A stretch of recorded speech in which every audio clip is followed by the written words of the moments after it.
Hello there, my name is Ashman and today we're going to be ranking all 264 tracks from the mainline Mario Kart games. We'll be looking at every track from Super Mario Kart through to Wave 6 of Mario Kart 8 Deluxe's Booster Cost Pass DLC, excluding tracks exclusive to Mario Kart Tour and the arcade games, since the Tour tracks are not permanently available and I'm not ranking an extra 400 tracks thanks to the multiple versions of each track in Tour. And I'm not going to track down an actual arcade cabinet to play through the arcade games. Also excluded from the list are the extra tracks from Mario Kart Super Circuit, as they are just the SNES tracks with the majority of the hazards removed. And they're also a pain in the neck to unlock in comparison to the others. With those exceptions out of the way, let's talk a bit about how the tracks are ranked before we jump into the list itself. In order to rank the tracks, each one has been given a score between 0 and 50 based upon a series of 5 criteria. These criteria are the layout of the track, how fun it is to race it on, the uniqueness of the track's aesthetics, and the track's music. Each of these categories is given a score between 0 and 10, with some rare exceptions for particularly great or truly bad examples.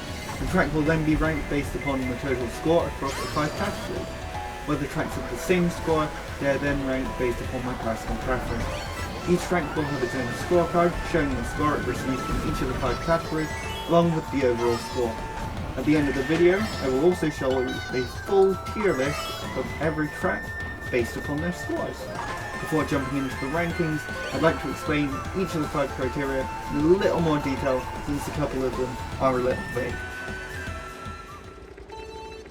The layout score is based upon how interesting the track layout is. If a track has an interesting and engaging layout, it will score higher. However, if the minimap is overcomplicated and the layout hard to follow, then it will lose points. Likewise, if a track's elements do not flow from one to the next well, it will lose points here.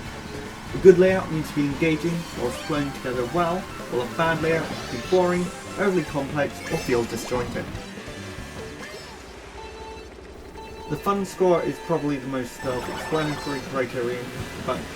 This score is based upon how much fun a track is to race on. If a track constantly feels like nothing's happening, or if it's more annoying to race on than it is fun, then it will score lower here, whereas a track that is enjoyable will score better. This category does also involve the actual mechanics of the game that the track is in, as some retro tracks work better with the controls and mechanics of their original game, whereas others feel better in the newer game. The score for the uniqueness category is based upon how unique the track is within the series. This includes how much the track's theming stands out amongst the other tracks, and for the more common track types, how much that track stands out from the crowd. This does mean that the most common track types will get a lower score by default, however I think that's fair when the most memorable tracks tend to be the ones that have unique ideas. The aesthetics score for a track is based upon how good it looks. Tracks that look ugly or have glaring visual issues will score lower, as will ones where the art style used doesn't complement the track well. Our final scoring category is for the track's music. This is again pretty self-explanatory.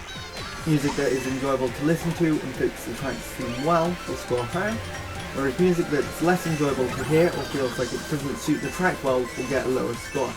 Now, with all the explanations out of the way, it's time to finally start off the list with number 264.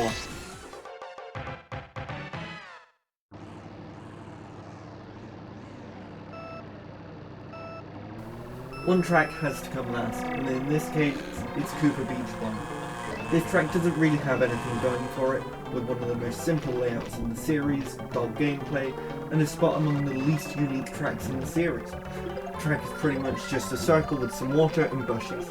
Additionally, the SNES graphics and music are nothing to write home about, with an incredibly empty background and simple music. This weakness in all areas results in a measly score of 2 points.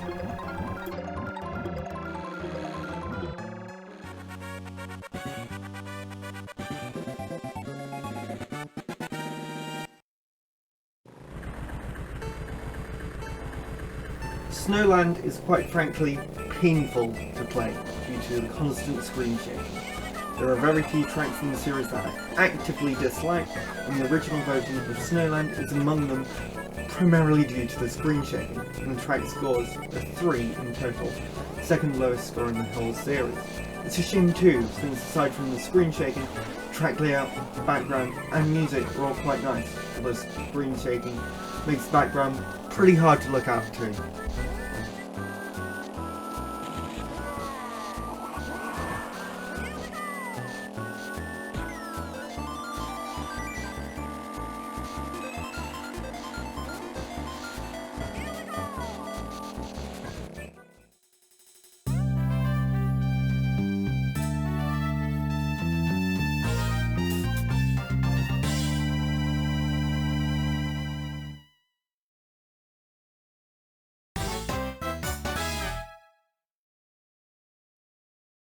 Figure 8 circuit sucks. It's awful. I hate it. There isn't a single shortcut, and there isn't even a single place you can really go off the road. It's just a figure 8. The music doesn't stand out, and it isn't even good. Mario Kart DS's low item use also really doesn't help redeem this track, and the layout is the most boring in the series, even after 4 previous entries having better, more interesting track layouts throughout. This is the worst first track in the series and might have actually put me off Mario Kart completely had I not played Mario Kart Wii first. And the track gets 4 points only because it looks okay.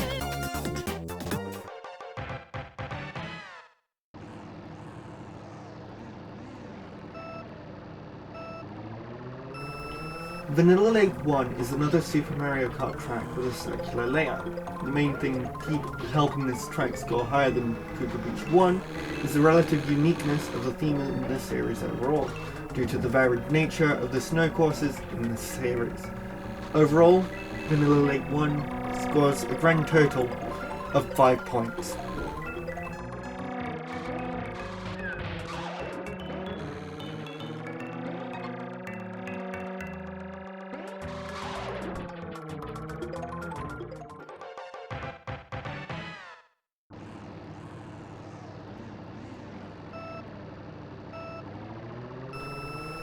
Donut Plains 1 is a standard early game grassland track with one of the more interesting layouts of the SNES Mushroom Cup.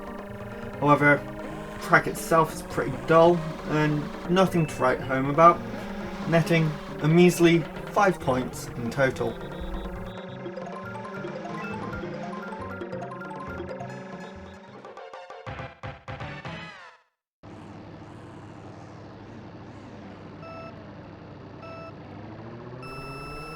The very first track in the series has a boring layout and has little in the way of fun, being on the SNES. The main selling point of Mario Circuit 1 is the relatively iconic music, however the lack of uniqueness and dull visuals give this track an overall score of 5 points.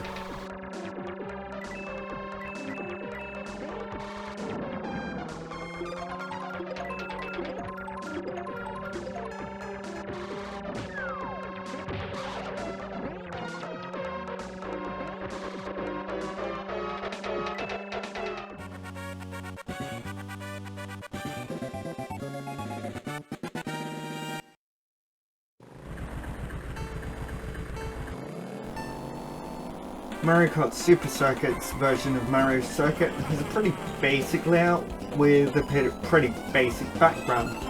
In addition, it is a circuit track, so it fails to stand out much. Overall, the score is 5 points, the second lowest score from all of Super Circuit.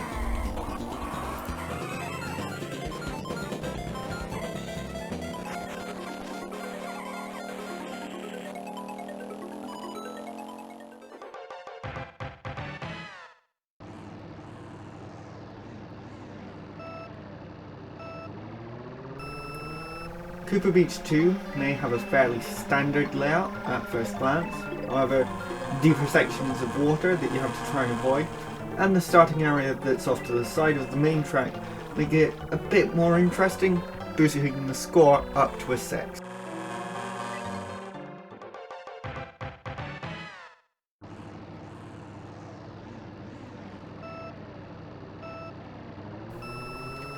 The last of the 3 Donut Plains courses has a layout that's a bit more interesting than its predecessor. However, the added difficulty of the middle section is more of a flaw in the layout than a fun challenge, giving Donut Plains 3 a score of 6 points in total.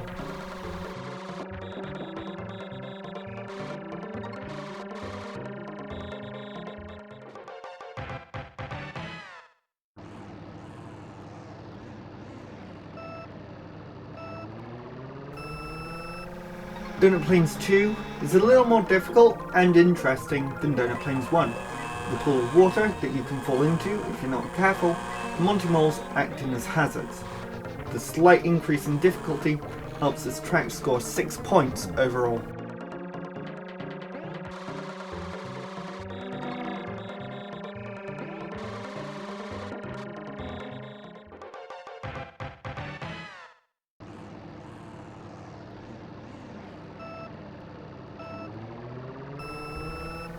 The second Vanilla Lake track, having another circular layout, may lead you to think that it would score the same as its predecessor.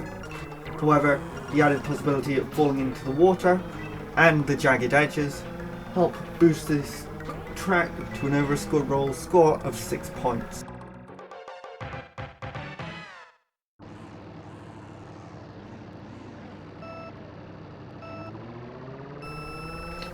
Mario Circuit 3 is known for the sharp hairpin turn halfway through the track, one of the most difficult turns in the game due to the controls.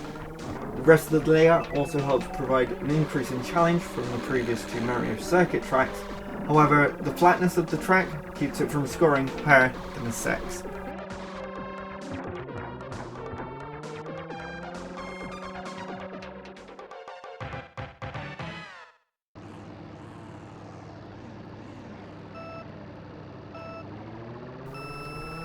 The final Mario Circuit track in Super Mario Kart features a fairly similar layout to Mario Circuit 3, although the profiles of the turns have been changed up a bit, making it flow a bit better. The similarity between Mario Circuit 3 and 4 helps explain their identical score of 6 points.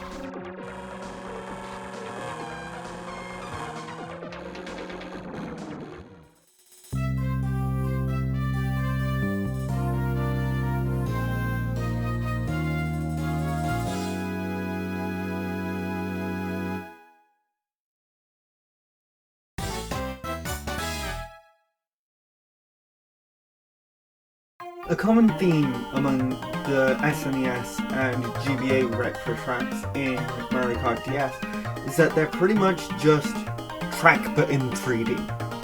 SNES Donut Plains 1 is a perfect example of this. The only improvement over the original is the graphics by just a little bit, bringing the total score up to 6 points.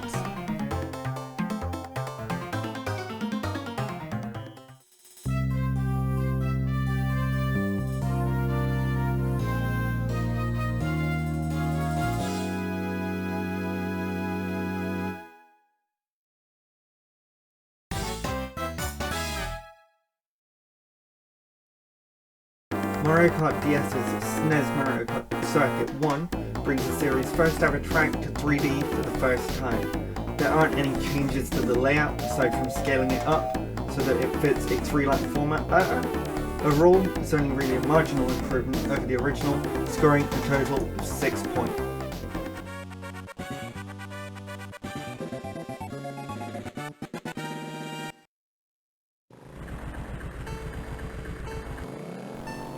Peach Circuit has a very simple L-shaped layout, with lots of turns to introduce drifting and get some practice before hitting the more difficult tracks in the game. The massive Peach's castle in the background helps the track stand out at least a bit among the many circuit tracks in the series and helps boost it to a score of 6 points in total.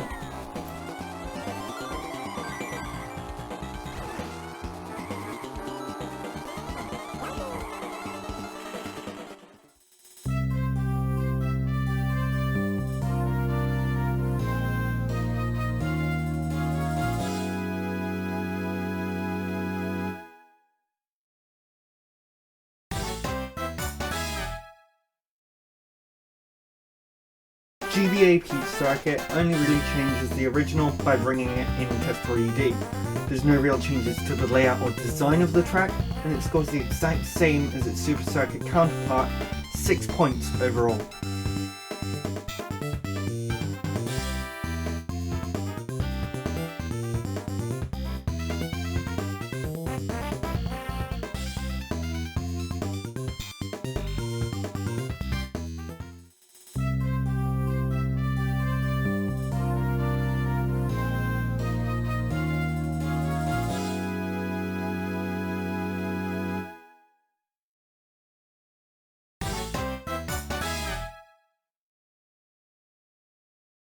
SNES Cooper Beach 2 is yet again basically the same as the original version of the track, but in 3D. The deeper sections of water are now an immediate rescue from Lakitu instead of making you drive agonizingly slow for a bit before rescue.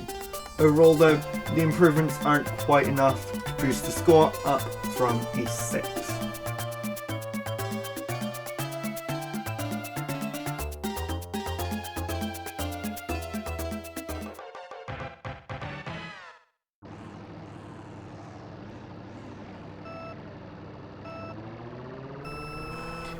Choco Island 2 has a rather boring layout and looks ugly like Choco Island 1.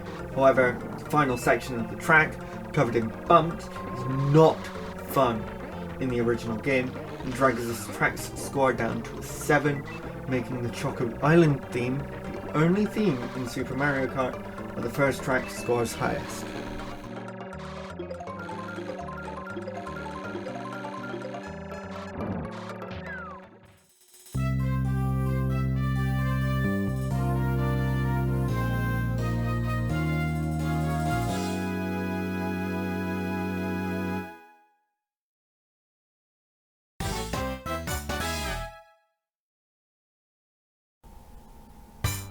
The DS version of N64 Moo Moo Farm doesn't really change compared to the original, however it's slightly less fun in my opinion. It isn't really an improvement and gets a total of 7 points.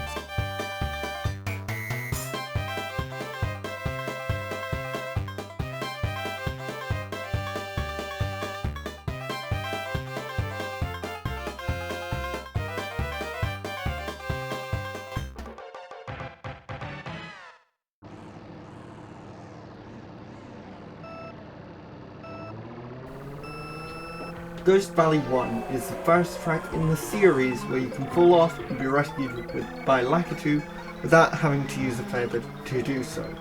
The layout of the track is very simple, however the falling walls and atmospheric music really help give the track that ghostly feel and boost the score up to 7 points.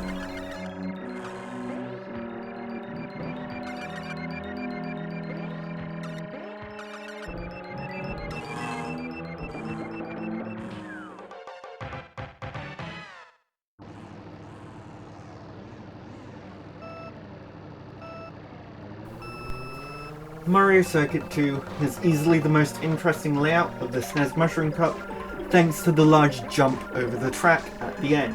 However, the rest of the track barely stands out from the other 3 SNES Mario Circuits, keeping the track from scoring higher than a 7 overall.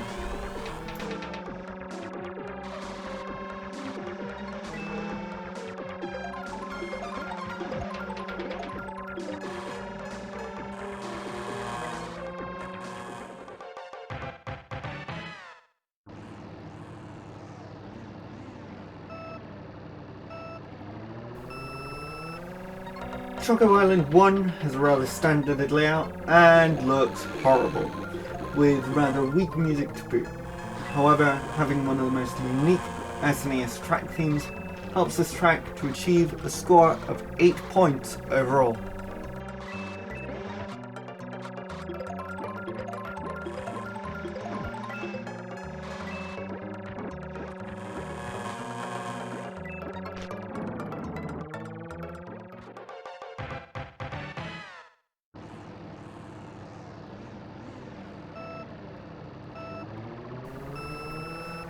The first of many many Bowser's Castle tracks in the series, Bowser's Castle 1 for the SNES has a fairly simple layout, a C-shape with exclusively sharp 90-degree turns. The highlight of the track is the section with jumps, adding a little excitement to the course, helping it achieve a total score of 8 points.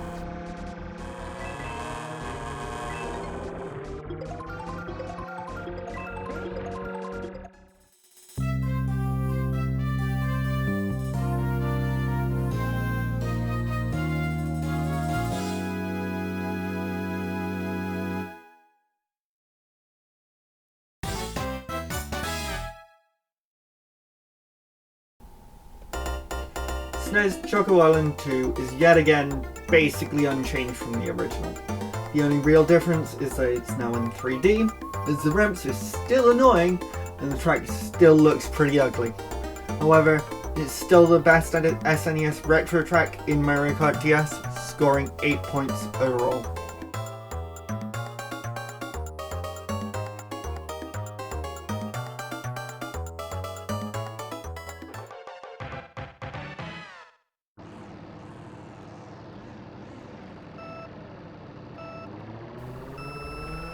Ghost Valley 2 improves upon the solid foundations laid by Ghost Valley 1, with a more interesting and challenging layout.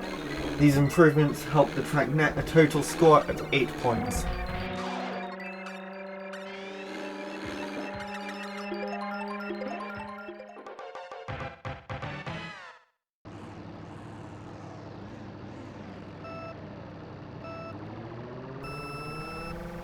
The original Rainbow Road is the only track in Super Mario Kart to not share its theme with another track in the game.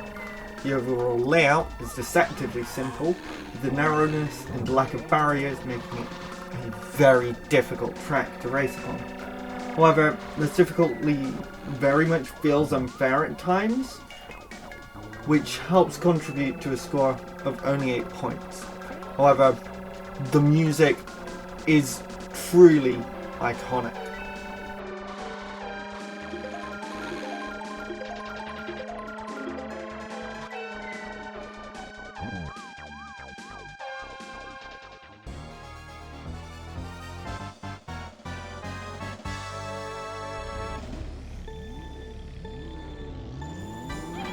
Moo Moo Farm is an early game track in an area of grassland that features Monty Moles as hazards, similar to Donut Plains 1 from the first game, although with hazards this time. However, the burning cows in the background give the track some uniqueness, giving an overall score of 8 points, making us the first track from Mario Kart 64 to appear on this list.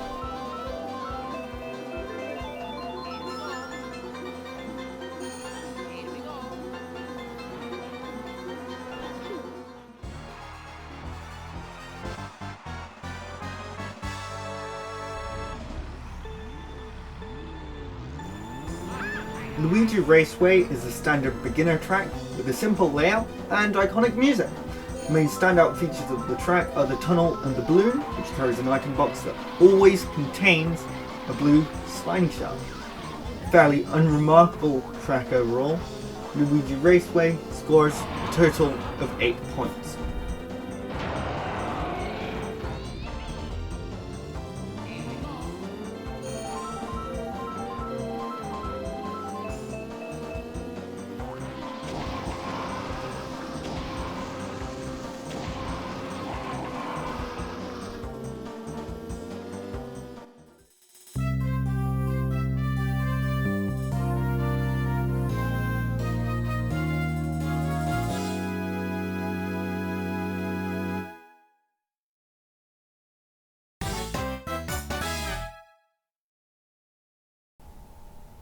Oh, baby Park, what on earth have they done to you? Managing to score a 0 in fun due to the low item use and upscale track, along with the inherent lack of points for layout and being an oval, the DS version of GCN Baby Park is easily the worst incarnation of this track, scoring a measly 9 points overall. The only saving grace is that they changed it to only 5 laps, likely because they knew how badly they had butchered it.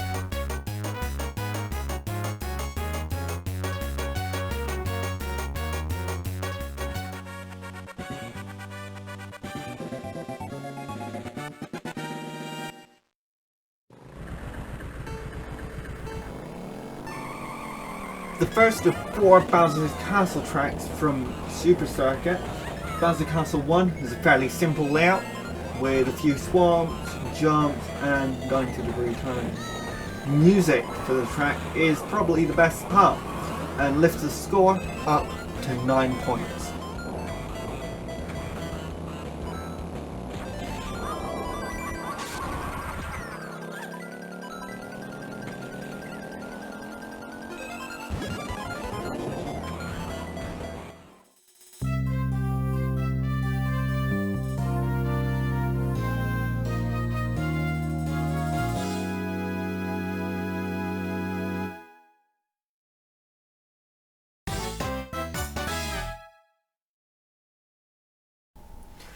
GBA Luigi Circuit gets a total score of 9 on the DS.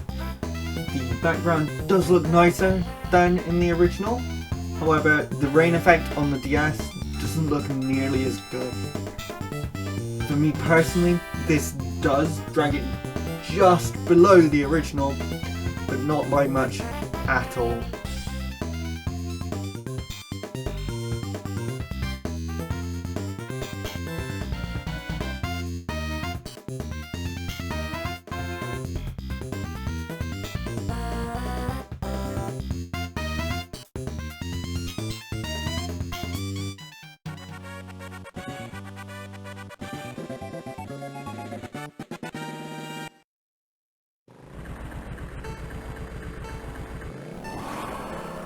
Luigi Circuit has a more interesting and challenging layout than the 2 previous circuit tracks from Mario Kart Super Circuit, and is the most unique of the 3.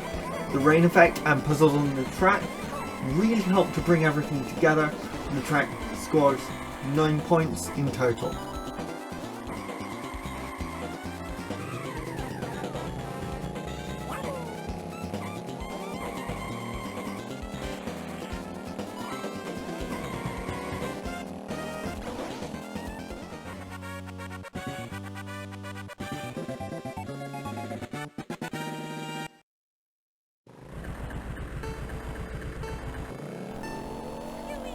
Shy Guy Beach is a fairly simple track with a beach theme. The standout feature of the track is the Shy Guy Galleon in the background, which fires cannonballs at racers, and along with the wandering crabs and the parasols throughout the track, it helps elevate the track to a score of 10 points overall.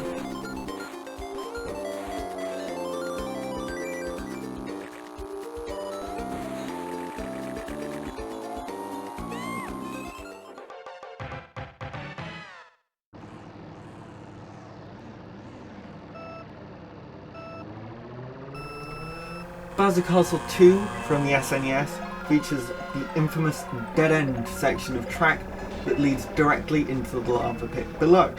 To the casual observer, this may seem confusing.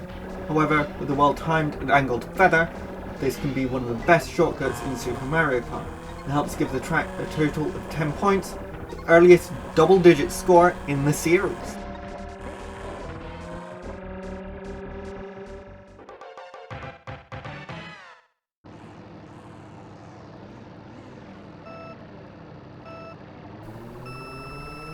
The final Ghost Valley track serves up one of the most difficult track layouts in Super Mario Kart, with holes throughout most of the straightaways and no barriers for significant portions of the layout. These combined help give Ghost Valley 3 a score of 10 points in total.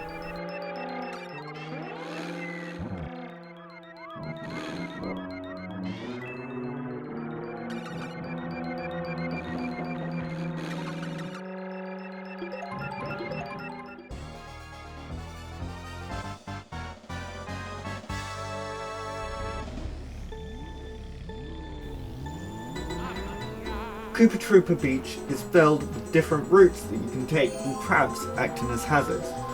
However, the most defining feature of the track has to be the giant Koopa Troopa shaped rock near the beginning, which helps to push this track's score up to 10 points.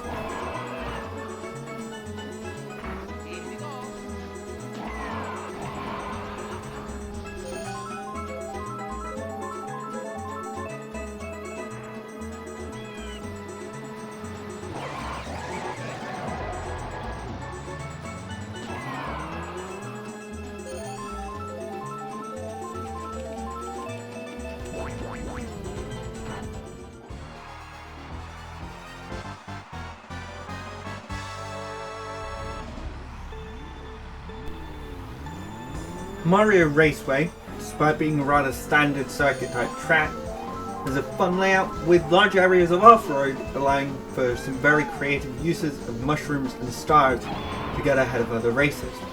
However, for the most part, it's a standard circuit track which stops it from scoring greater than a 10.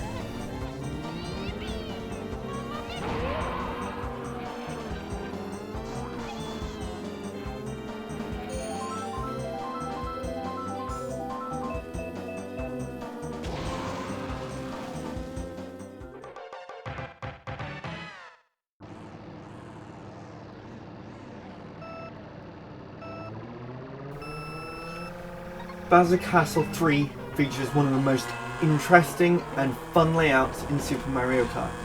This, combined with the overall aesthetics and music of the SNES Bowser Castle tracks, gets Bowser Castle 3 11 points, and the title of the best track in the first game.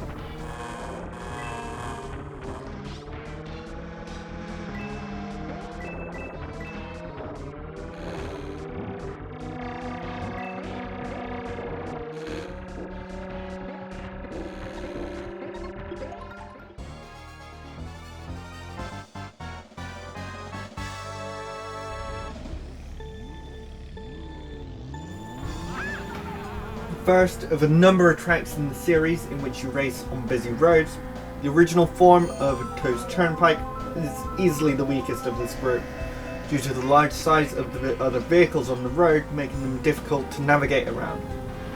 And you can easily get stuck behind two tracks in the narrower section, helping limit the track to a total of 12 points.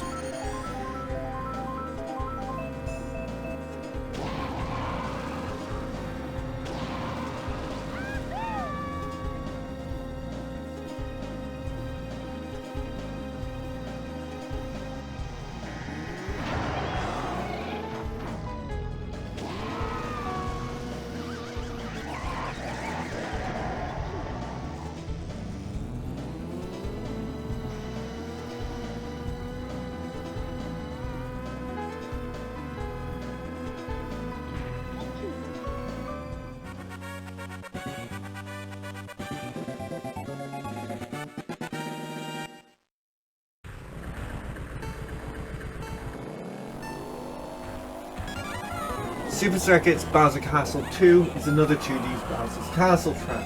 90-degree turns, lava, jumps, lots of jumps. The main feature that separates it from the others is the great section near the end. Lots of jumps and holes. It does have a fun layout, but struggles to stand out amongst the crowd, scoring a total of 12 points.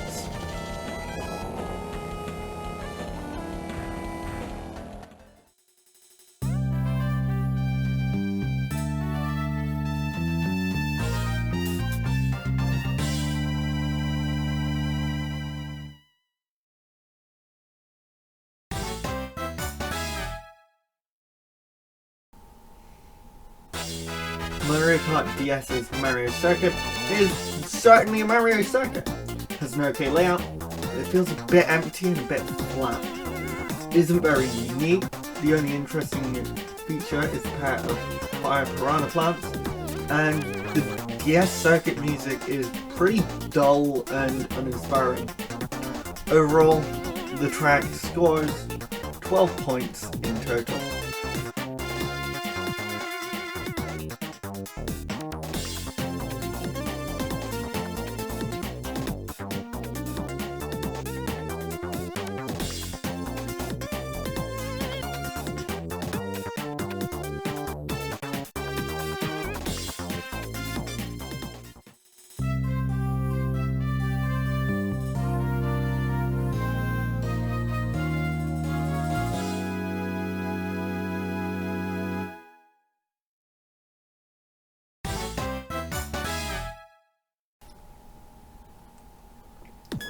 Mario Kart DS's version of GBA Bowser Castle 2 is basically the same as the original, but this time in 3D.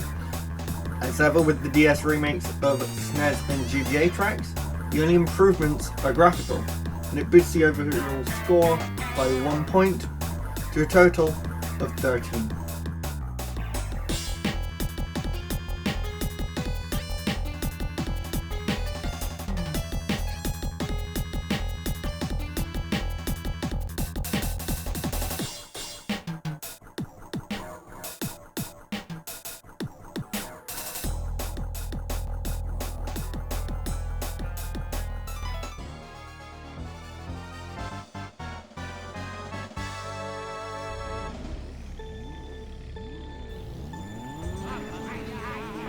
DK's Jungle Parkway takes the crown for the worst music in the series, with a 15-second drum loop giving a -1 for the music category.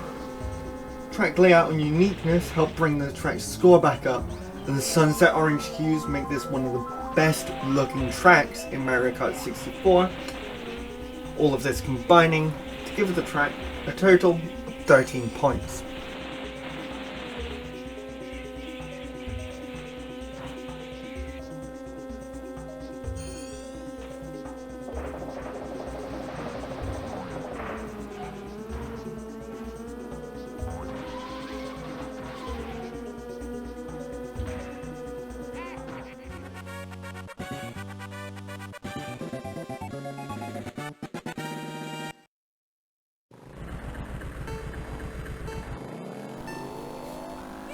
Cheap Island has a pretty fun and challenging layout.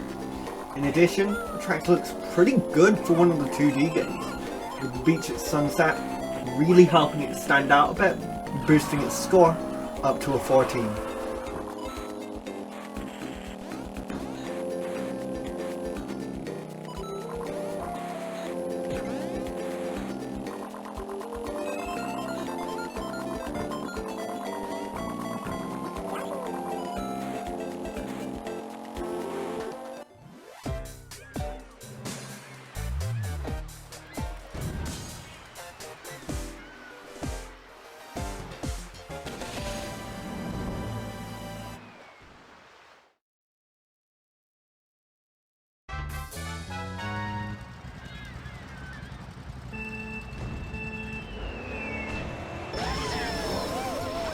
Mario Kart Wii's version of GBA Shy Guy Beach has the graphical and musical upgrades common to the Mario Kart Wii retro tracks, bringing the track into 3D for the first time. It does remain flat, and the wave effect does look a bit awkward. There is, however, one big improvement to this track, in the form of the cannonballs fired by the Shy Guy Galleon. In this version, the cannonballs are larger and stay on the ground a bit before throwing racers nearby up into the air in a large explosion. That's quite a bit of fun to a fairly uninteresting track, helping boost the score up to 15 points, although this is still the lowest score from all of Mario Kart Wii.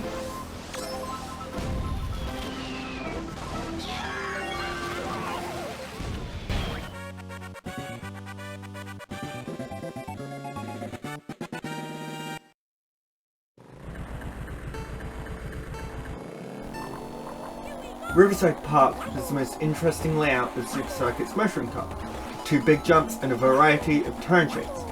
Mixing the jungle theme of the course and the overhaul looks, you get a solid course, scoring a total of 15 points.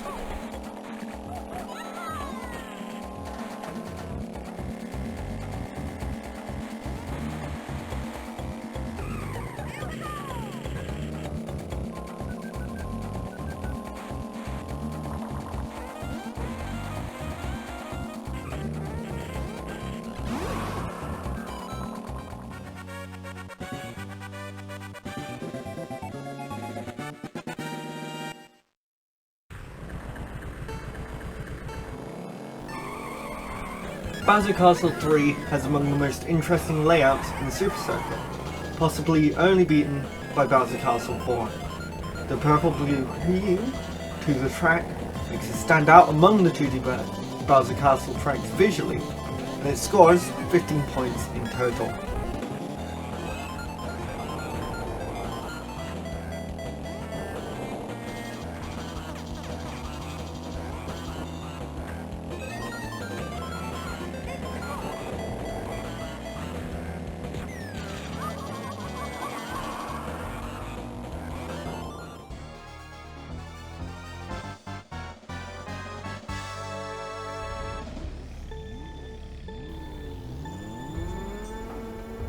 Mario Kart 64's Bowser's Castle has a long, winding layout with several narrow corridors on the inside of the castle and sharp 90-degree turns.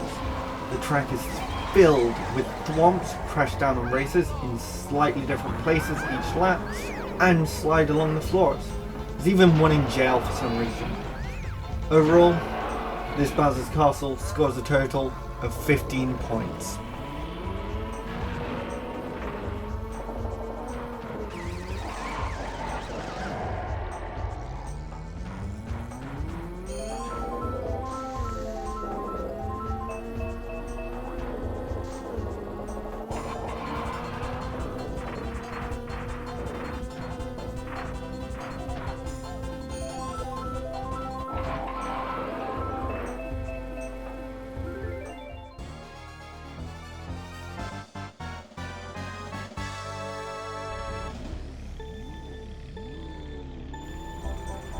Frappy Snowland has a fairly fun layout with a big jump over a river and some variety in the snowy terrain of the track, including a wide section filled with snow people and a giant Mario snow sculpture, and the narrower section with giant snow walls lining the track.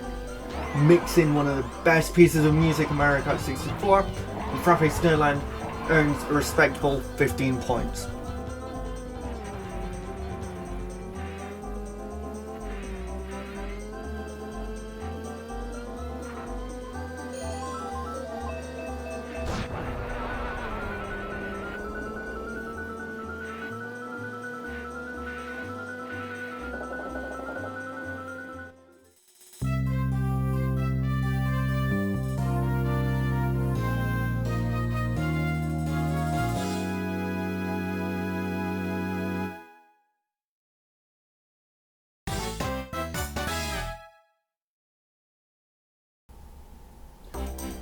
The DS version of N64 Frappy Snowland continues the trend of the first set of N64 retro tracks being basically the same as the original. It scores the exact same as the original version as well, a total of 15 points yet again.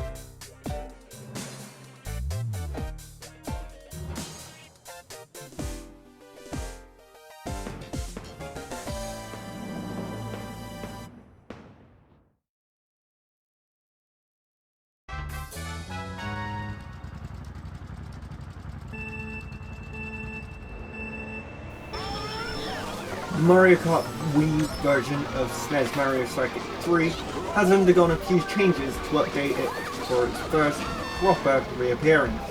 The most obvious is the updated graphics and music, and obviously bringing the track to 3D. The other change is that the track has been widened to fit 12 racers.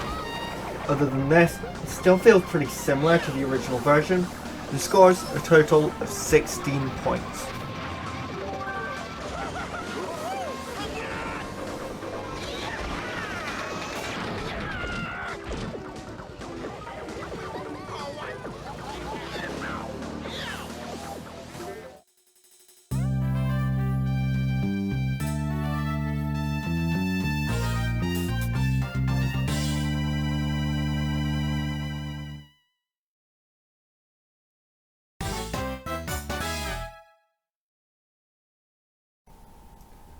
Easily the weakest track from Mario Kart DS's Flower Cup, Desert Hills does have a relatively unique take on the desert theme, taking its inspiration from the desert levels in Super Mario Bros. 3.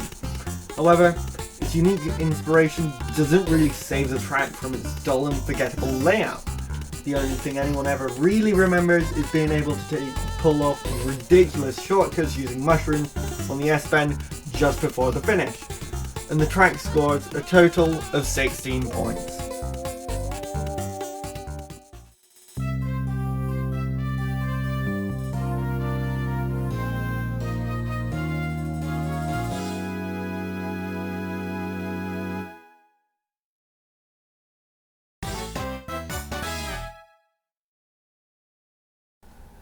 GCN Luigi's Circuit is a much weaker track in Mario Kart DS compared to Double Dash.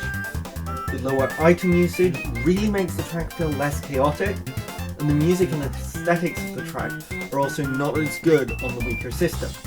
Plus, the track is scaled up a lot, and this really doesn't help the feeling of emptiness when compared to the original, leading to it scoring 16 points in total.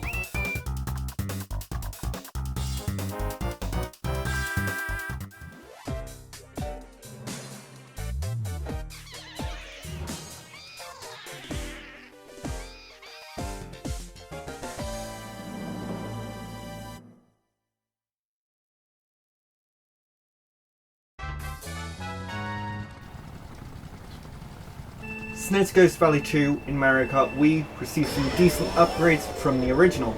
First of all, the feather shortcut has received a slight ramp to adapt it to the newer game. The other obvious change is that it's now 3D. Aside from this, the track has been widened to accommodate 12 racers, and the background and music have been updated to be better quality. Overall, it's a decent track and scores a total of 16 points.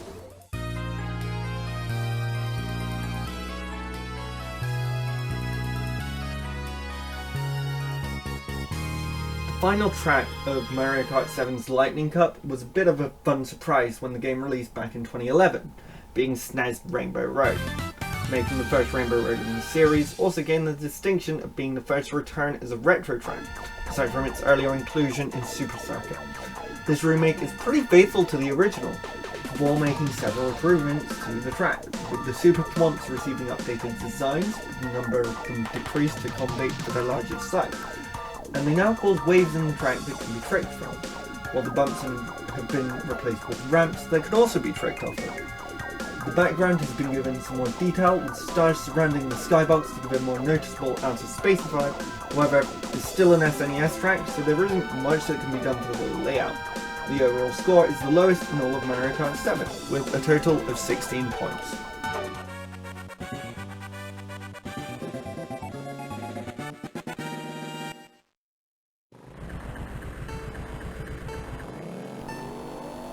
Boo Lake takes the Ghost Valley courses from the original game and mixes in a more interesting layout, a more unique background with dead trees and a mansion, and improved music.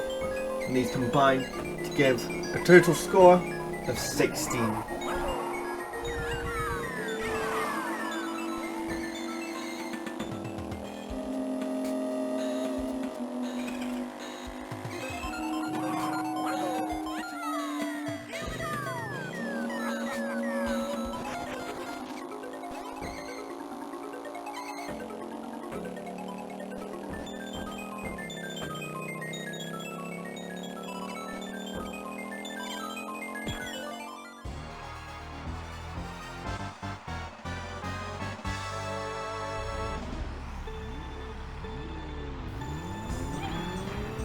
Royal Raceway has one of the most interesting and fun diversions in the series, being able to drive off and explore the outside of Peach's castle from Super Mario 64 just after the massive jump. Even ignoring the castle, Royal Raceway has one of the best layouts of the circuit tracks in the series, and even on the N64 looks really good, helping the track score a total of 16 points.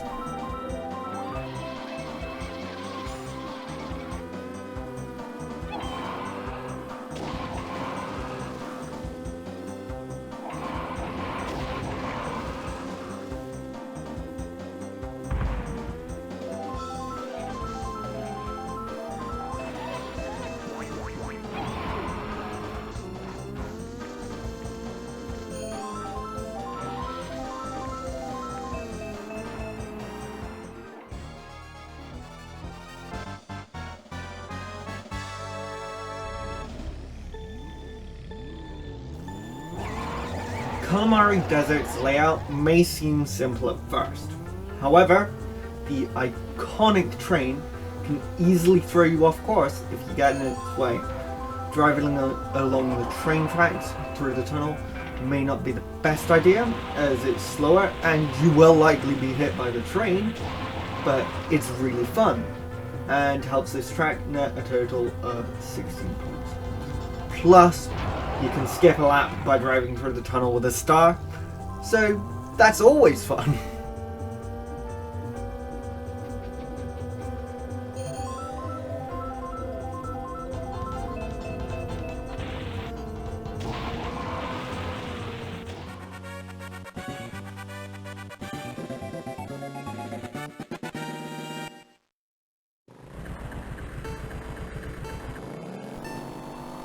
The final GBA Bowser Castle, Bowser Castle 4, is one of the most interesting layouts in Super Circuit, possibly beating out its predecessor. The track features Thwomps and Mecha Koopas as hazards, and is also the longest track in Super Circuit, and has a generator in the background? Or is it a bomb, since the tall version is destroyed? I'm not going to question it, but it helps it stand out a bit, and it scores a total of 16 points.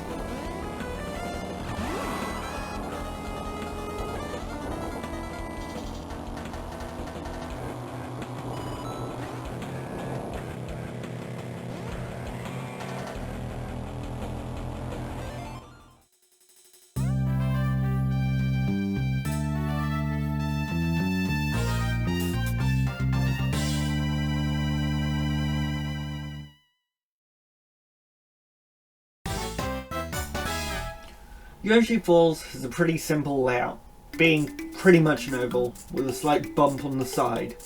However, the track is made more interesting by the 3 waterfalls.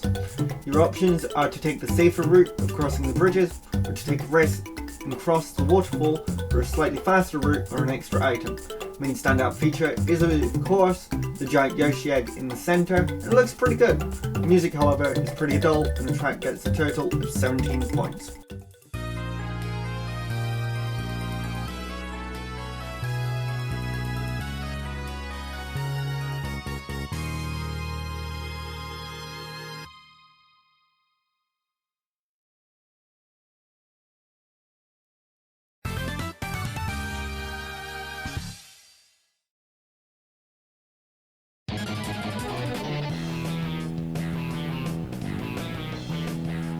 Mario Kart 7's version of GBA Bowser Castle 1 brings the track to 3D for the first time, and makes some slight improvements to it as well. The most obvious is that a glide ramp that activates for the second and third laps has been added to the long straight near the end of the track. On top of this, a ramp has also been added in the lava field in the centre of the track to allow you to cut the final turn while gliding. The music and graphics have also been updated to more modern standards, and all of these changes help bump the score up to 17 points.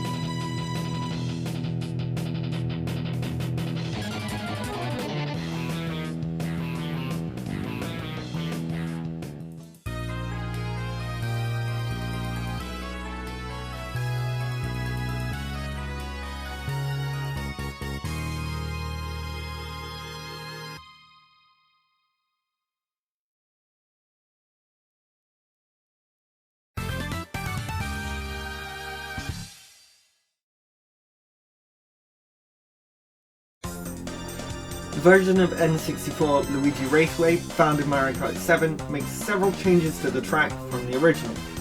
First, and most obvious, is that it's now possible to drive on the platforms that line the 2 main turns. These platforms also have boost panels to account for being on the outside of the turn.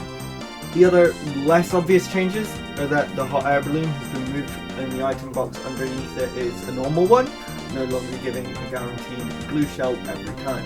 Overall, it's a decent improvement over the original, scoring a total of 17 points.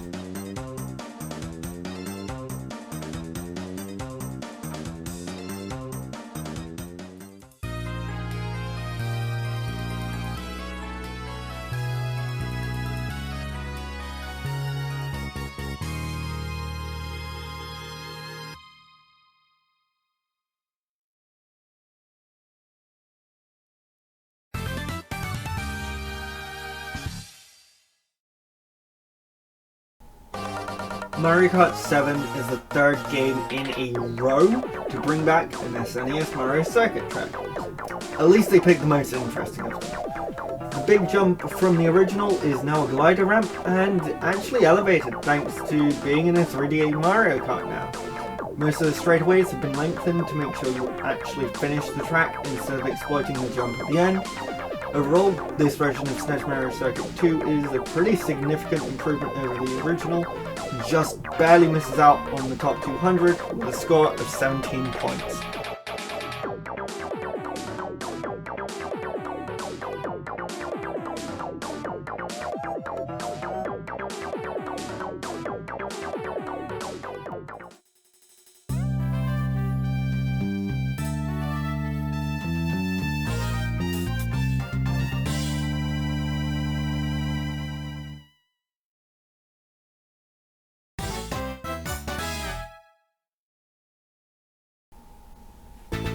Cheep Cheep Beach is a pretty standard mushroom cup beach track. The big thing that helps it stand out is the fact that it has some variety in the environments around the track, the jungle area and a village on stilts over the ocean. And they really help capture the tropical vibe even more. The music's okay and the layout's alright as well. The track scores 17 points overall, just about squeezing its way into the top 200.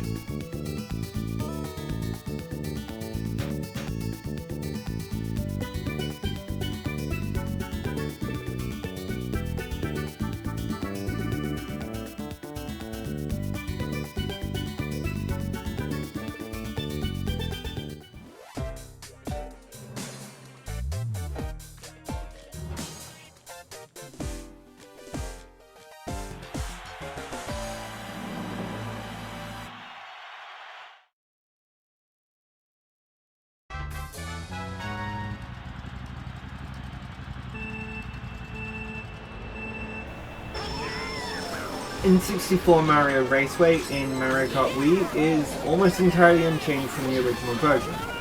There are improvements to the visuals and music, of course, which help bump the score up, and it's also more fun in this incarnation, at least in my opinion.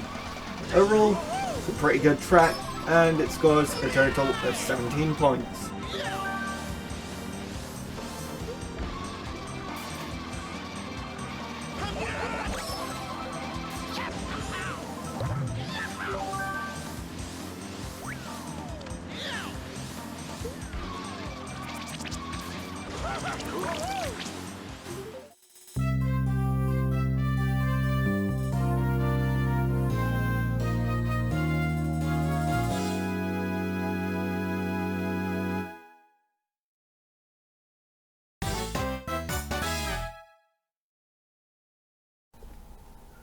The DS version of N64 Banshee Boardwalk is pretty much the same as the original. The only real issue I have with it is it just doesn't quite look as good this time around, and it scores a total of 17 points because of this.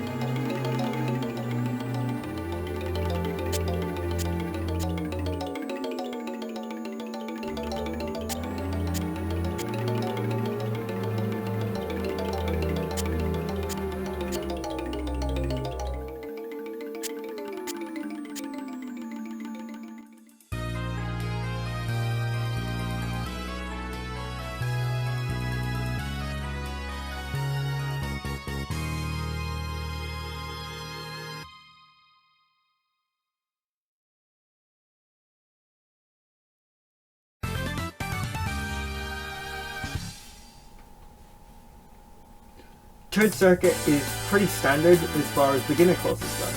Features a pretty simple layout with few obstacles and serves a good introduction to Mario Kart 7 as a whole, and is far more interesting than certain other similarly shaped beginner track.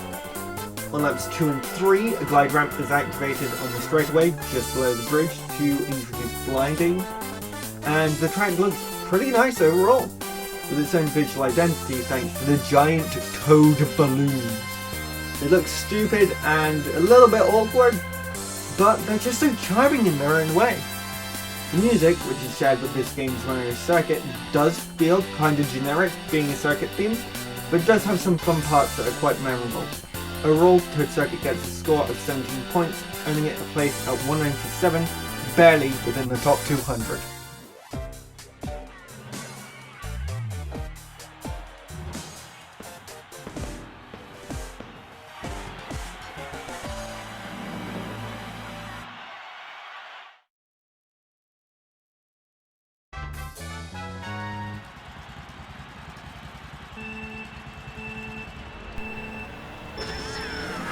The first track of Mario Kart Wii's Mushroom Kart, Luigi's Circuit, is a pretty solid start course.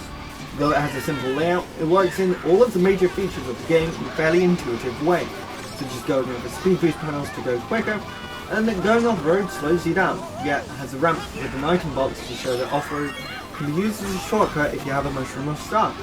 On top of this, the track looks great and has a pretty good theme, shared with this game's Mario Circuit, and it scores a total of 17 points.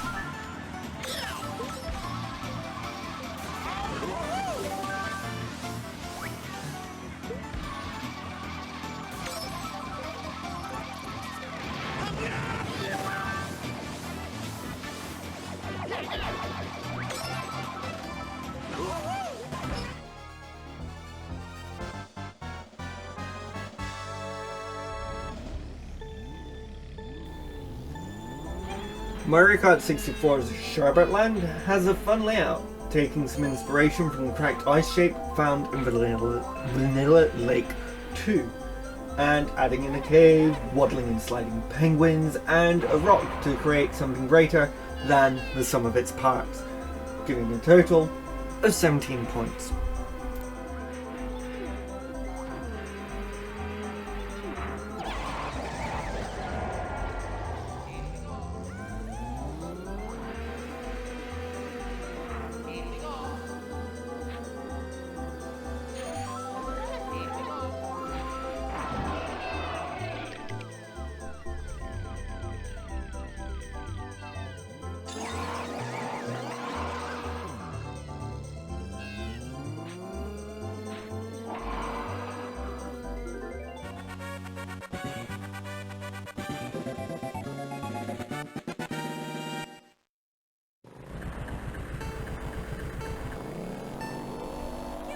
Broken Pier is another Super Circuit track that takes a theme from the first game and improves it. It takes the Ghost Valley theme and builds on it, just like Boo Lake.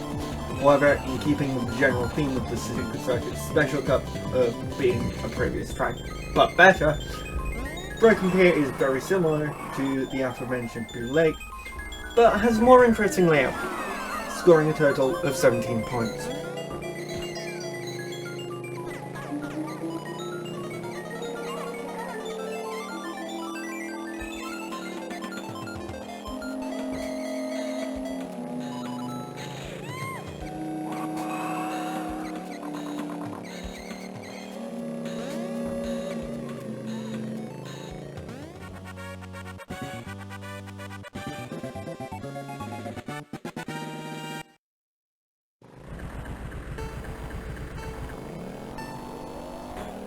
Yoshi Desert is a desert track, as the name would suggest. The layout's fairly interesting for a 2D track, and it looks pretty good as well. It also introduces the Yoshi Sphinx, which reappears a few more times in later tracks, and scores a total of 18 points overall.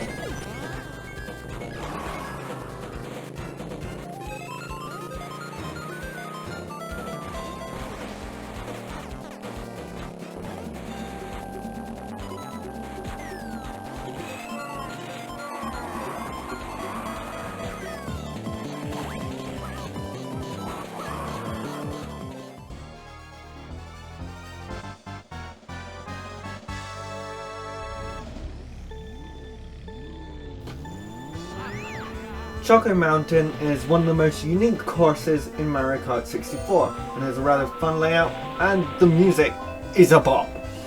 The weakest part of the track is the aesthetics, as Choco Mountain does look fairly ugly in its original incarnation, which stops the track from scoring higher than a pretty solid 18 points.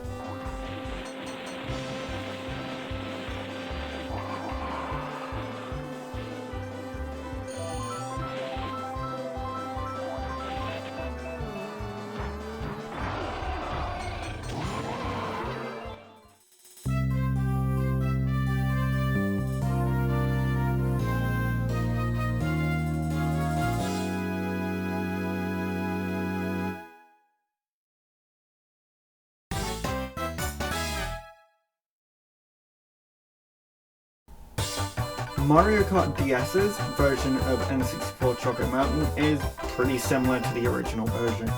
It does look a bit nicer, but the music's a bit crunchier, so it moves 1 point from music to aesthetics, maintaining its score of 18 points.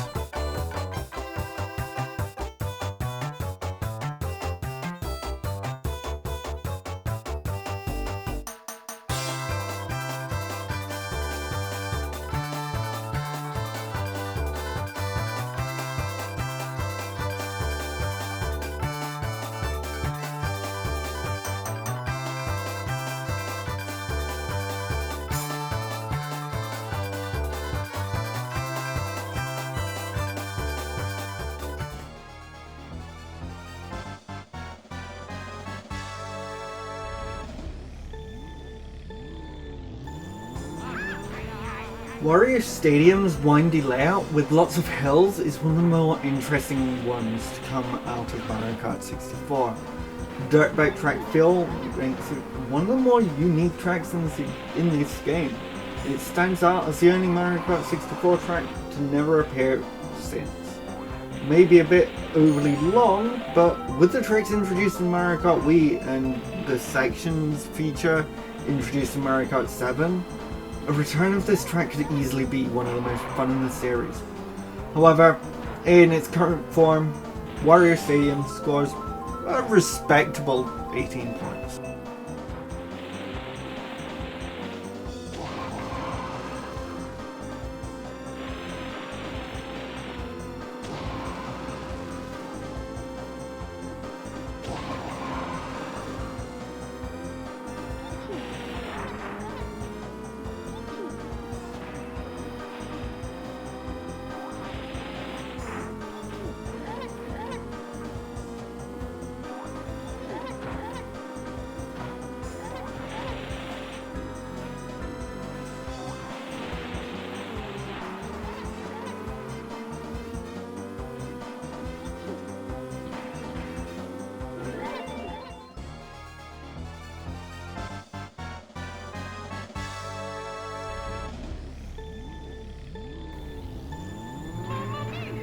Banshee Boardwalk takes the eerie atmosphere of the Ghost Valley tracks from the first game and adds in the verticality and more interesting layouts of Mario Kart 64 to create a solid ghost track with a giant fish jumping over the track near the start and an abandoned house filled with bats, scoring a total of 18 points.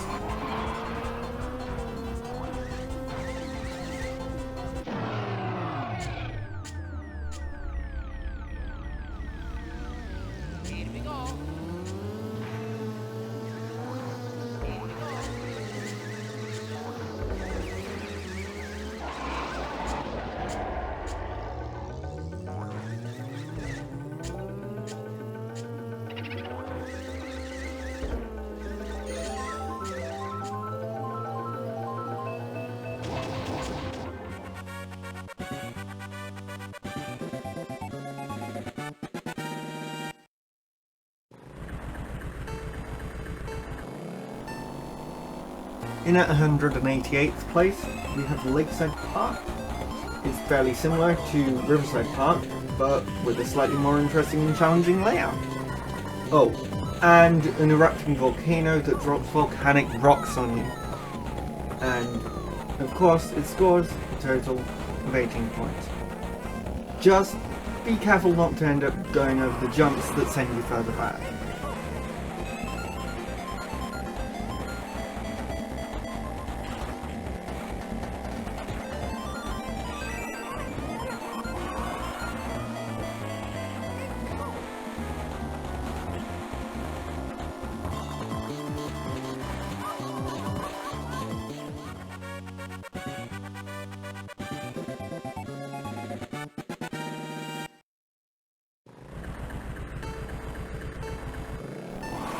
Sky Garden has a solid layout and is definitely one of the more unique tracks in Super Circuit, and the music is one of the best in the game.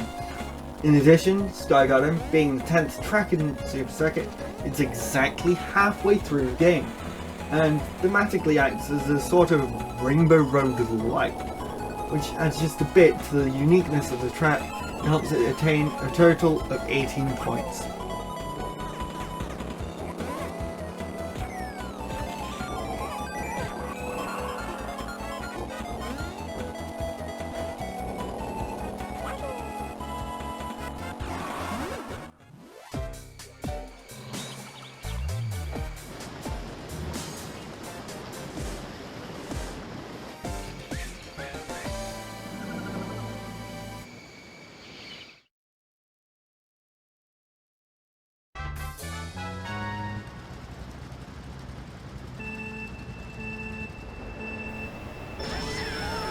The Mario Kart Wii version of N64 DK's Jungle Parkway looks great and is a bit more fun than the original. The music is improved a bit, but it is still a 15-second drum loop, and the track overall gets a score of 19 points.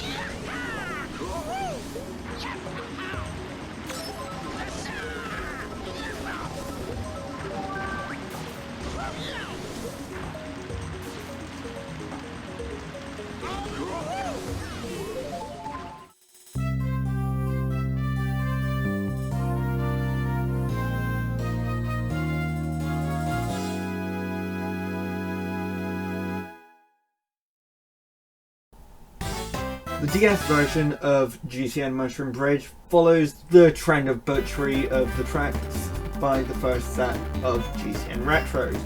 The track is, yet again, much wider than the original and has had the vehicles changed, removing the Mushroom and Bob-omb cars as well as the Wiggler buses. On top of the reduced variety of vehicles, all bar one of the alternative routes have been fenced off. The pipe with the double item box wouldn't make sense to keep anyway, but not being able to go up those sides of the bridge is just disappointing. These changes for the worse all contribute to this version of the track only scoring 19 points.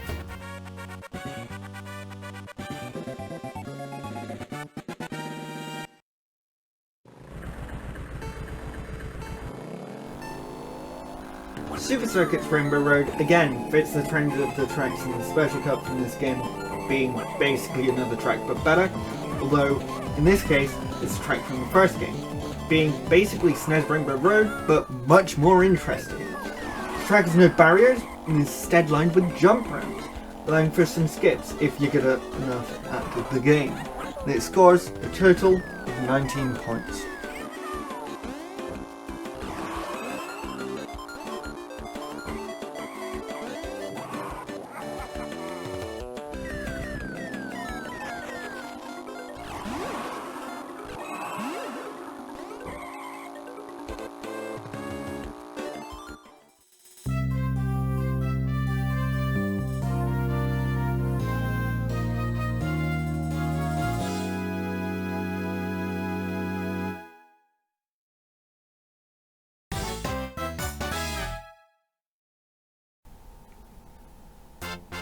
The only track to ever be in the same cup twice, the DS version of GBA Sky Garden scores slightly better than the original thanks to being in 3D. Other than that, it remains practically unchanged and gets 19 points overall.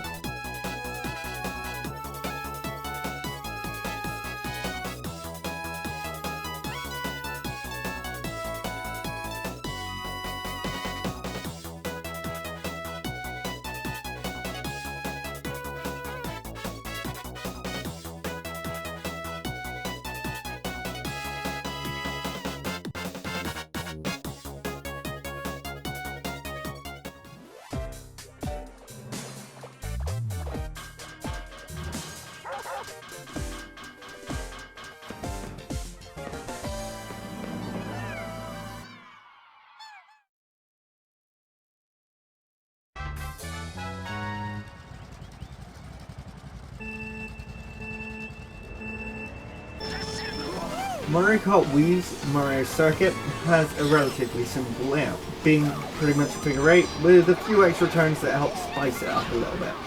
Unlike a certain other track with a figure 8 shape, this track has hazards and off-road sections. We get a giant chain chomp and several Goombas on the track to get in the way, a nice off-road shortcut, and a really long straightaway perfect for spamming wheelies to get ahead. Pretty fun for such a simple track and looks nice, with pretty good music to boot. Overall, it's a decent track and scores 19 points in total.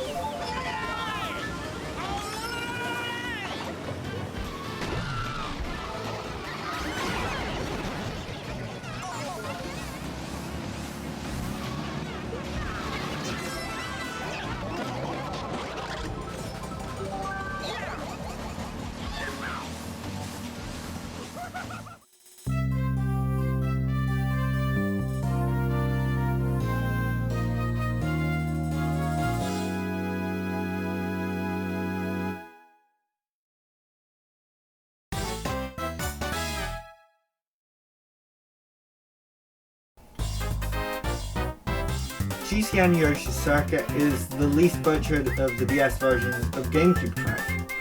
It does still have some negative changes with the removal of the tunnel shortcut and one of the spines on Yoshi's back, and is yet again too wide, but it does still manage to score the most out of all the retro tracks in Mario Kart DS, with a total score of 20 points.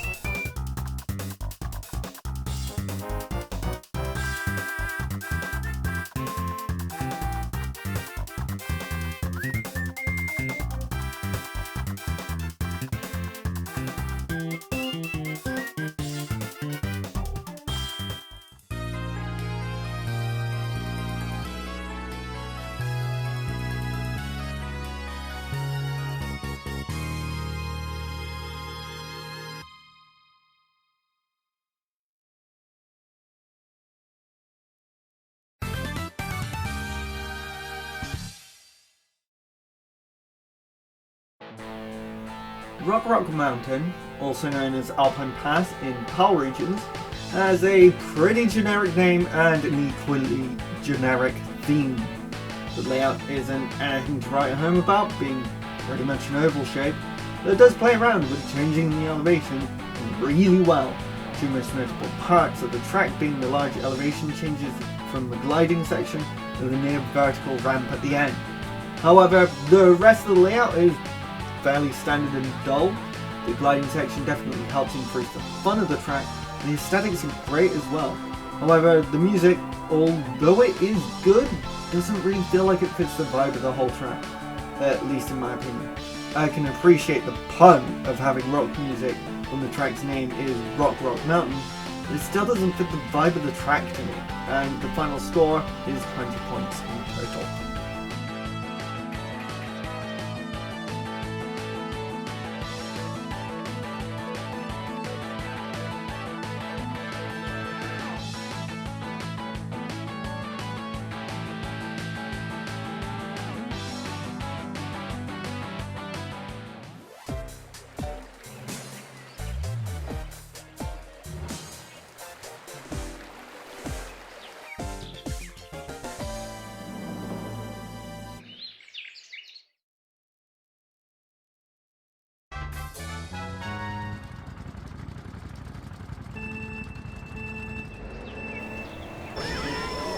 DS Yoshi Falls in Mario Kart Wii gets a score of 20 points overall. The layout is largely the same as the original, with the addition of the ability to trick off the final bridge being the only real change. However, the track is more fun to race on in Mario Kart Wii and features higher quality music and graphics thanks to the more powerful hardware.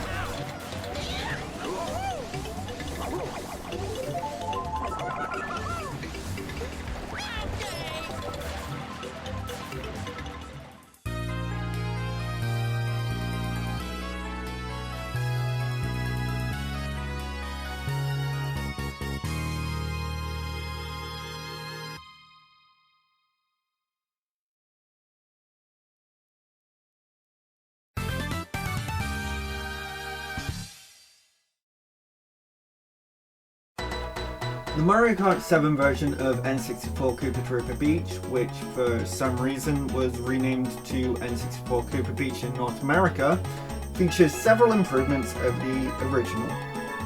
The biggest change to the layout is that the giant ramp shortcut has been modified to include a glider and requires going off a pair of ramps, the second, which is the glide ramp, now being in the water surrounding the track. Shortcut also skips a lot less of the track now, so it's far less overpowered compared to the original, while still being useful. The other major change is that you can now drive under the water due to the addition of underwater driving in this game. The track has also received graphical upgrades, including remodeling the Koopa Troopa rock near the start. It actually looks like a Koopa Troopa now. Overall, this version of the track is a clear improvement over the original, coming in with a score of 20 points in total.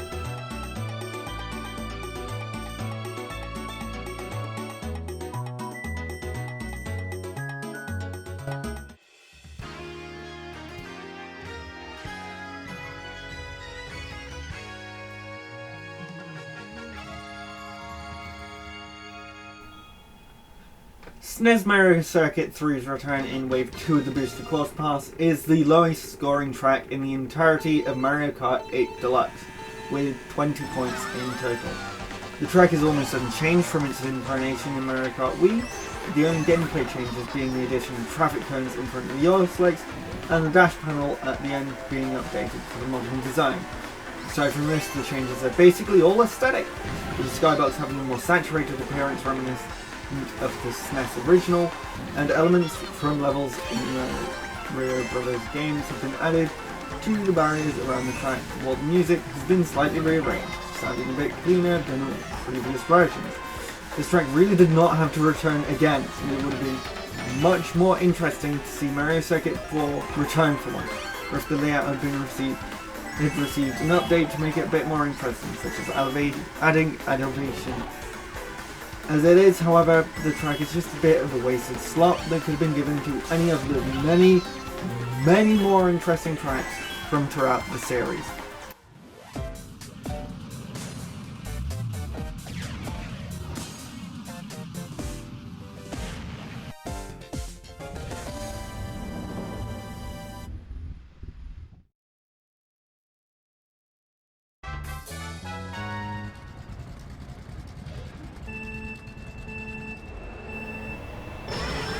Another track that scores a total of 20 points is the version of N64 Bowser's Castle seen in Mario Kart Wii. The layout of the track is almost completely identical to the original, with the most notable changes being that the bridge to the Spiral Tower is now broken, and the addition of lava geysers to the first jump near the end of the track. Aside from this, the majority of the changes are improvements to graphics and music, with improved lighting throughout, a lava texture that appears more vibrant and that fits in with the other tracks that feature lava, and the castle appearing more realistic than in the original when viewed from the outside.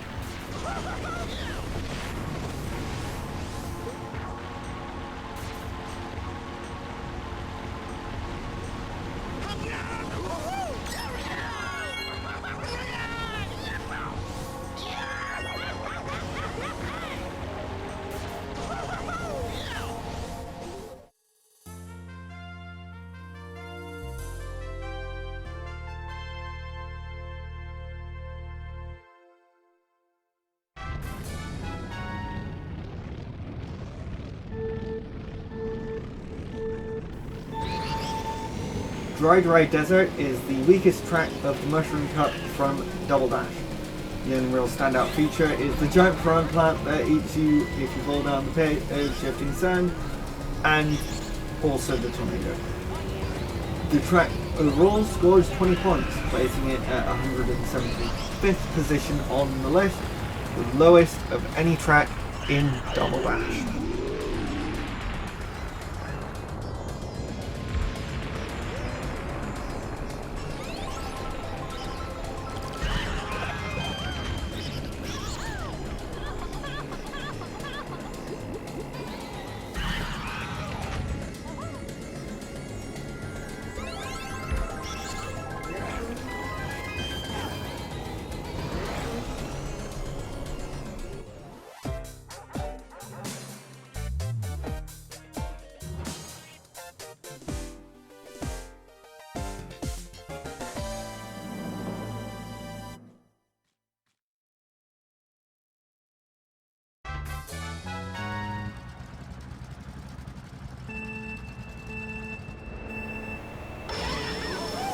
The version of GCN Mario Circuit in Mario Kart Wii is practically unchanged from the GameCube original.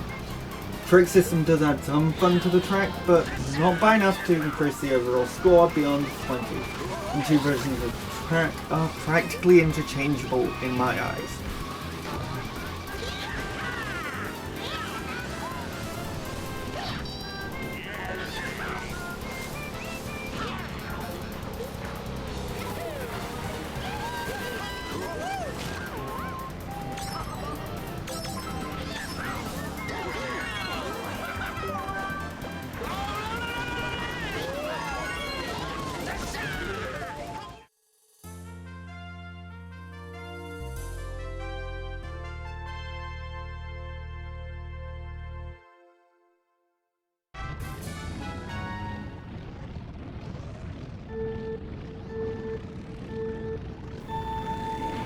Double Dash's Mario Circuit has a pretty decent layout and a good few obstacles that aren't too difficult to avoid, but can add a little extra challenge, especially if you're not used to the game's floaty controls. And the track scores 20 points in total, the same as its remake in Mario Kart Wii.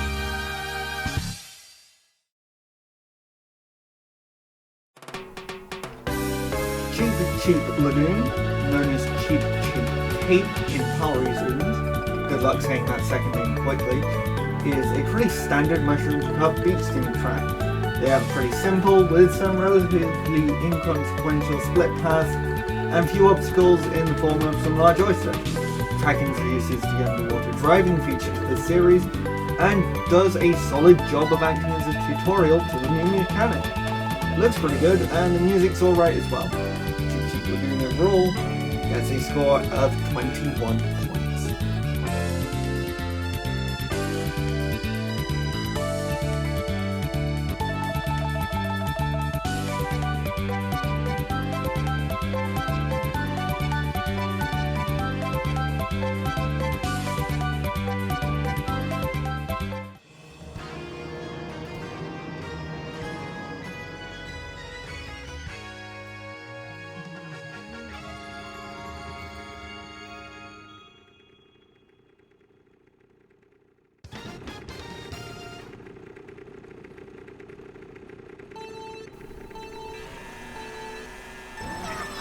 Mario Kart 8's version of GBA Mario Circuit is an improvement over the original. The most obvious change to the layout is that the main U-turn has been raised up to create an anti-gravity section, whilst a glide ramp has been added to the off-road area in the second half. The oil slicks and traffic cones have been added to the main track as obstacles. Final layout changes are the addition of slight banking to the turns and an item box to a pit stop detour at the end. The graphics have been updated to the modern HD style, with extra background details when compared to the original, such as sponsorship billboards and the stands by the start. Final point to note is the music has been significantly improved by over the very compressed GBA version, while the picture has been slightly shifted as well. Overall, it's a pretty decent track, scoring a total of 21 points, the lowest of any retro track in the base game of Mario Kart 8, which is truly a testament to the track's choice in this game.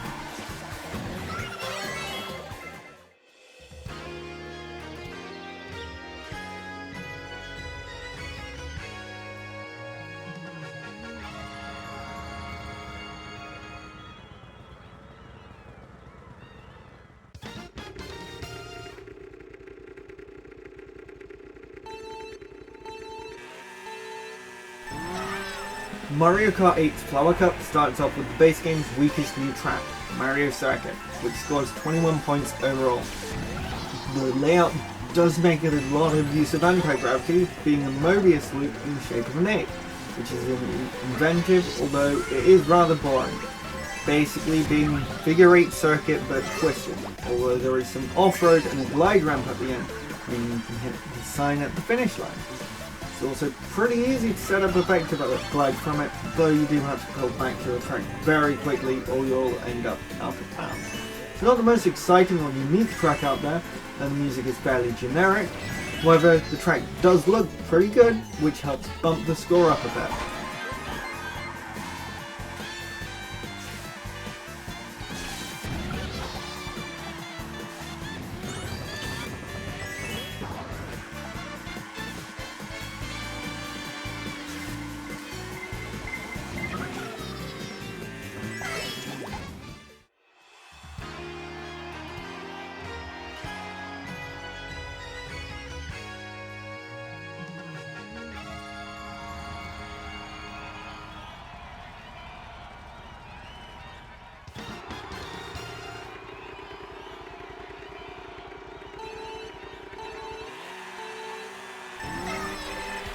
3DS Toad Circuit was certainly a choice for the boosted horsepower. The track remains practically unchanged from the original version, with the most notable change being the fingers of the Toad balloons now being fully modelled. It does look better, and the music is definitely better quality, with the guitar solos sounding much better thanks to the lack of compression. It's a decent track, scoring 21 points, but honestly there were so many other options for Mario Kart 7 that could have been brought back instead of this one.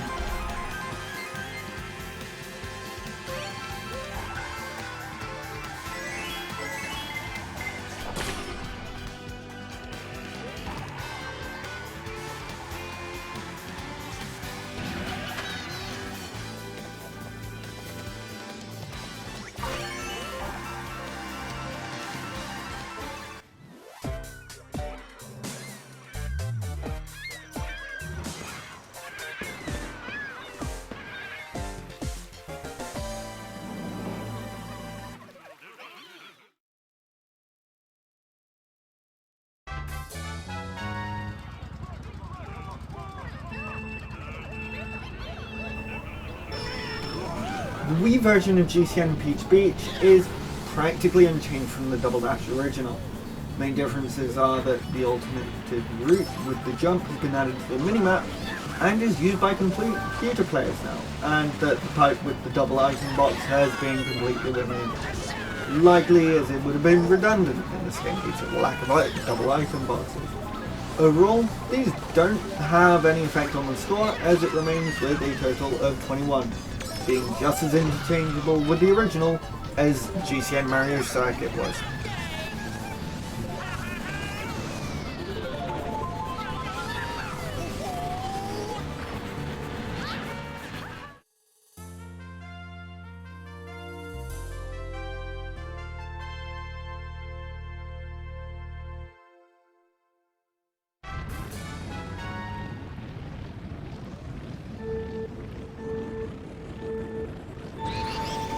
Peach Beach has a pretty fun layout and looks pretty good overall, but the standout feature of the track has to be the cataquacks roaming the beach, which if you crash into them, you're catapulted up into the air. The track also has branching paths, and the water surrounding the track has deeper areas that move closer to and further away from the main track, like the tides. And overall, the track scores 21 points, identical to the later version from Mario Kart Wii.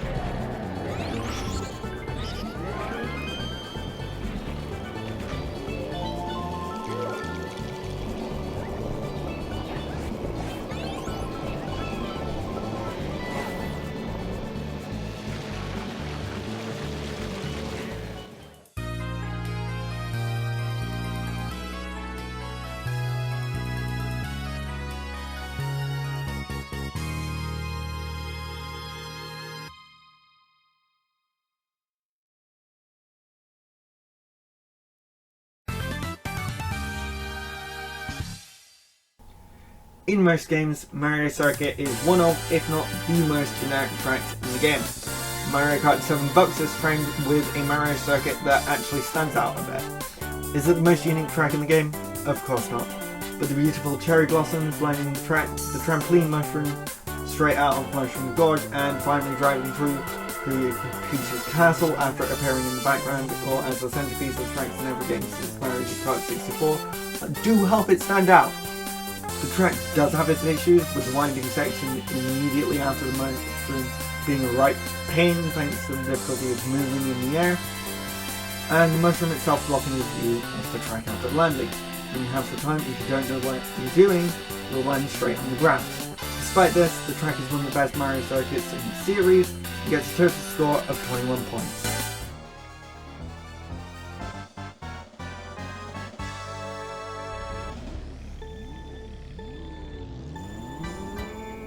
Yoshi Valley is one of the most fun and unique tracks in Mario Kart 64, and is the only track in which the game fails to keep track of who's in the lead due to the many winding, branching paths. This helps the track achieve one of the best scores of the Mario Kart 64 tracks, with a total of 21 points overall.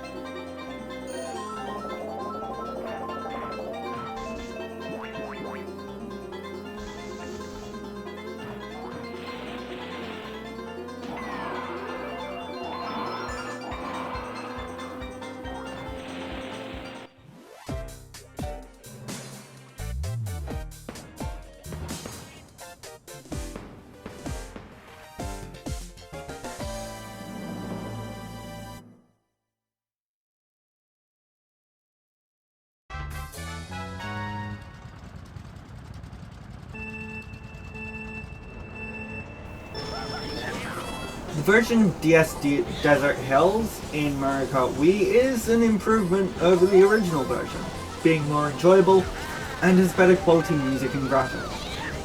Still a fairly mid-track in my opinion though, and the improvements help boost the score up to 22 points, with most of them coming from the uniqueness, aesthetics and music of the track.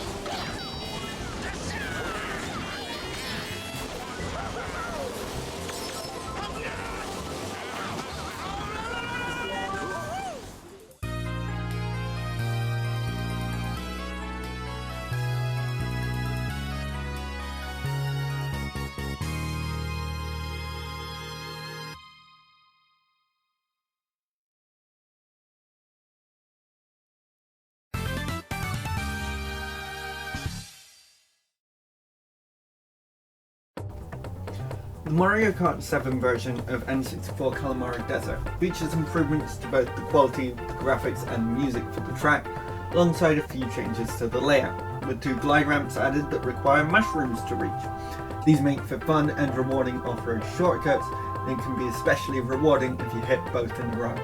However, the terrain is no longer as much of an obstacle as it was in the original, as it's shorter and moves slower, so it tends not to actually cross your path while racing.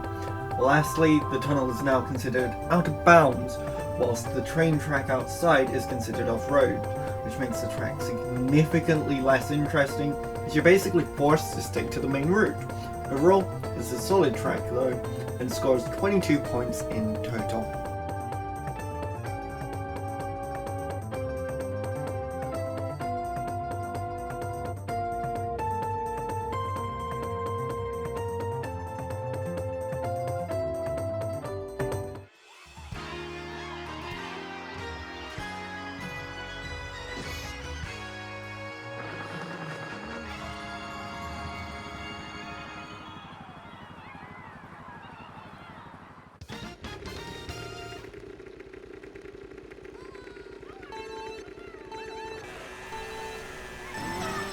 With a score of 22 points, SNES Donut Plains 3 is a major improvement over the original version. The track plays far better this time round, thanks to Mario Kart 8's tight control scheme in comparison to the original game. In addition, a significant portion of the lake has been filled in with land, while the remainder can be driven in thanks to the addition of underwater driving. The Monty Moles on the track are a more enjoyable hazard that can be tracked from this time, instead of grabbing onto you if you crash into them. The graphics have also received a major overhaul with a more detailed background and a tower added to the centre of the track in the middle of the sharp U-turn. The music has also been updated, with the main melody being of much higher quality in comparison to one on the SNES. However, the whistle has been relegated to the front-running version of the music and feels less effective than previous versions of the Donut Plains theme.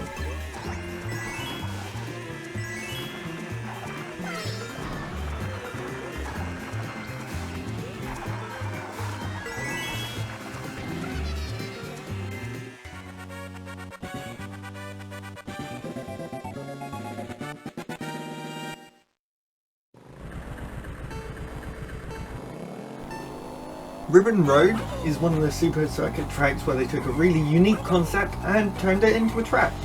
And it's pretty good. The track has several jumps over itself and is roughly divided into 3 sections. The weakest part, however, is the music, though the track still scores 22 points overall.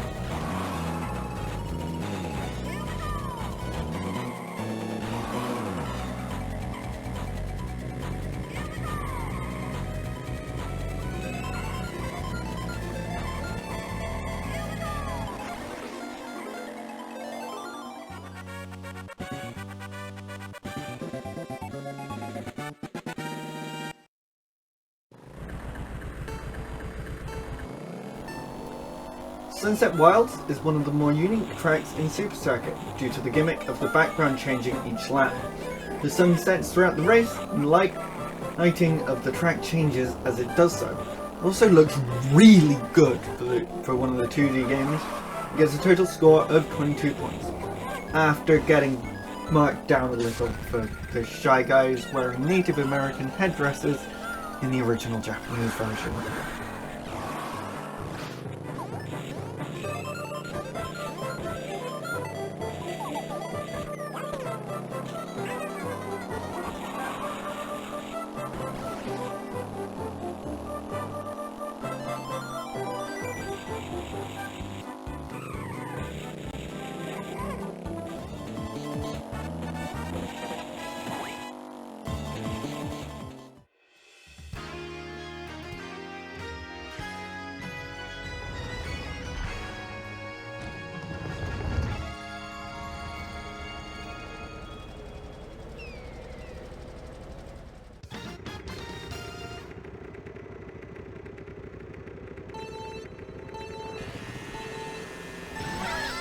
The version of 3DS Rock Mountain from the Mario Kart 8 Deluxe Booster Course Pass is almost identical to the original, with some small changes due to the different physics of Mario Kart 8 in comparison to Mario Kart 7.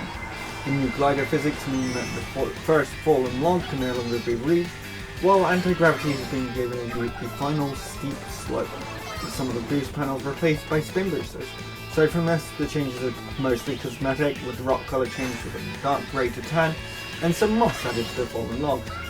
The music is less compressed, but the track still feels pretty dull overall, with a score of 23, putting it just inside the top 160 at 159.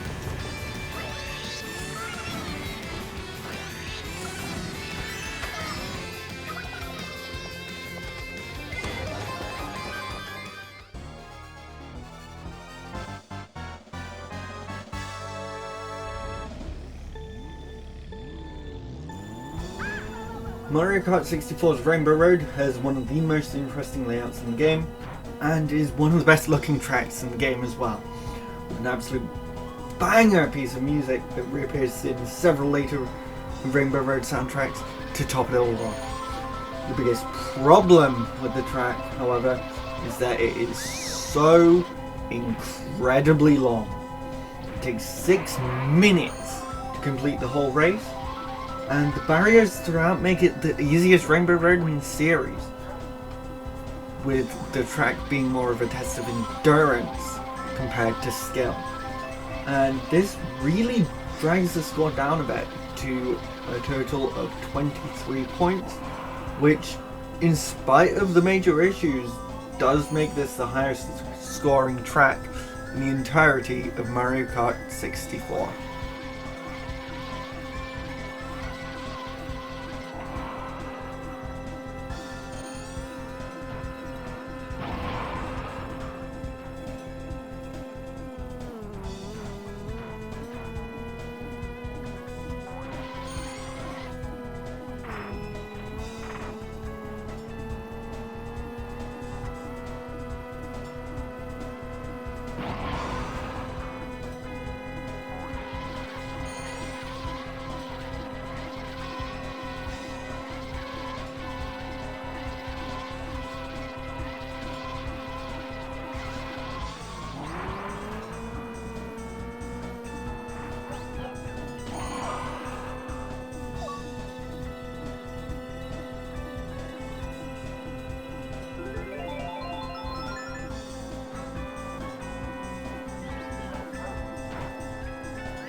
Starting track of Mario Kart 8, Mario Kart Stadium, boasts a fairly simple layout, being a starter course obviously. However, the track design does a good job of introducing the anti-gravity mechanic to the series, as well as introducing gliding to players who missed Mario Kart 7, and allows those who did to just do slightly different gliding features in Mario Kart 8. The track itself is rather fun and makes good use of the anti-gravity mechanic to help make the layout more interesting. While the music is pretty good, if a little generic, and it looks really nice thanks to the HD graphics. It's not the most unique track, as it's a stadium track, but it is the only starting track to have a nighttime skybar. Overall, Mario Kart Stadium is a pretty solid track, kicking off Mario Kart 8 quite well, and scores a total of 23 points.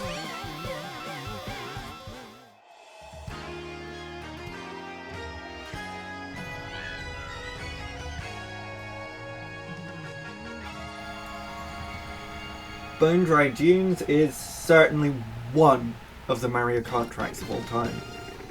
It's definitely the lowest point of Mario Kart 8 Special Cup, being rather dull and forgettable, which for a Mario Kart track is among the worst power traits that it can have. The layout's okay, there's a giant shit manned by Toad to throw coins onto the track near the start, there's a split section of track with an off-road section and jump in the middle. Couple of turns before a jump to another section with two split paths, with the bone piranha plant acting as a hazard at the start of the full split between the two paths. One path stays on the ground with more bone piranha plants as hazards, while the other travels along a wall with a couple of jumps. Both end in a glider section into a cave with an entrance shaped like dry bar. There's a couple of turns in this cave with wandering dry bones acting as hazards, before the final turn back to the start line. There's also a higher path near the roof of the cave which can be accessed by bouncing off a sand geyser that sometimes appears in the glider section. It's not a very fun track to race on, nor is it very unique. It looks nice enough though. The music is rather uninspiring in my opinion, feeling like just another desert track. Overall, this is one of the more underwhelming tracks from Mario Kart 8, scoring a total of 24.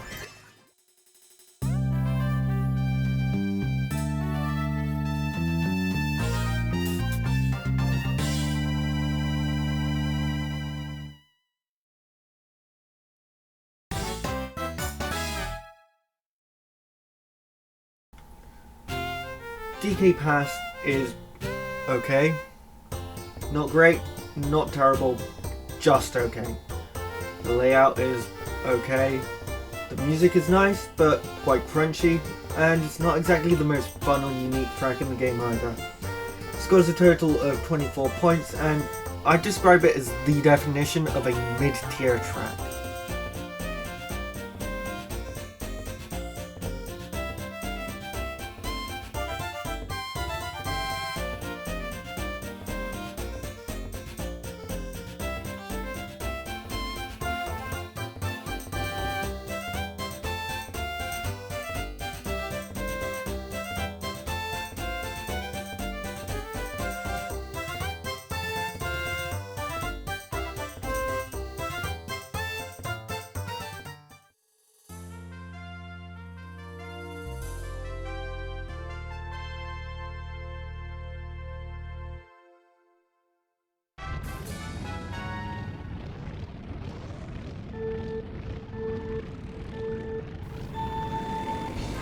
Double Dash's Luigi Circuit takes the crown of the best opening track in the series, scoring a total of 24 points. What sets it apart from the rest? Well, there's the chain jump, and of course the fact that the track doubles back on itself, blending a lot of chaos, especially when combined with the special items that you can get in this game.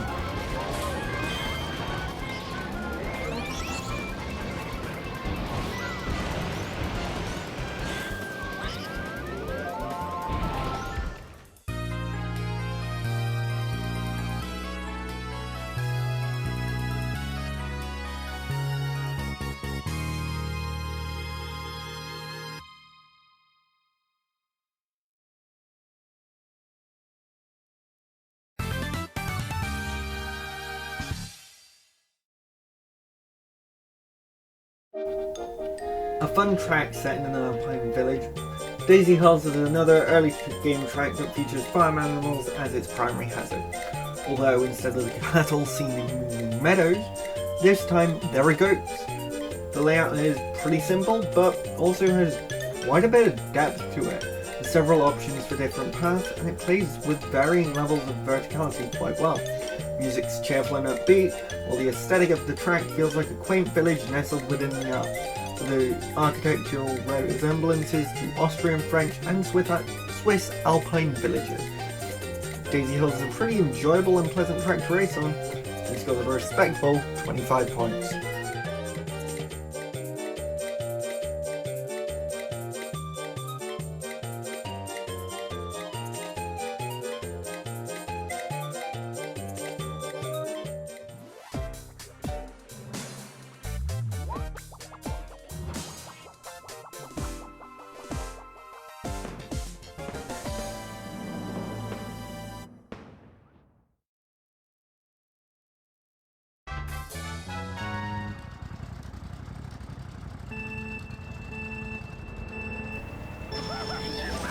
N64 Sherbetland, like the other N64 retro tracks in Mario Kart Wii, remains practically unchanged from the original.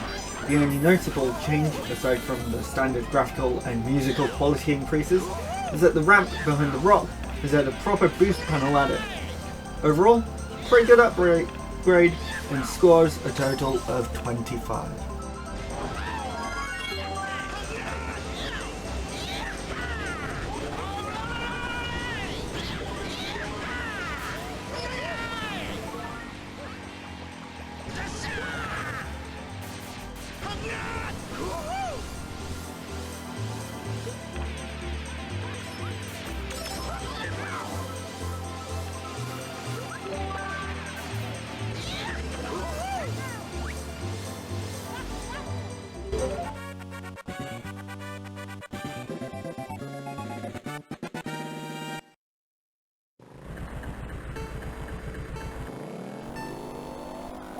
Super Circuit is where the series started getting really creative with tracks. Teaseland is one of these incredibly creative tracks.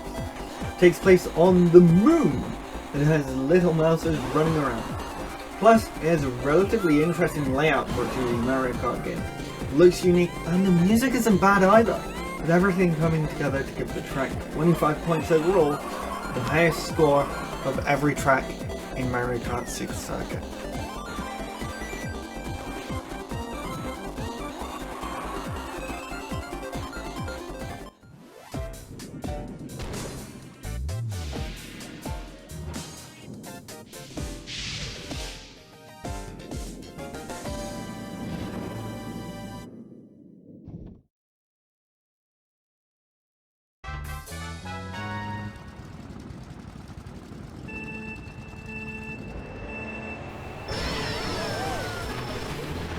GBA Bowser Castle 3 does a lot of improvements over the original for its return in Mario Kart Wii, with the trick system significantly improving on the fun of the track and helping the layout stand out much more within the series. On top of this, the music and graphics are also much better in the Wii version, and the track gets a total of 25 points overall.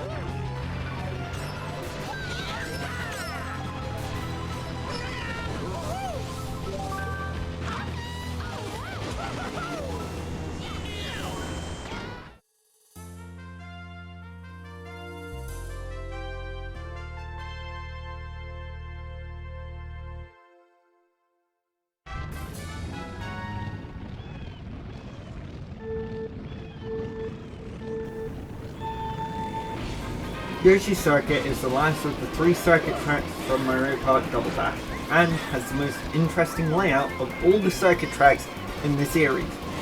What makes it so interesting? The track's shaped like Yoshi! This makes for a really unique track design, and it's pretty fun. Plus, this is the only version of the track with the tunnel shortcut. The overall scores are 26.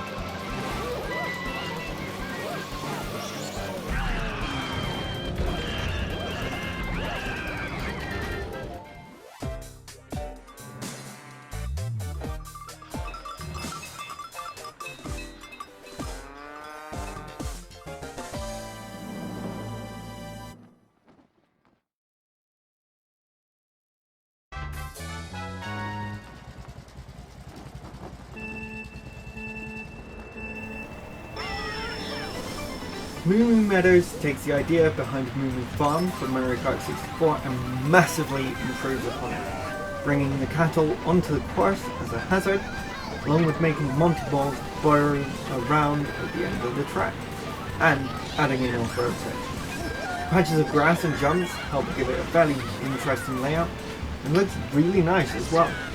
Plus, it has an incredibly fun and vibrant background music track. It is one of the best early Mushroom Cup tracks in the series.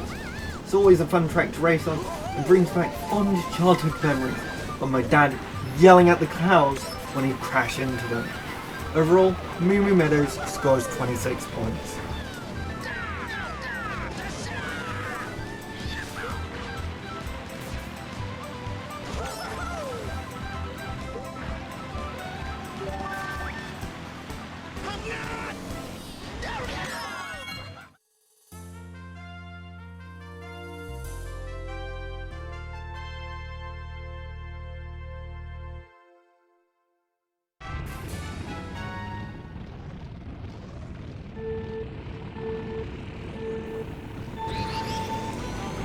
Mushroom Bridge is the first of 2 traffic-based tracks in Double Dash, and it's pretty fun. With a fairly simple layout, but multiple shortcuts you can take. First is an off-road path that requires a mushroom, while second lets you drive on the arches of the bridge with a bunch of speed boosts, and the track scores a total of 26 points.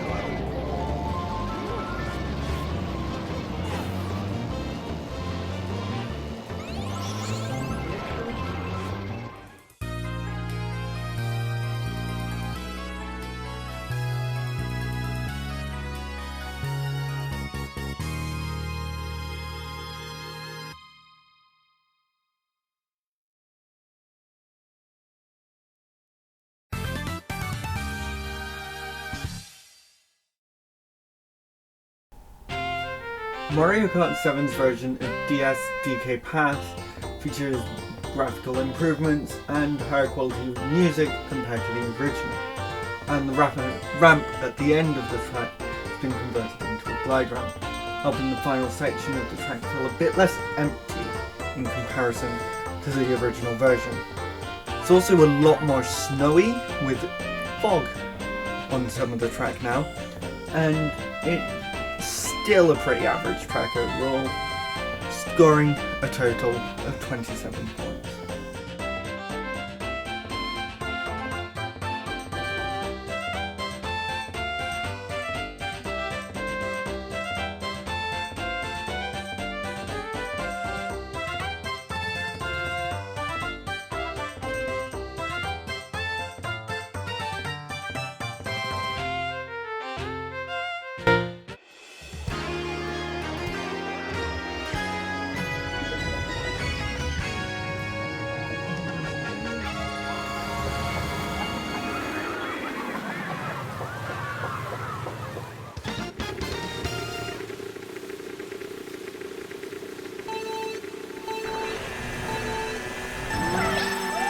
Water Park is the first track to feature anti-gravity, underwater riding and gliding all in a single layout. It's fairly simple, although the massive loop out of the water and being able to hit the cabin of the Ferris wheel are both pretty memorable. And this track is one of the easier speedrunning tracks to pull off in each run. A very satisfying vector glide with an easy setup on the glide ramp and the end of the lap. The track is a fairly unique water-based setting, and the music is a fun beach vibe, with a great balance between the relaxing, high energy and music. The track itself looks really nice with a HD graphic. There are many details in the background, similar to many of the other tracks that Mario Kart has. Water Park is a rather solid track overall, scoring 27 points overall.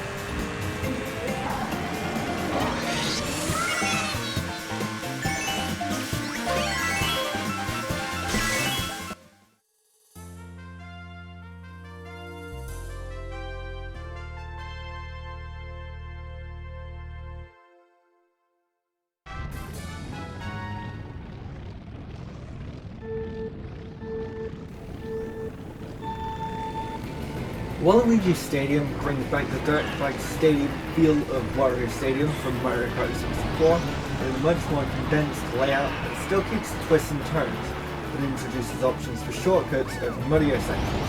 Plus, there's the floating rings of fire to jump through, and the Piranha Plant walls that contribute to the overall fun of the track. And we cannot forget the music either. All of these contribute to a total of 27 points.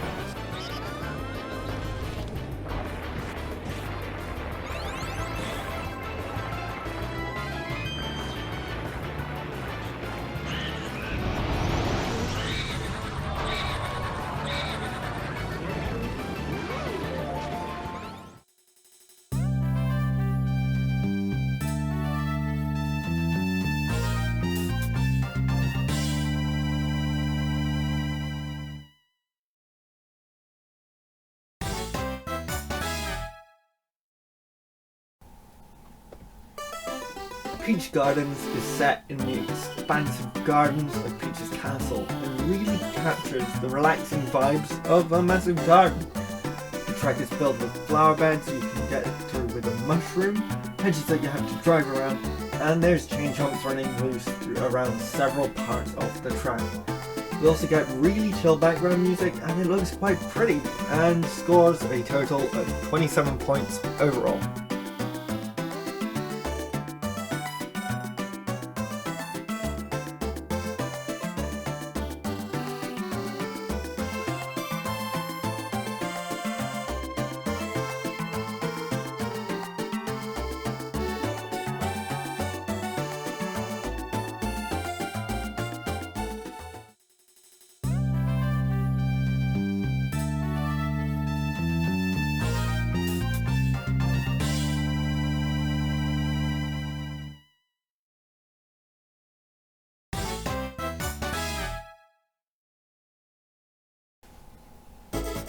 Delfino Square really feels like you're racing through the narrow streets of a town somewhere in Europe, such as Italy. You see it has a solid layout, looks pretty good, and the music really helps capture the vibe really well. Overall, pretty decent track and gets a total score of 27 points.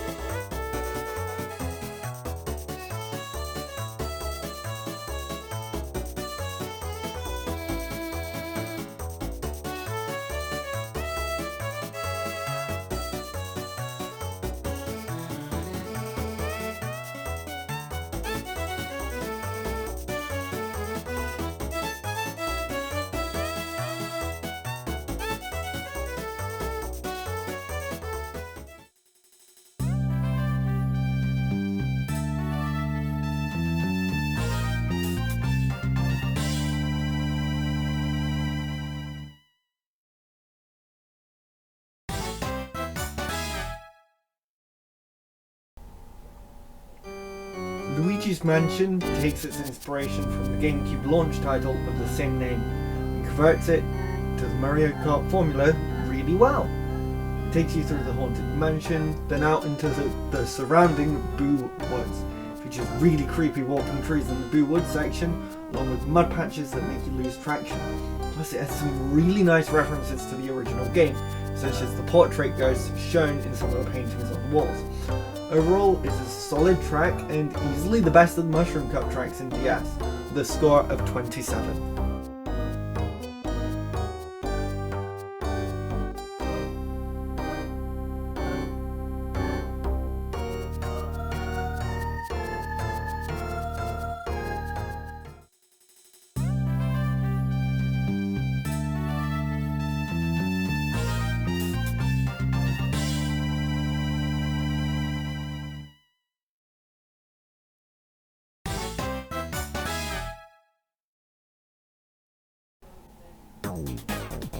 Shroom Ridge has a solid layout, looks good, and has good music too.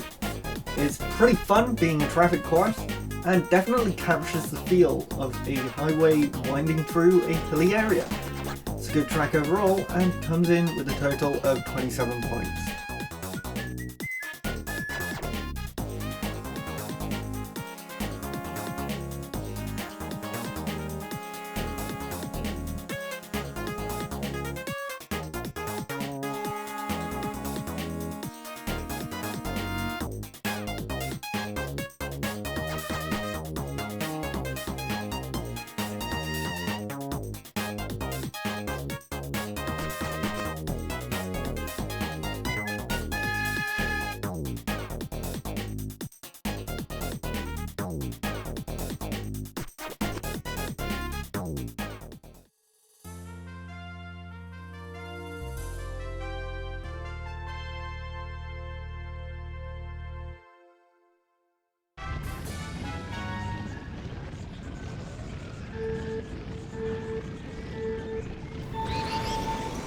Coming in 139th with a score of 27, we have DK Mountain.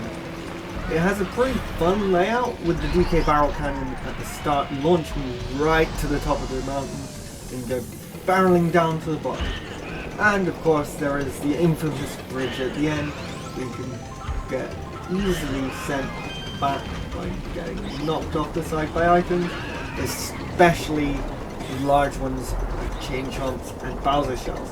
The biggest issue I have is that the actual area surrounding the track just looks so empty, and it feels odd for a game that's filled with so much character in all of its tracks aside from this one.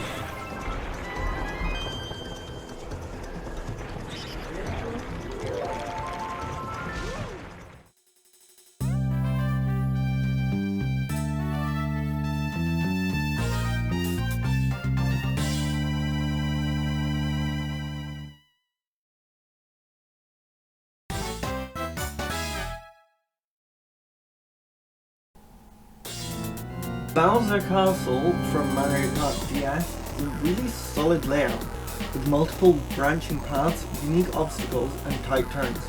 The track is a fun risk versus reward element throughout, with the branching paths both having a riskier route that's faster and a safer route that takes longer to get to the end. First, there's the rotating floor route, where you can exit early to avoid the burners, or you can continue past the burners to reach a corridor that leads directly to the upward spiral, skipping a couple of turns. The second split path comes with the rotating grid. To stay balanced, you get a shorter route to the shifting platforms near the end.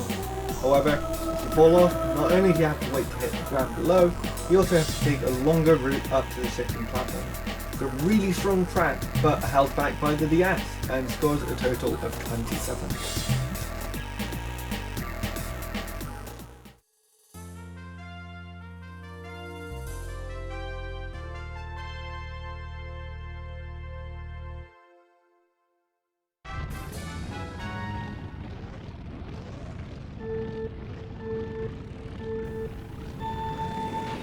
Sherbetland from Double Dash is a very fun ice course with great music and a pretty good layout. There's a lot of time to be escaping Shy Guys and Freezies as obstacles, but there is one thing you see every race that looks pretty bad, and that's the start line. What on earth is that horrible font? It looks awful.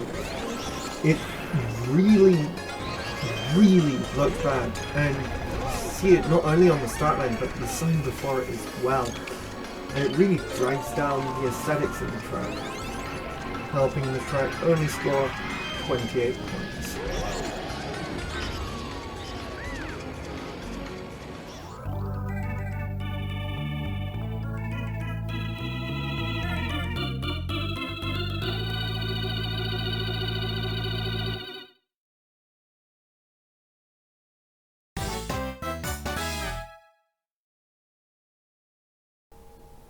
The second track to bear its name, Wario Stadium from Mario Kart DS, is a far shorter layout than the N64 track that it shares the name with. However, the shorter layout is definitely more varied and never gets to the point of feeling tedious and repetitive that the original could reach quite easily. With boost pedals through patches of mud and jumps through rings of fire, this track really captures the feeling of a stunt track. Plus, it gets bonus for sharing its music with Waluigi Pinball, and scores a total of 28 points.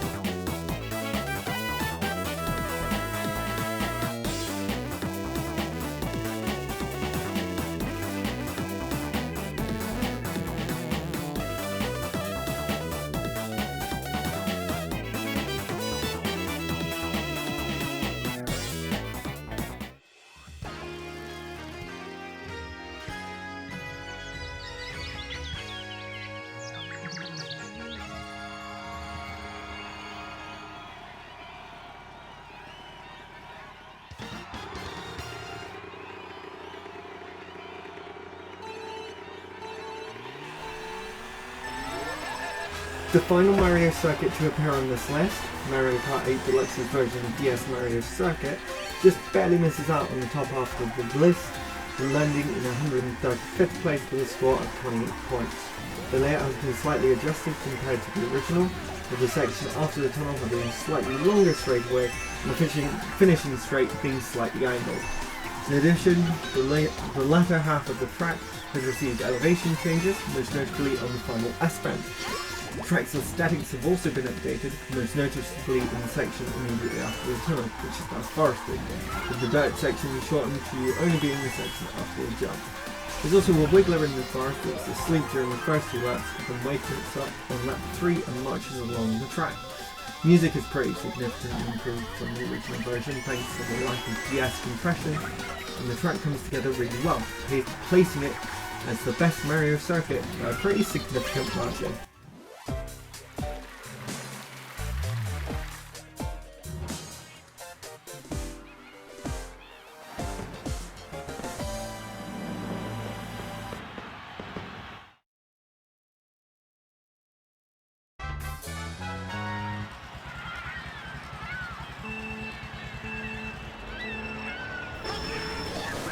The most unique of all the circuit tracks in the series, with a beautiful sunset and a seaside tone vibe and its own vibrant music that fits the track and character really well, Daisy Circuit gets a score of 28 in total. It captures the seaside tone vibe really well. There's 2 statues in the centre, one depicting Luigi and Daisy dancing together, and the other depicting baby Luigi and a fellow character I can vaguely tolerate, officially known as Baby Daisy. The sunset aesthetic of the track also looks incredible, and track overall is pretty fun.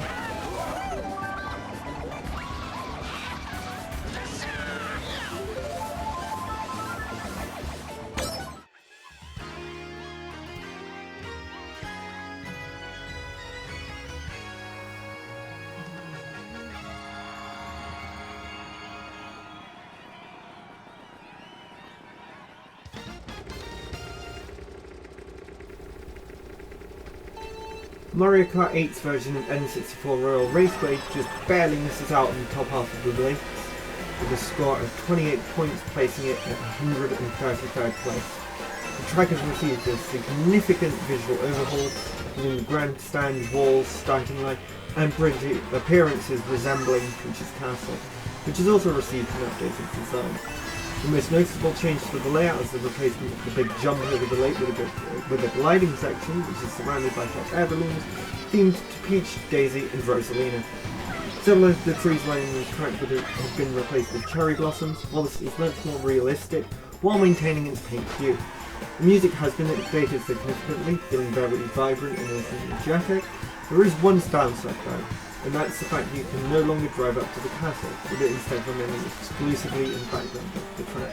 This isn't a major issue, but it is sad to see a funny Easter egg removed.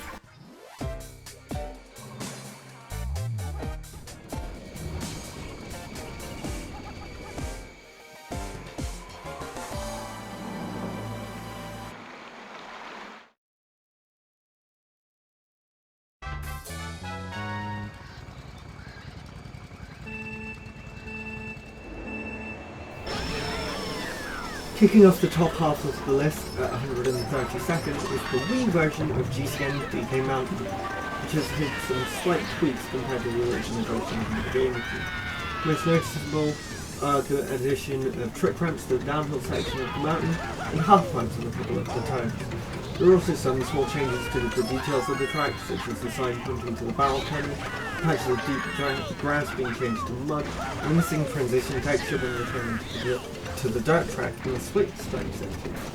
Don't know how that was missed, but it was. I personally prefer the newer version of the track, as the added trick options make it a bit more interesting in my opinion. They helped bump the score up by 1 point to a total of 28 points.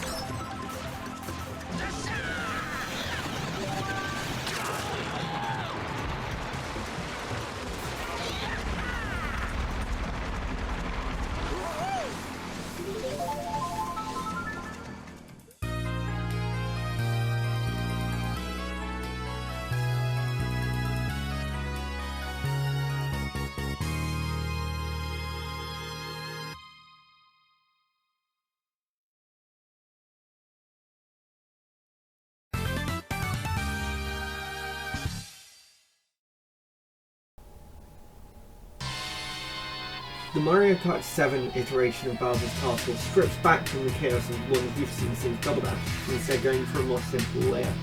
You get a spinning log similar to the version of the DS version, and there's the underwater section, which has lava, which is literally impossible.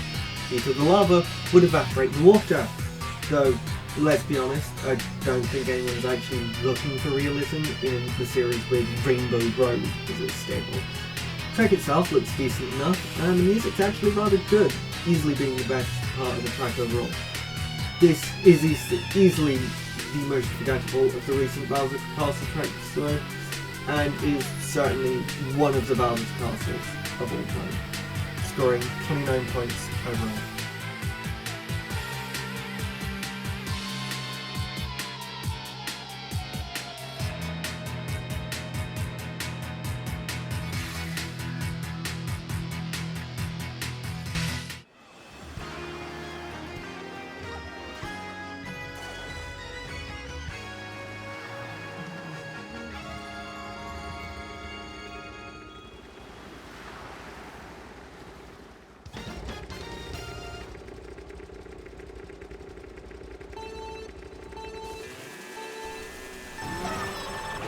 The version of DS Cheap Cheap Beach from Mario Kart 8 is pretty similar to the original.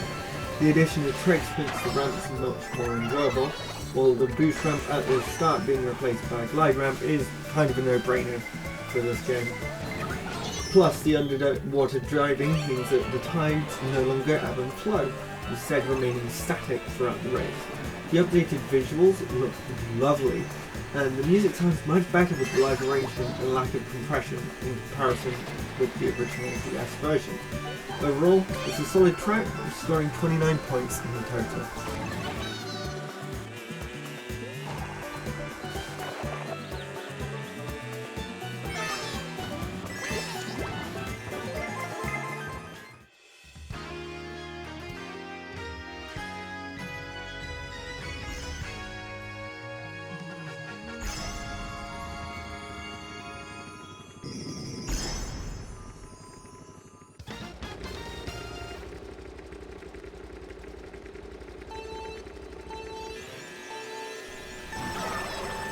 The Mario Kart 8 version of SNES Rainbow Road features major graphical upgrades over the original and 3DS versions, along with significant improvements to the music.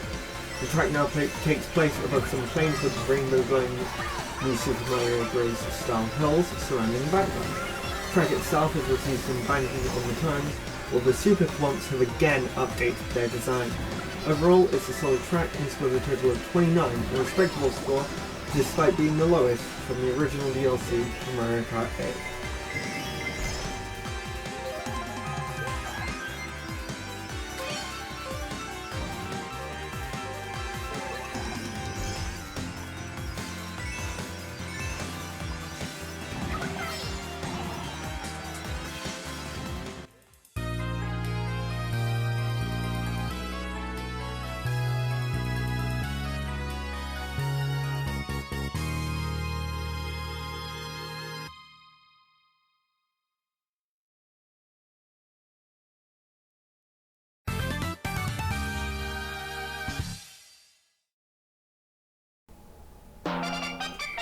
Mario Kart 7's version of Wii Koopa Cape is certainly the weakest iteration of the track. There are several changes to the track to make it less interesting, and some that really defeat the point of the track. Firstly, the half pipes have been removed, which doesn't necessarily make the track worse on its own, but it only gets worse from here. The jump ramp at the start of the river section has been turned into a glide ramp, which incentivizes you to avoid the running water. Running water that makes you move faster. And it gets even worse. The pipe section has been turned into an underwater section, meaning that the running water in the pipe has been removed. And that's not all. The electricity hazards have been removed and replaced with a small school of cheap tubes, which bump you around a bit. This version of the track is such a disappointment compared to the original, and scores 30 points in total.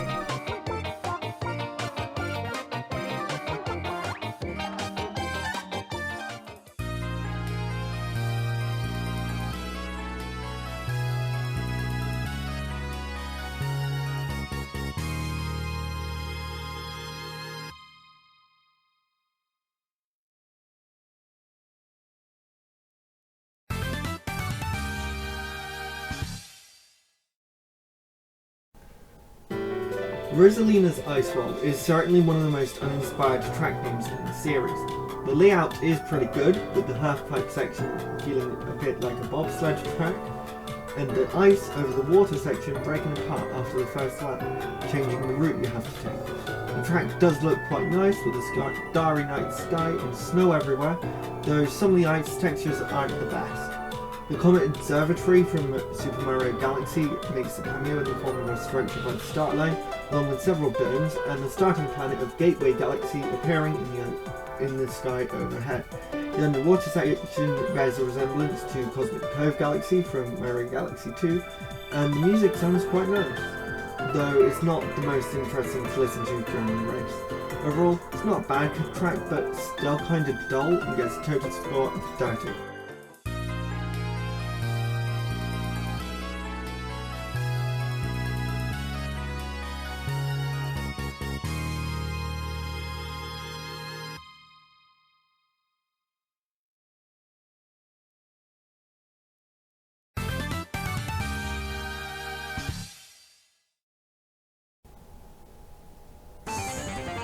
Wario Shipyard, also known as Wario's Galleon in Power Regions, gives everyone's favourite greedy man in yellow and purple with an addiction to garlic a pirate ship. Because of course the guy whose main character trait is liking money would have a pirate ship to plunder some gold.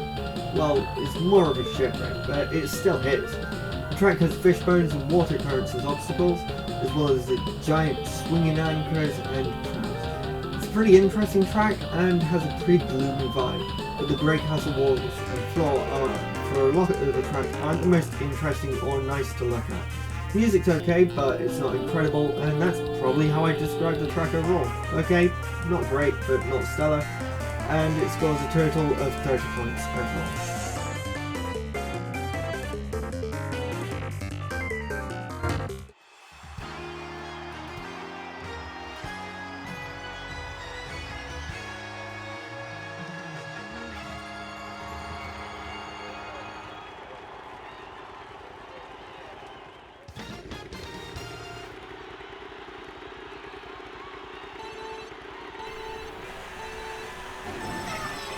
Excitebike Arena sports a simple layout, being just an oval with a bunch of jumps and mud patches.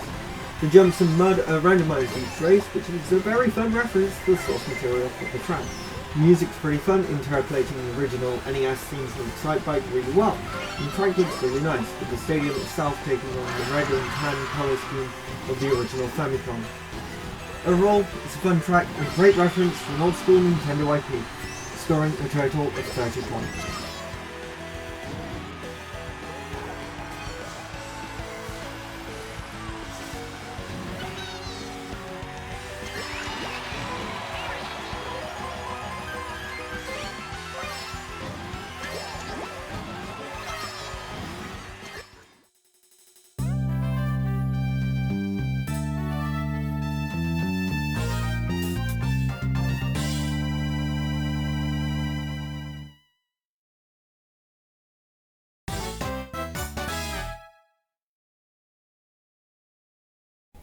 Rainbow Road from Mario Kart DS is the first track to feature any form of inversion, 9 years before the game has anti-gravity as its gimmick. It has a vertical loop and a corkscrew. It brings back the boost pad helix around a pipe from Double Dash. The layout is pretty solid and definitely the most difficult in DS, but it does suffer from feeling just a little bit too short. Though this does mean that it doesn't have the pacing issue that some of the earlier tracks have, where there are long stretches between notable features. Overall, it's a solid Rainbow Road. It scores 30 points in total.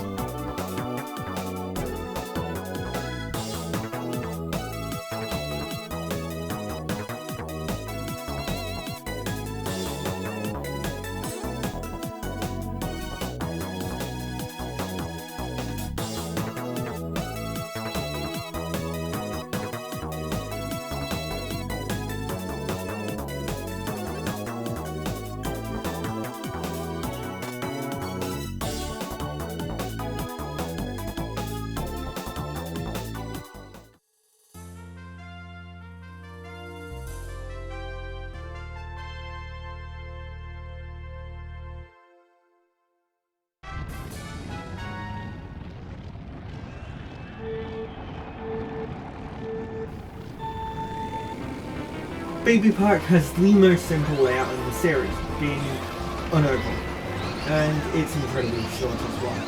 However, it more than makes up for this with 7 laps of sheer chaos. The track works incredibly well with Double Dash's special items, especially Bowser shells and chain chomps flying everywhere.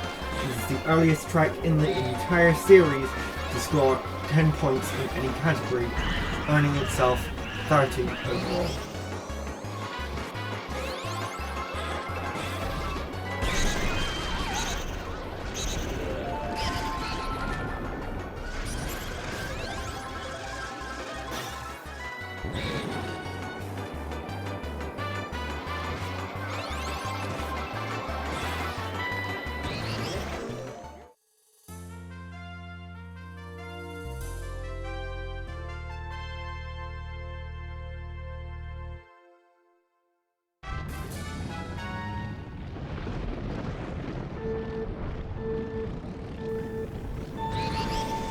The Double Dash version of Bowser's Castle started the trend of having mechanical Bowser statues as the main obstacle in a Bowser's Castle track. In this one, the Bowser statue is near the end of the track and slides along rails, shooting fireballs at racers both from the front and behind. Plus, the narrow corridors with clumps that take up most of the space, the lava chamber with lava bubbles jumping out across the track, and the room with the fireballs all combined with the Bowser statue section to give a great, interesting and challenging layout that is really fun, and overall, the track scores 30 points.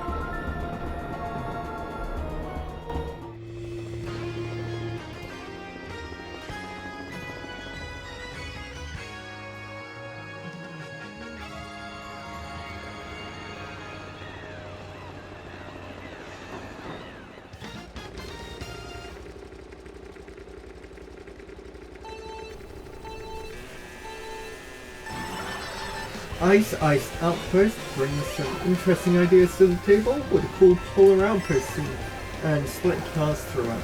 However, it manages to feel pretty forgettable overall, with the split paths being a rather dull gimmick in their execution due to being practically identical, and the polar outpost scene feeling extremely incidental to the actual track design at best. The track itself is on a pair of yellow and green metal paths, with 3 gaps and barriers for shortcuts using the surrounding ice, making all 3 of them far more risky than the main route due to being much more slippery and lacking barriers.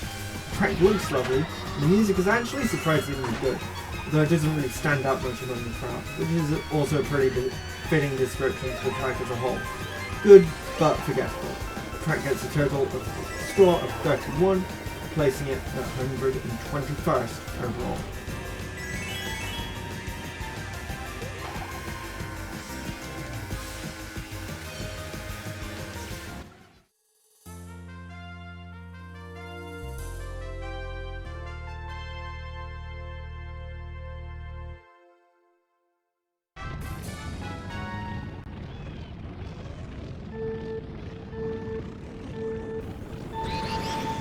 Daisy Cruiser is probably the most unique track in Double Dash, and has an interesting and unique layout to boot. There are item boxes that roll around throughout the race, as though the ship is rocking as it travels across the ocean, along with the tables and the dining area sliding about. Plus there's a split path to the basement which grants a double item box, at the cost of the time lost from falling down the hole. The track overall works really well, although the music and aesthetics of being surrounded by nothing but water brings the score down a bit to 31 points.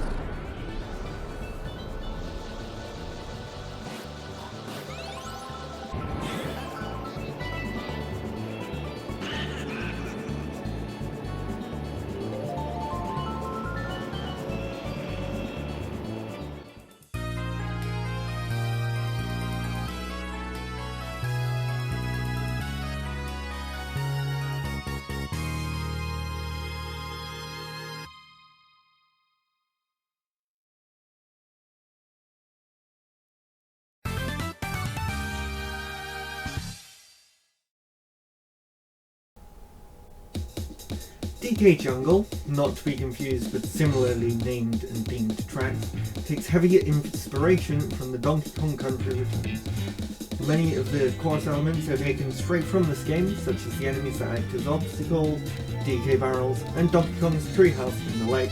Heck, even the music is straight out of the Donkey Kong Country game, being an arrangement of DK Island Swing. That's the most iconic piece of music from the Donkey Kong franchise. The jungle-themed Donkey Kong track is obviously not the most unique thing in the world. We've already had DK's Jungle Parkway and DK Mountain overall, but the addition of the Donkey Kong Country Returns elements definitely helps it to stand out more. Visually, it doesn't look too bad for a Mario Kart 7 track, and the layout's decent, which is a pretty good summary for the track overall. The score's 31 points.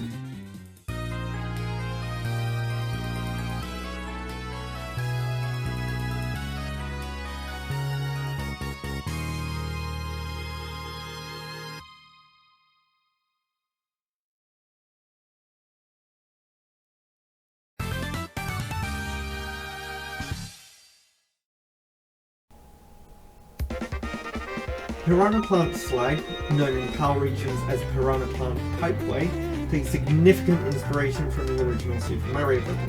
With significant references to underground levels like 1 and 2, with the floor design taken straight from the palette of the ground in those levels, with blue goombas like the ones from the underground levels as well.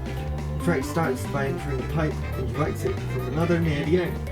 The area near the end of the level also resembles the castles at the end of levels in Super Mario Bros. Along with the starting line, almost exactly replicating the shape of the smaller castles, with flags taken from the new Super Mario Bros. Games lining the starting area. The above ground area at the end also features more references to Super Mario Bros. Times from the background of the levels, including bushes with the exact same shape as the cloud above. The track also features the rushing water from Koopa Cake and a couple of piranha plants that chomp at you. The weakest area of the track is, in the original version, is the underwater section. It's a rather dull and uninspiring tone, although the layout of this section is still interesting. Music is pretty good, with firm references to the underground theme from Super Mario Bros. The track's pretty good overall, getting a total score of 31 points.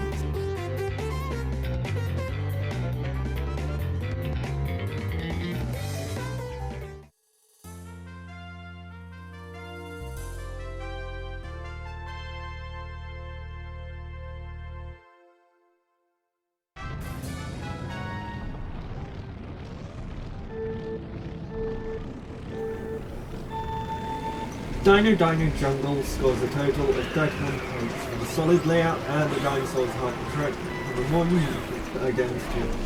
There are 3 sections to the track: the jungle, the bridges over the water, and the cave, before crossing the dino. The track shares its music with GK Mountain, and it fits both really well, though personally I find it fairly dull.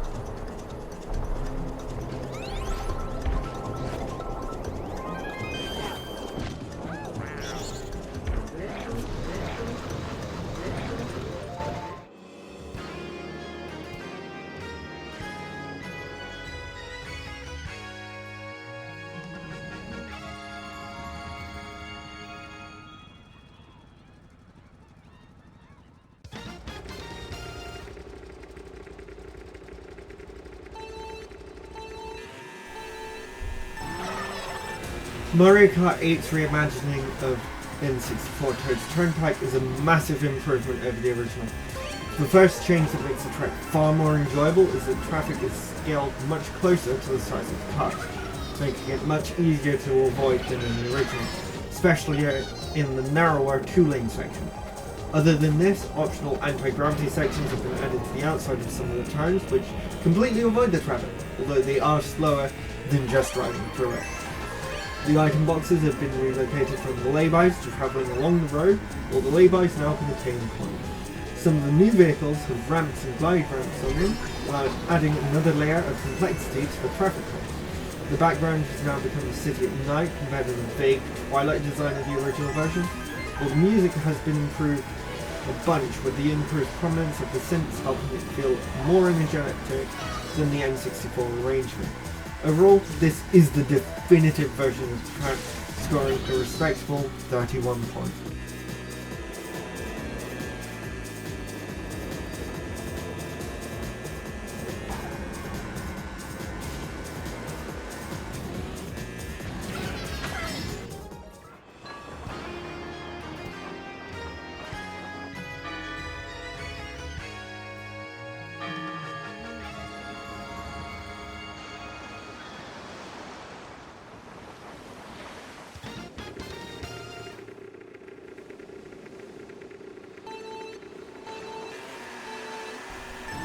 Toad Harbour has a fairly basic layout, with a few memorable features such as the marketplace, the split path, and being able to drive on the walls of the Toad Toy Store before the final downhill back to the shore.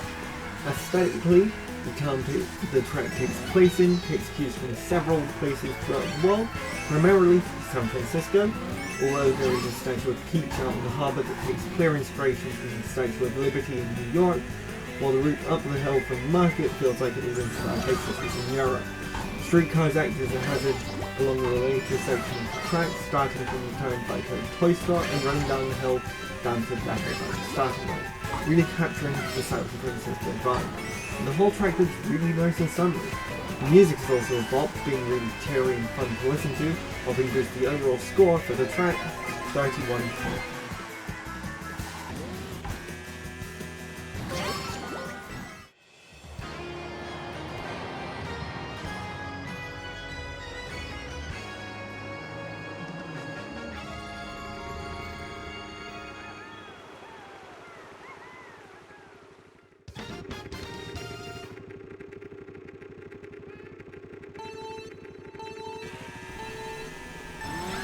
Tokyo Blur is the weakest of Mario Kart Tour's city courses. The layout of the track is very simple, not very interesting, and barely utilises any Tokyo landmarks. with most of them being relegated to the background or relatively incidental to the track. The track starts on the Rainbow Bridge before passing the Ginza Walking Store on each lap. In the first lap, racers turn left, leading to a U-turn in front of the National Diet Building, before ducking into a tunnel and taking a couple of right turns back to the Rainbow Bridge. Lap 2 sees racers turning to the right at the Walking Store, aiming to avoid flunks before reaching the right turn that leads to drivers going under the Kaminari Mall, before taking another right-hand turn, followed by a left to rejoin the first lap for the tunnel. Third and final lap, as racers again turn right at the Walker Store, however they turn right immediately after the swamps onto the Shuto Expressway. There's a couple more swamps to avoid, and then a spiral leading up to a glide ramp to end the final lap back on the Rainbow Bridge. The track looks alright, and the background features several notable Tokyo and Japanese landmarks, including Tokyo Tower, the Tokyo Skytree, and Mount Fuji. However, these landmarks could have been used instead of the ones we do interact with to create a more interesting layout, and the music for the track is pretty uninspiring and generic. Overall, Tokyo Blur really misses the mark, scoring 32 points in total.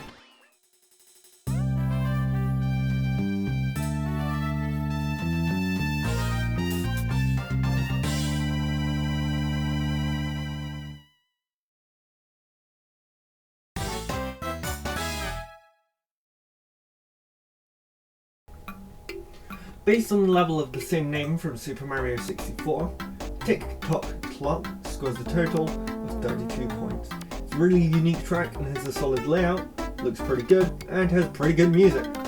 Plus, the track gets unique obstacles such as gears, pendulums, and clock hands to avoid or use to your benefit.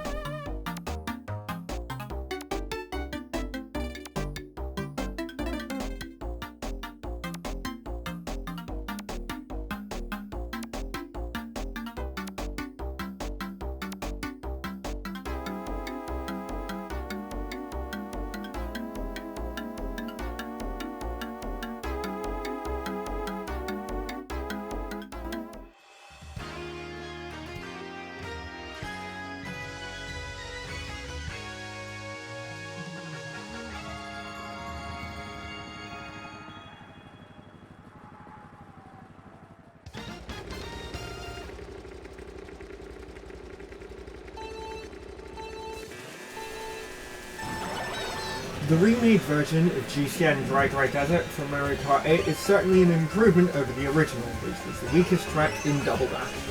The Oasis Underwater section is a much better finale to the track than the stand dunes from Junction, along with falling pillars allowing for breaks on later laps, helping break up the monotony. The track does look really good and the music is certainly better than the original version. There have been some features removed, including the tornado that ran the track in the original, and the pit plant no longer appears when falling in the quick sand pit. Despite these removals though, the track overall is better, scoring a total of 32 points.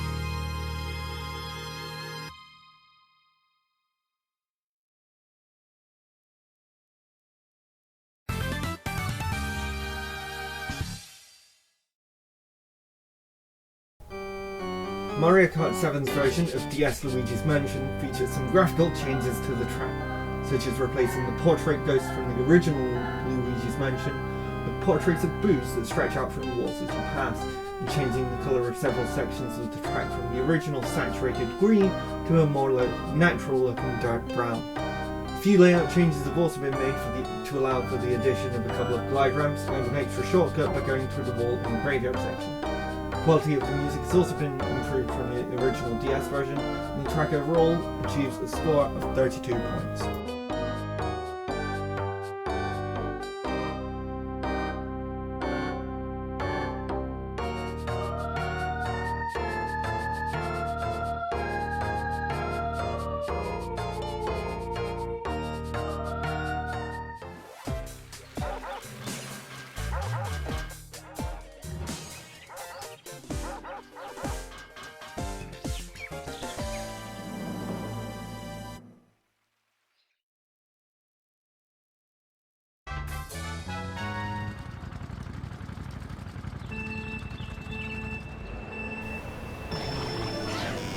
The version of DS Peach Gardens that appears in Mario Kart Wii features several changes and additions to the track compared with the original.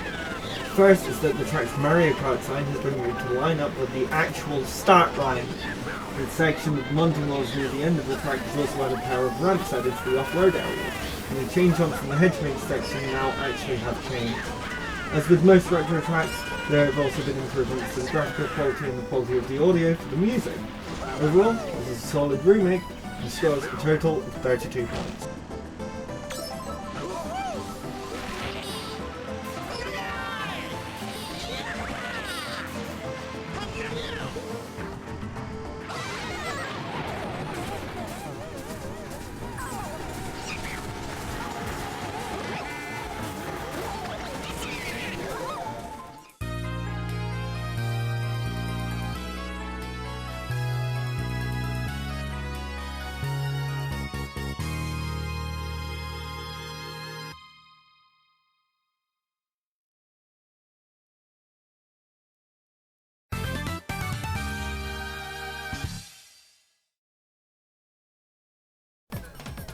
The version of Wii Mushroom Gorge that appears in Mario Kart 7 is mostly unchanged in terms of graphics and music, aside from the removal of some mushrooms in the background. However, there has been one big change made to the layout that takes away from the fun of the original track in my opinion. The left route within the cage has been changed from the original, with the chain of trampoline mushrooms being replaced with a single blue one that activates the glider. Additionally, the shortcut near the start has been removed entirely. Overall, these changes are definitely for the worse and drag the score down to only a 32.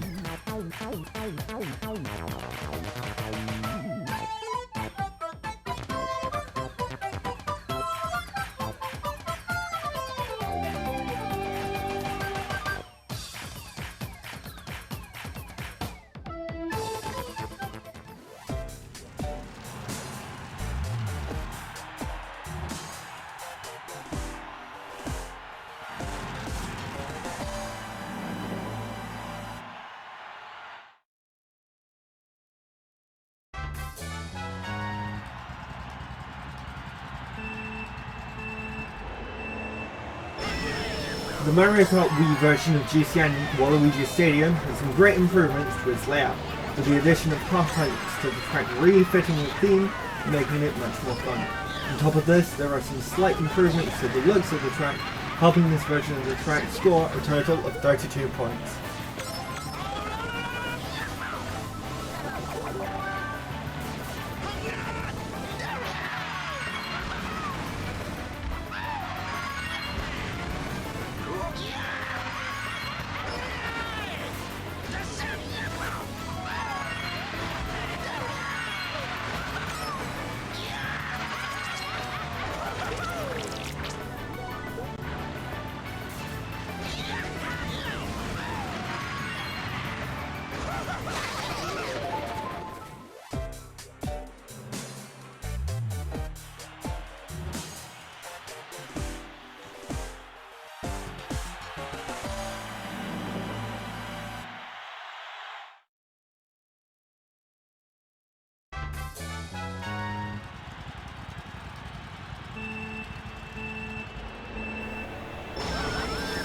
DK Summit, also known as DK Snowboard Cross in PAL regions, gets a score of 32 overall. It's pretty unique in that it's themed to snowboarding, yet also takes a lot of inspiration from the two previous Donkey Kong tracks, DK Mountain and DK Path, taking the verticality of the former and the snowy theme of the latter. This works really well.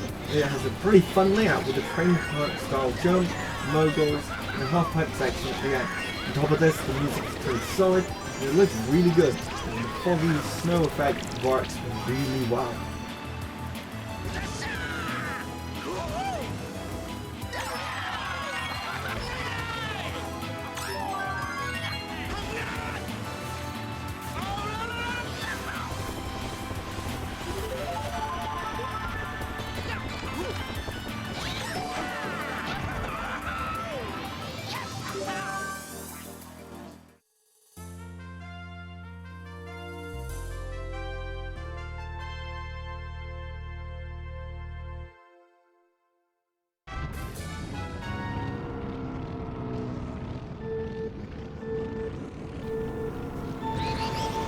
Mushroom City is one of the most interesting traffic-based courses in the series and scores a total of 32 points. There's 2 layers of road, a highway at the top with the start line, holes and a dirt shortcut on the side, and then the city below, with 2 branching paths which meet crossroads in the centre, plus a shortcut off to the sides of one of the swept routes. The track also looks great and shares its music with Mushroom Bridge, and it slaps! Overall, it's really fun and among the best Double Dash has to offer.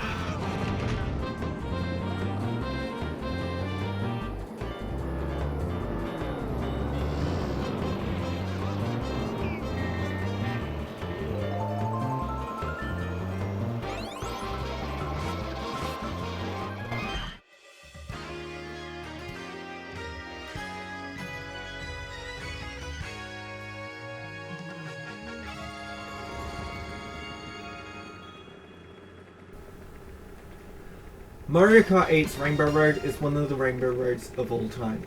Starting with the positives, the space station theme and aesthetic is a really unique take on a Rainbow Road, helping it to stand out a bit amongst the crowd. On top of this, it looks great, really feeling futuristic, and the whole theme works really well. The music's also pretty good, although it somehow feels like the most generic Rainbow Road music to date, while feeling different at the same time. However, we do have to talk about the negatives. And in this case, the negatives are all down to the layout. For Rainbow Road, this layout is one of the weaker ones, especially due to its difficulty and length, both of which are relatively lacking. While the majority of the other Rainbow Roads are either the longest track in the game or the hardest, this version is certainly not the longest track in Mario Kart 8. I wouldn't say it's the most difficult either, even in the base game. On top of this, the track makes very little use of anti-gravity in spite of being in anti-gravity for the majority of the layout. It's only really used to have the track at slightly jaunty angles, which after getting full inversions in DS Rainbow Road and a vertical downward section of track in Wii Rainbow Road, feels extremely underwhelming and like a bit of a pop-up. The track has so much potential to go absolutely mental, and that unmet potential really drags this version of Rainbow Road down, bringing the score down to a total of 33 points.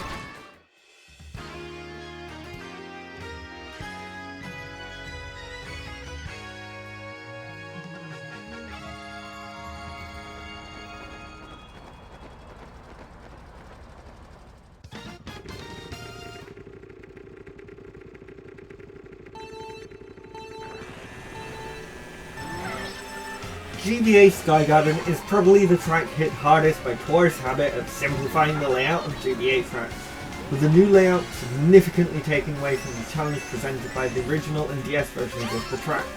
The added elevation changes do help make the track more interesting than if it were flat, like in the original, stopping the layout to score from dropping down to a 1. The track's very fun to drive on and it actually looks really nice.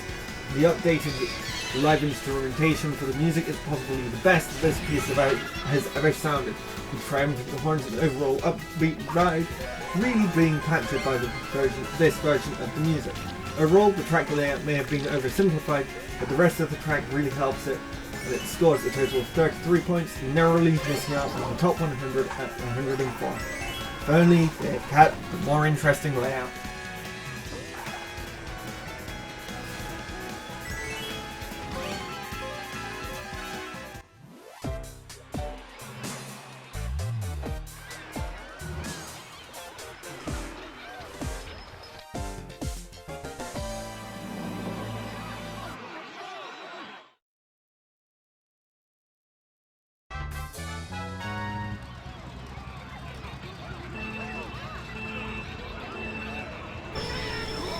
The Mario Kart Wii version of DS Delfino Square gets a total of 33 points. The layout's unchanged from the original version, but the addition of the trick system in Wii helps boost the fun of the track, which, alongside the improved music and graphics, helps bump the overall score by quite a bit to earn a position as the best retro track in the entirety of Mario Kart Wii.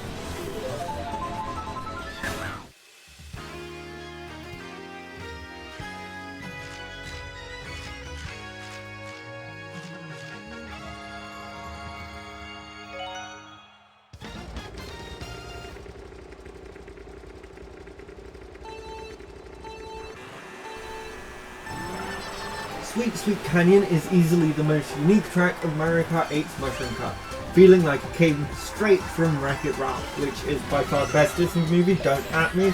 The track looks really tasty, if a bit sickly. You probably need a few friends to help eat it all. Though we're here to race, not eat, and this track is a pretty solid layout to race on, featuring a cannon, split blue and pink anti-gravity path, and a shortcut to a giant chocolate sprinkled donut. The music's nice enough to listen to and has quite a bit of energy, feeling quite festive. Though I personally just don't really like it as much as other tracks, so that's probably because I played a lot of Sonic Colors, and when I see a sweet themed level in the game, it just reminds me of Sweet Mountain. Don't get me wrong, it's not a bad piece of music, it just has a bit of brain rot, it doesn't quite feel like the music has enough energy to me. Either way, the track feels pretty good, getting a total score of 33 points.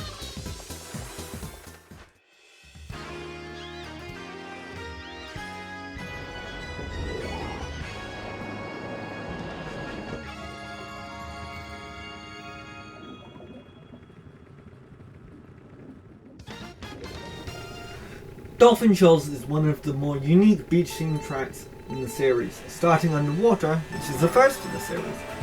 The majority of this track is underwater, with only 3 sections where you actually pop out above. The centre of this track features an underwater cavern filled with pipes with flowing water, and a moray eel whose back you can trick in.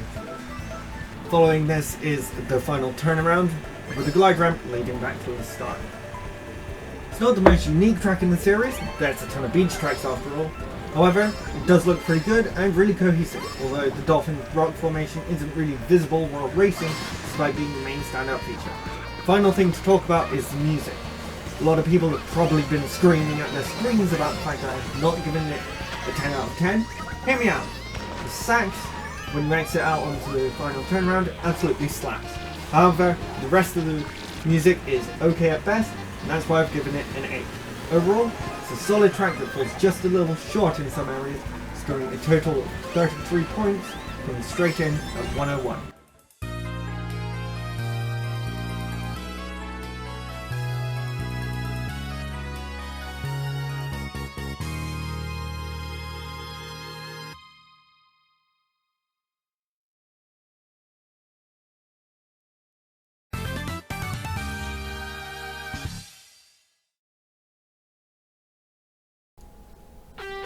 Woohoo Loop, also known as Woohoo Island Loop in Power Regions, is the first of 2 tracks in Mario Kart 7 while you race on Woohoo Island from the Wii Fit games and Wii Sports Resort, as well as the first of 3 tracks with 1 lap split into 3 sections. The track layout does a great job of showcasing the island, mainly following the first cycling route from Wii Sports Resort, with some changes and additions to create some split paths, such as being able to drop down and drive through the ruins, or being able to drive along a dirt path up to the Candle, the giant lighthouse, before gliding down to Woohoo Town at the very end. The track itself is fun as well, managing to fit in some traffic portions among the showcase of the island, and the track looks nice too. On top of this, the music really works well, with the Mario Kart style remakes of the Wii Sports Resort title theme. Everything comes together really well for Woohoo Loop, resulting in a final score of 33.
The Booster Course Pass version of GBA Blue Lake has a couple of slight adjustments to turns compared to the original, although the track now has a bunch of trick ramps with several parts at jaunty angles, capturing the effect of the track being built on a crumbling, deteriorating boardwalk. The latter half of the track is now in anti-gravity and contains a significant underwater section. The track is now actually in a lake, as opposed to an empty black void. The added section to accommodate the alternative routes and floor has been removed, but is still represented by collapsed scaffolding in the area it was originally located. The shortcut in the underwater section is now off-road and blocked by wooden cutouts of bushes instead of being a thin bridge like it was in the original. The track looks pretty good, with puddles on the boardwalk reflecting the moonlight and a really eerie background helping capture the haunted vibe.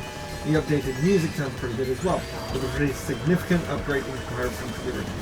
Overall, GBA Blue Lake is a solid course, scoring a total of 33 points, pushing it into the top 100 at 99.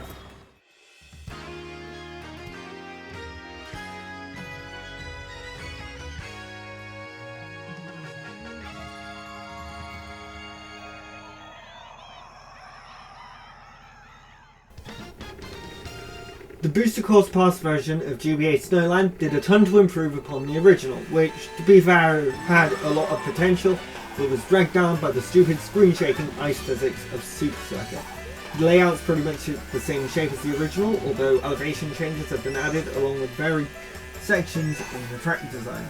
The shortcuts from the original have been changed, with the early shortcut completely removed, replaced with the option to jump off the cliff along the track to drop down to the hairpin turn, while the second half of the track has a pair of shortcuts, one through the gap in the wall, and the second using a ramp made of snow on the inside of the final turn. The track starts on a bridge over an ice field to the only two cliffs on either side, with the majority of the track being on the cliffs and the hairpin turn being on the ice, with the hole in the centre filled with water. The majority of the track is a frozen road texture, aside from the section of the ice. It looks really nice, while the music is really jolly and a great festive vibe. This is definitely the most improved track in the series, with an increase of score by 1000%, earning a score of 33 points compared to the original version's 3.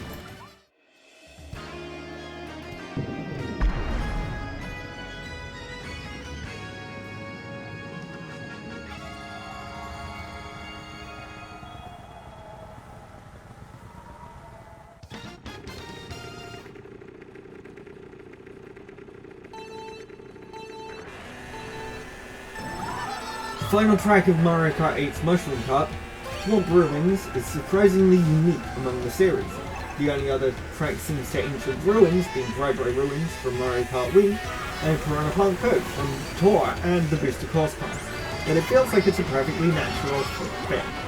Swamps are such a perfect hazard for a track themed to ancient ruins, being made of rock and all. The track itself has a fairly standard layout, although the wider sections with the option to drop into the water, go to the sides, or even go on the walls, along with the turn beforehand having the option to go up the wall, help the layout stand out a bit more. And starting on the second lap, gears start rolling down the turn, knocking over some rocks, like dominoes, to unlock a glide ramp over the water. The final anti-gravity section features a couple of thwomps and a shortcut, which requires a couple of jumps over the gaps, leading to the final glide ramp before the finish line. The clifftop ruins setting looks pretty nice, while the music is vibrant and fun, capturing a feeling of mystery and exploration, really fitting the ancient scene. Overall, Swamp Ruins is the best track of the Mario Kart 8 Mushroom Kart, coming in 97th place with a score of 33 points.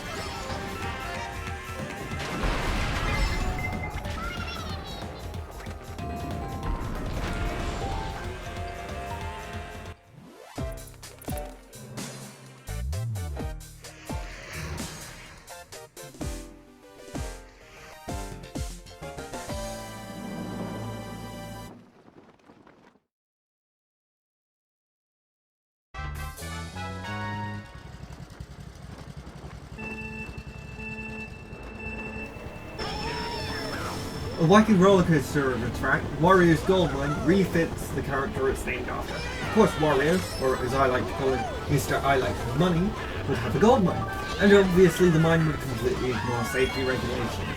The track is a bunch of fun with minecarts you can crash into, gutter pipes, and a lack of guardrails in a lot of places. There's a decent jump in difficulty from the previous tracks in Wii, setting them up for the later tracks in the Star and Special Clubs.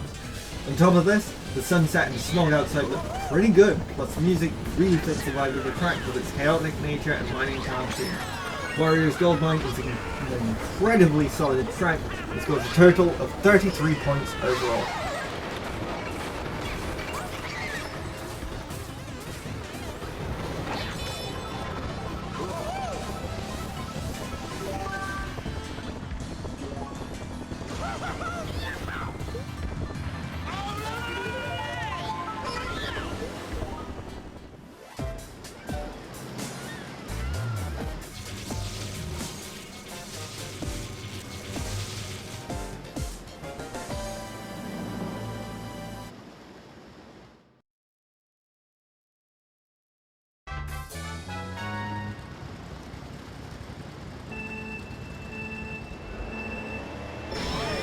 Oh look, it's another beach track themed to Koopa Troopa. What do we got this time? Half pipes? Flowing water that speeds you up? Spinning electric bars that shrink you down? What? Yeah, Koopa Cape is by far the most interesting Koopa Troopa themed beach track. Really fun with lots of speed, and you get a waterfall that drops you into a pipe that leads into an underwater tube with spinning electric bar hazards, which are obviously the better hazard in this section of the track, Nintendo. The music is really catchy and fun, plus the track looks really good, scoring a total of 33 points overall.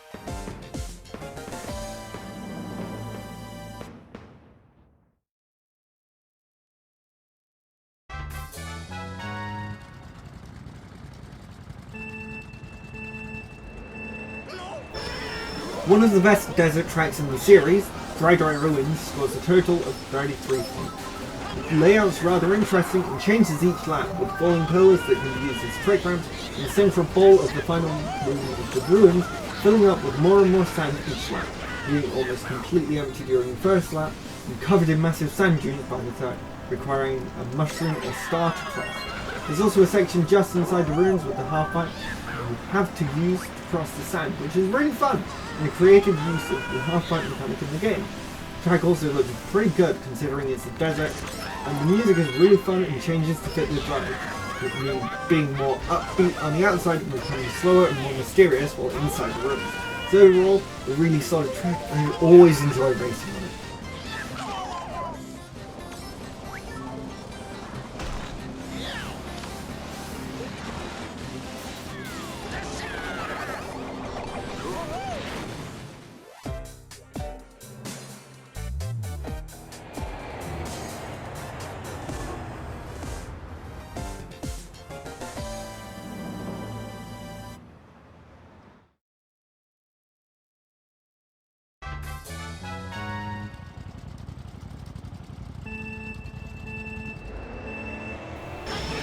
Moonview Highway is another track where you race among actual traffic. The layout's split into two sections, the narrower, windier and slower forested part, and the wider, moderate and faster part within the city area. The forested area features areas without traffic that is slower than taking the more direct route through the traffic, but reward you with safety and items.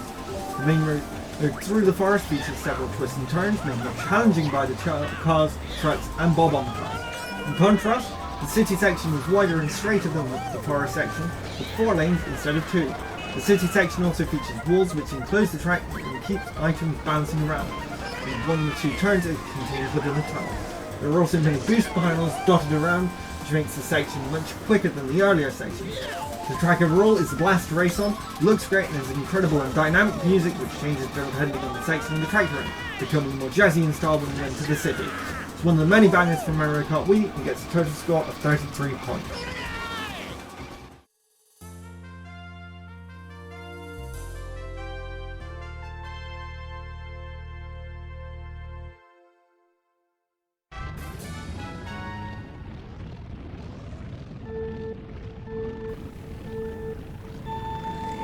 Wario Coliseum is one of the longest tracks in the series. It is so long that it only has 2 laps, the only track in the series to have this distinction. It's a tangled mess of tracks set inside the Coliseum, and genuinely gives off the vibe that Wario built it himself. A solid track overall, with a pretty unique theme that fits Mario to a T, and it shares its really good music with Waluigi Stadium, helping bring it up to a total of 33 points.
GCN Dino Dino Jungle in Mario Kart 7 is similar to the original version, although item boxes have been moved around and a couple of glide ramps have been added, one to the ramp just before the Noshi, and another to the shortcut in the cave.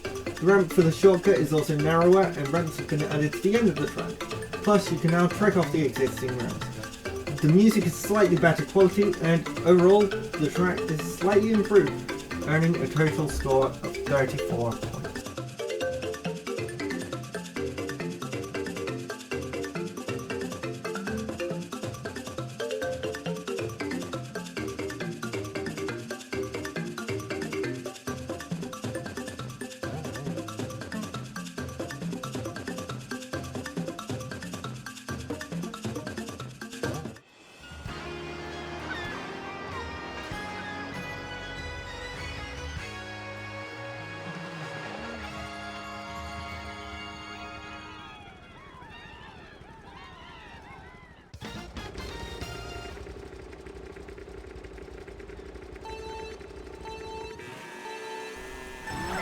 Mario Kart 8's version of GCN Yoshi Circuit brings back the missing spine that was removed in the DS remake, while leaving out the tunnel shortcut from the original. Aside from this, the layout is basically the same as the Double Dash version, except for the removal of the fences blocking off the flower patches on the spines. The track sports major visual upgrades throughout, while the music has also been upgraded with a new arrangement. Overall, it's a solid remake of the track, scoring a total of 34 points.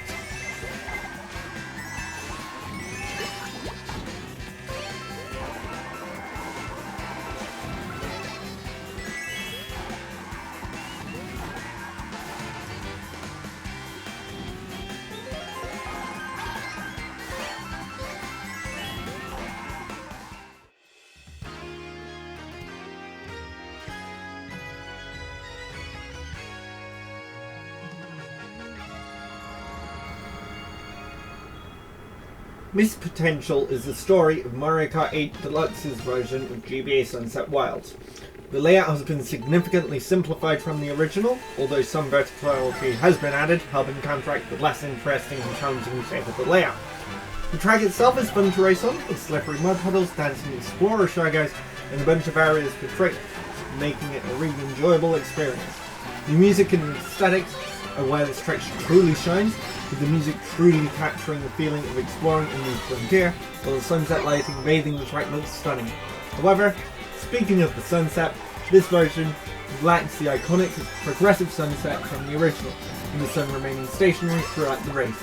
Although it's still dusk and looks incredible, the sun actually setting is what made the original track so unique. And in a game that has 5 desert tracks, just having a sunset skybox is not making it unique. especially with both Bone Dry Dunes and N64 Calamari Desert also using a Sunset skybox. Had the original Sunset been retained, this track would be looking at a top 50 spot on the list, but as it stands, GBA's Sunset Wild barely breaches the top 90, coming in 89th with a score of 34 points.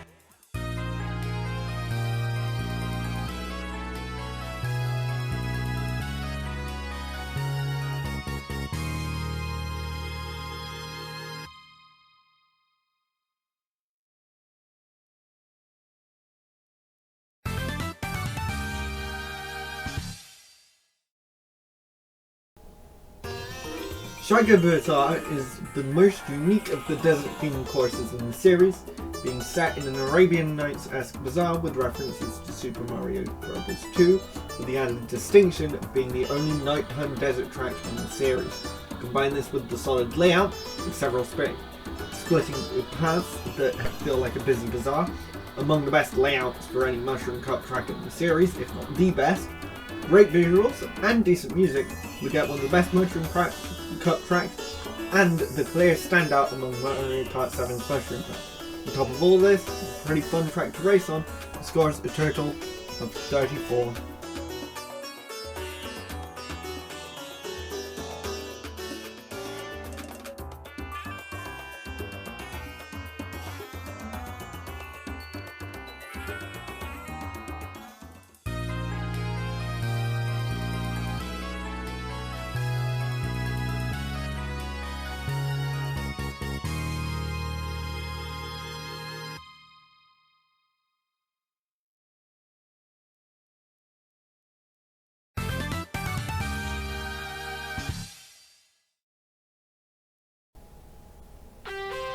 Mucka Woohoo, known as Woohoo Mountain Loop and PAL regions, is the second of the two Woohoo Island tracks, and the second of three tracks that are divided into sections in Mario Kart 7. This track starts on the beach and travels up to the top of Mucka Woohoo, the island's central volcano, before reaching the longest gliding section in the game, taking you all the way back down to the beach for the finish. The track yet again does a great job of showcasing Woohoo Island, featuring several of the landmarks not found in Woohoo Loop, notably Summit Stone Castle and Duckling Lake, Mucka Woohoo itself, and Camel Rock. The track does a good job at feeling open while also feeling focused on the goal. This feeling is most evident with the shortcut options near the end of the second section, being able to either follow the road or dive into Duckling Lake, followed by being able to either cross the bridge over Summerstone Falls or driving through the castle. The sunset vibe of the track slightly boosts it above the Woohoo Loop, bumping it up to a score of 34 points.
With a score of 34 points, GBA Riverside Park is the weakest track in the Fruit Cup, placing it at 86th place overall.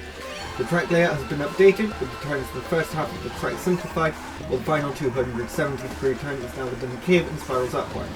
In turn before, the cave section retains the same general shape as the original, although it's been smoothed out and the inside is more open, albeit with mud for a lot of it. Two piranhas that can now roam the second half of the track, glowing mushrooms and nuns that they drop when crashed into or hit with items, although only while using normal items, which I didn't while recording the footage because of bloopers. The track itself looks really good with the green sunset jungle aesthetic. Music is also really fun and jazzy, and everything comes together to make a solid track.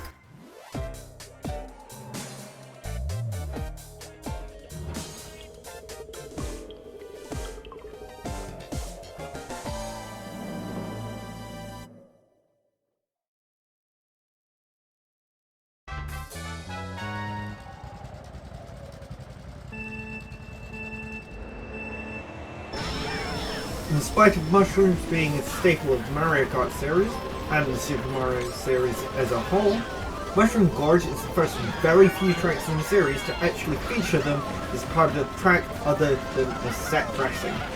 The trampoline mushrooms that you have to traverse as you make your way around the track are really fun, although initially takes some getting used to. The track looks really nice, the music absolutely, and it's pretty unique. The only thing dragging it down a bit is that it has a relatively middle of the road layout down to being in the mushroom track. Even with this downside, it still scores a great score of 34 points.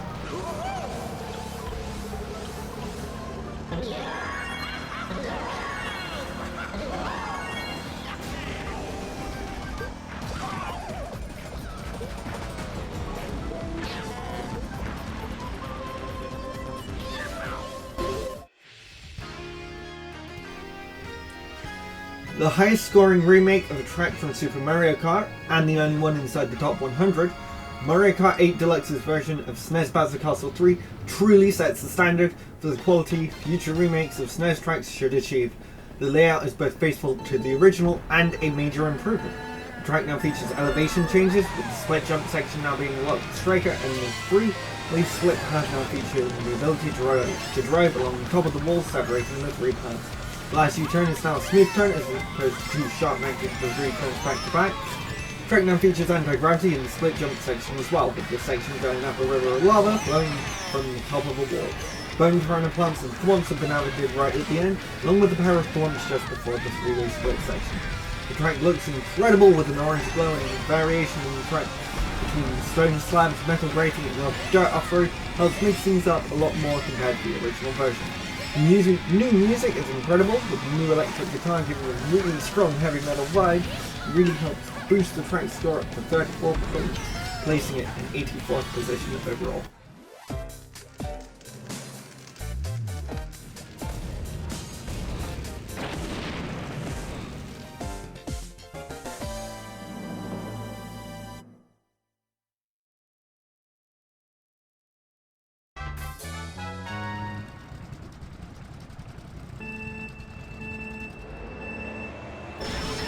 Mario Kart Wii's Bowser's Castle takes a lot of inspiration from the GameCube incarnation, with very similar aesthetics and tracks features, such as always filled with thwomps and fire-breathing Bowser statue near the end of the track. However, it makes a lot of changes to the actual layout to make it feel different.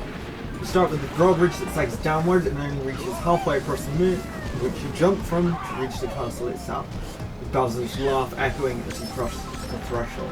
The first room looks similar to the first one with the GameCube one, but instead of thwomps crossing races, the floor is waving. Its next section features a few wider walls with thwomps and turns, one of which has no barrier so you can fall into the lava mode. Next you jump into a half-pipe section with the Bowser statue that breathes fire that you can dodge by using the half-pipe. The final indoor section is an upward helix with thwomps at the top before a jump with spinning fire leading outside. Lava geysers lining the road to the finish line. It's a really fun track, it looks great, and has really great music, which is actually very similar to Maple Tree, the way when the latter is played at half speed. Overall, the Wii Bowser Castle is one of the best Bowser's Castle tracks in the series and scores a total of 34 points.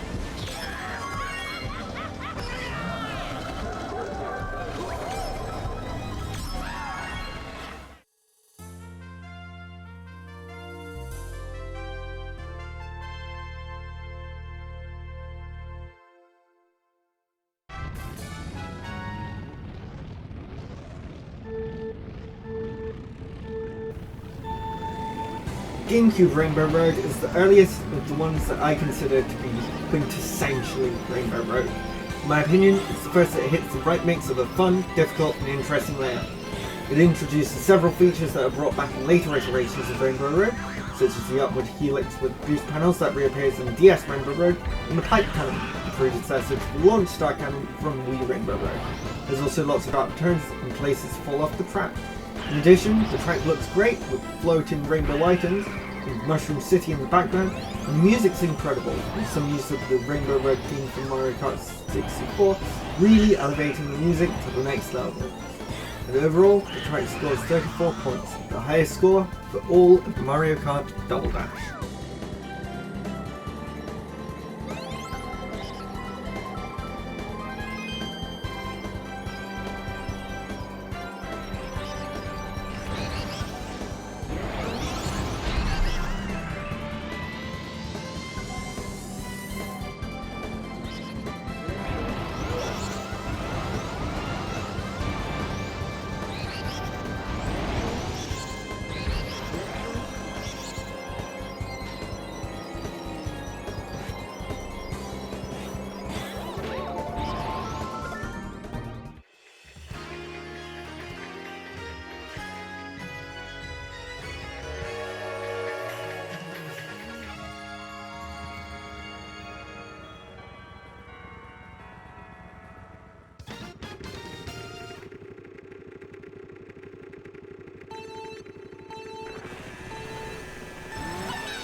Merry Mountain has a fun Christmas theme, starting in the cute festive village at the base of the mountain, climbing up to the peak, and then coming back down.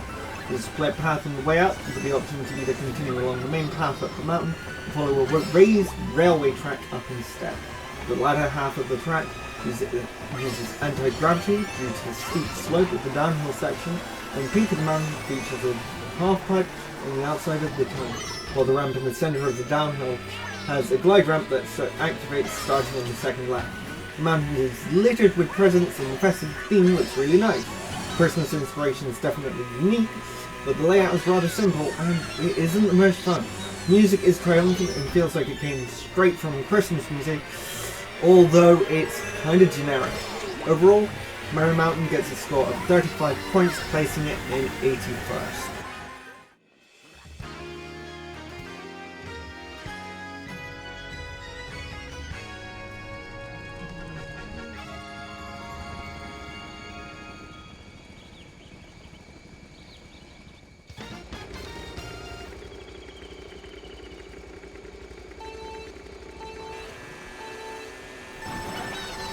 The version of 3DS DK Jungle from Mario Kart 8 is very similar to the original, with the only major changes being the addition of anti-gravity to the U-turn in the Temple of the Golden Banana, and the addition of a small jump to the first left turn at the end of the track.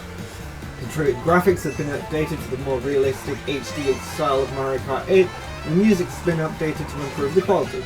Overall, it's a solid track, scoring a total of 35 points.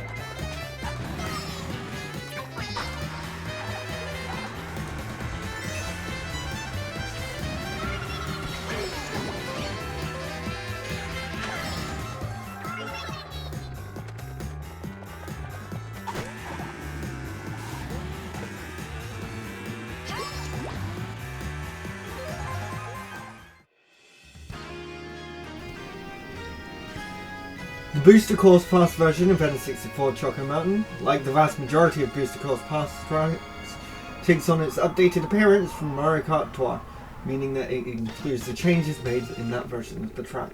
This includes the addition of a cliff to the outside of the first few turns, the extension of the tunnel to being a full cave section, and the addition of a glide ramp over a chasm at the end of the cave section, leading into the turn with falling rocks around the lake near the end. A barrier has been added onto the end of this turn, preventing racers from falling off the side of the track here, and an off-road section that can be cut has been added to the final turn. The track has received a pretty major visual update, with the tops of mountains having a frosting-like texture, along with some fishbone fossils in the boulder section. Fog is much less prominent compared to earlier versions of the track, and the music has received pretty significant updates, really capturing the country music vibe it had originally better than ever. A fun track with the best presentation that it's ever had, N64 Chocolate Mountain comes in 79th with a score of 35 points.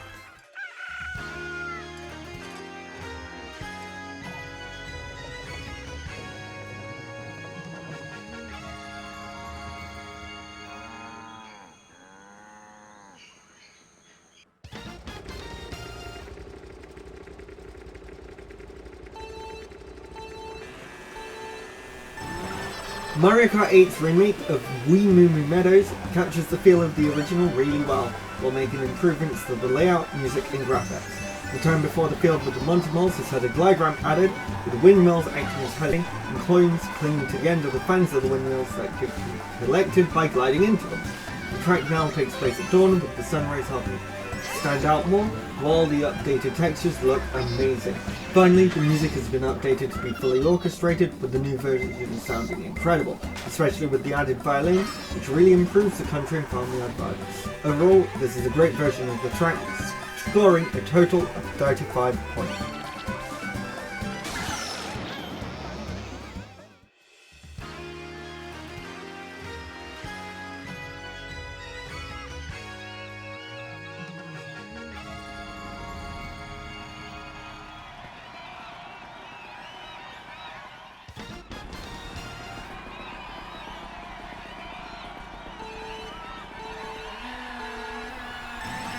Mario Kart 8 Deluxe's version of Wii Daisy Circuit lands in 77th place overall, with a score of 35 points. The track has received a few small changes from the original version from Mario Kart Wii, including a piranha plant cutout blocking the shortcut, which now has a glide ramp instead of the original boost ramp at the top. The ramp has been added in the middle of the road just after the tunnel, and boost panels have been added to the outside line with a hairpin around the line. The track has also received several visual updates, with the track in the town and around the fountains now being paved. The rest of the road is also darker in colour, while the sky is now a bit less orange and the panels have been redesigned. The flute has been added to the background music and it sounds really nice, adding to the original version of this really well.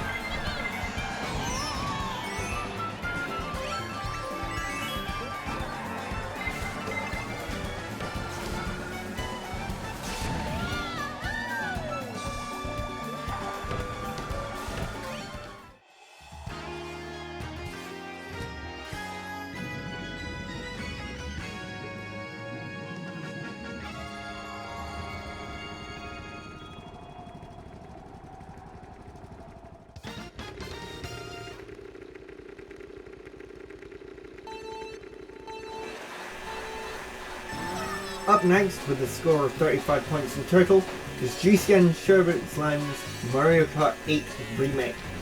This version of the track has received a few extra routes, with 2 underwater sections added at the start and end of the course. First underwater section leads to an added anti-gravity section that drops into a cave, while the second drops under the section with the freezes resurfacing just before the finish line. So from these layout changes, the track has received fairly significant visual improvements, especially with the changes to the design of the starting line and the addition of an aurora to the skybox of the track. The music is apparently faithful to the original version while improving upon the quality. Overall, a solid track and a definite improvement over the original.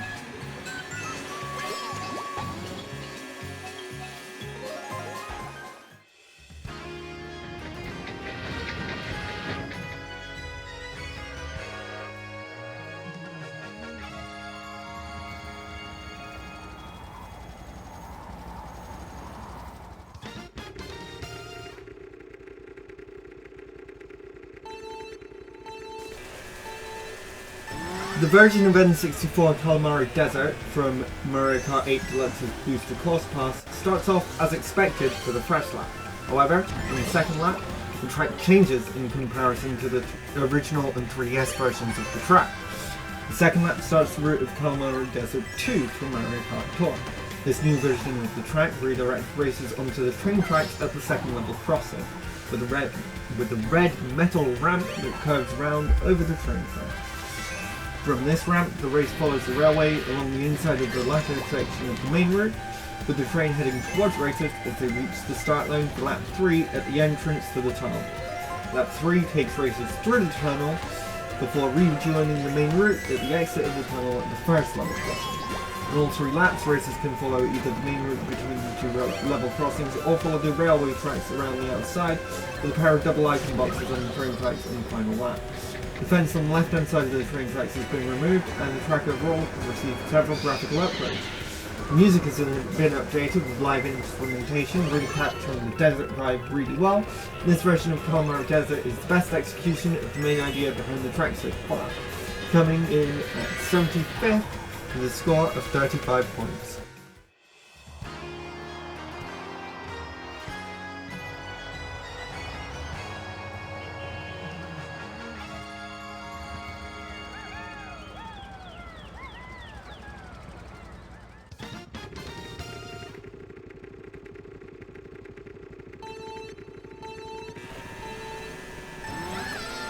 DS Shroom Rage makes its triumphant return in your Lucky Cat Cup from Wave 1 of Mario Kart 8 Deluxe's Booster Course Path. And it's received a few updates from the original.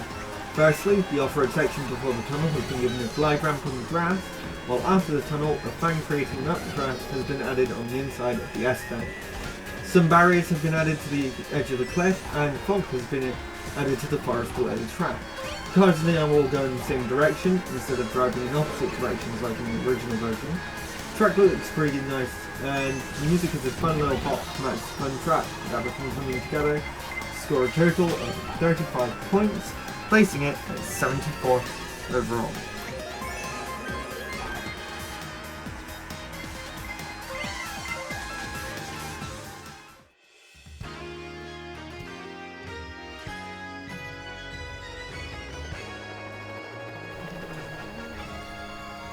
Sky High Sunday falls into the same category as Baby Park and Excite Bike Arena, with a simple oval layout. However, the track is a pretty fun layout in spite of this, with plenty of opportunity for tricks throughout.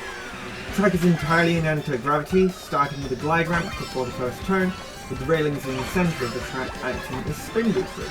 After this turn, a jump leads into a split in the path, with another jump at the top of this hill splitting the path yet again, leading to 4 sections for the small turn, before rejoining just before the second turn to lead racers back to the start line.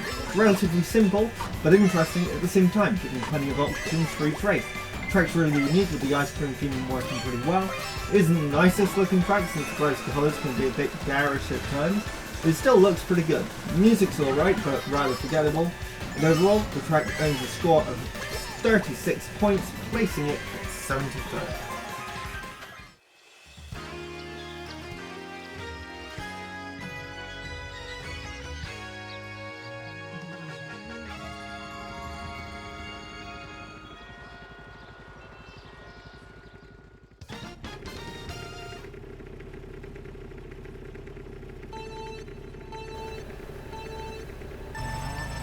Paris Promenade is the first of the city tracks from Mario Kart Tour to be added to the Booster Course Pass, and it's the most simple of the 14 of them in terms of layout.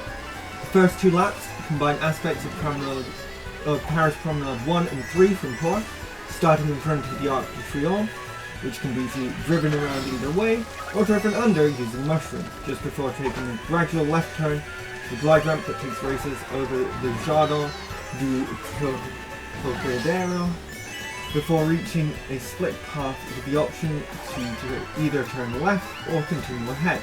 Turning left takes racers towards the Luxor obelisk, then a roundabout with the big Piranha Plant at the centre, while continuing ahead takes racers under the Eiffel Tower, before turning left to rejoin the other route at the roundabout with the big Piranha Plant. After this roundabout, the track circles back to the other side of the Luxor obelisk, before turning to the right, leading back to the start line.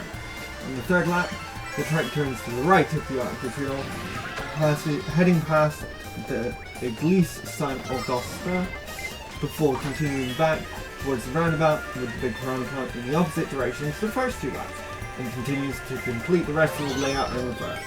The track looks pretty nice with a slight pinkish hue, while the music really captures the French vibe, with a great use of waltz time to set it apart a bit from the rest of the tracks in the series. It's a really decent track overall. It scores a total of 36 points.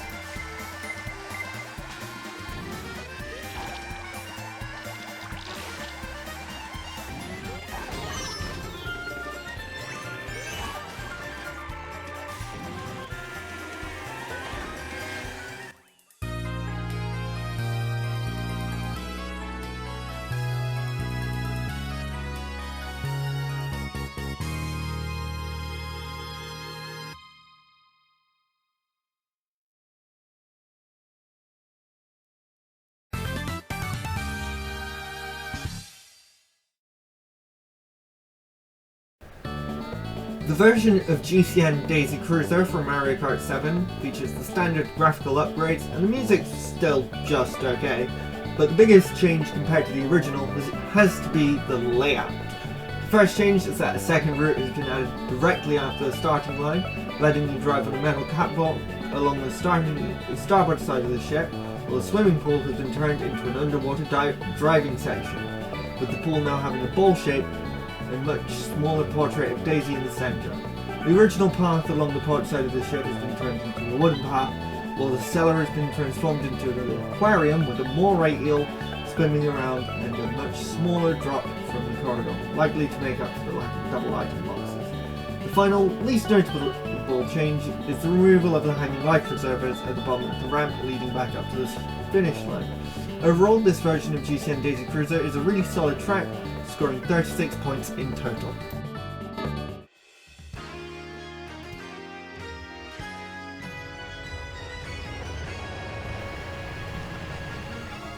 Sunshine Airport starts off Mario Kart 8's startup rather well. Certainly a unique track, travelling through an airport is definitely inventive, and the theme is integrated incredibly well. The track starts off within the airport terminal, before jumping out onto some of the taxiways, passing over some luggage being loaded into a plane, before jumping onto the plane's wing and driving through it, or dropping down and driving around it, before taking a turn onto the runway, where you drive towards a glide ramp that launches you to a flying turnaround, which leads to a second glide ramp back towards the ground. Finally, you turn back into the terminal and pass by or jump over a baggage carousel before crossing the finish line. The layout itself is pretty standard, and it isn't the most fun to race on. The airport looks really nice, and I can imagine going there on holiday. The music is pretty good, giving the vibe of an airport quite well, and there are announcements over the intercom that can be heard while inside the terminal if you listen close enough. Overall, Sunshine Airport is a solid track, scoring 36 points in total.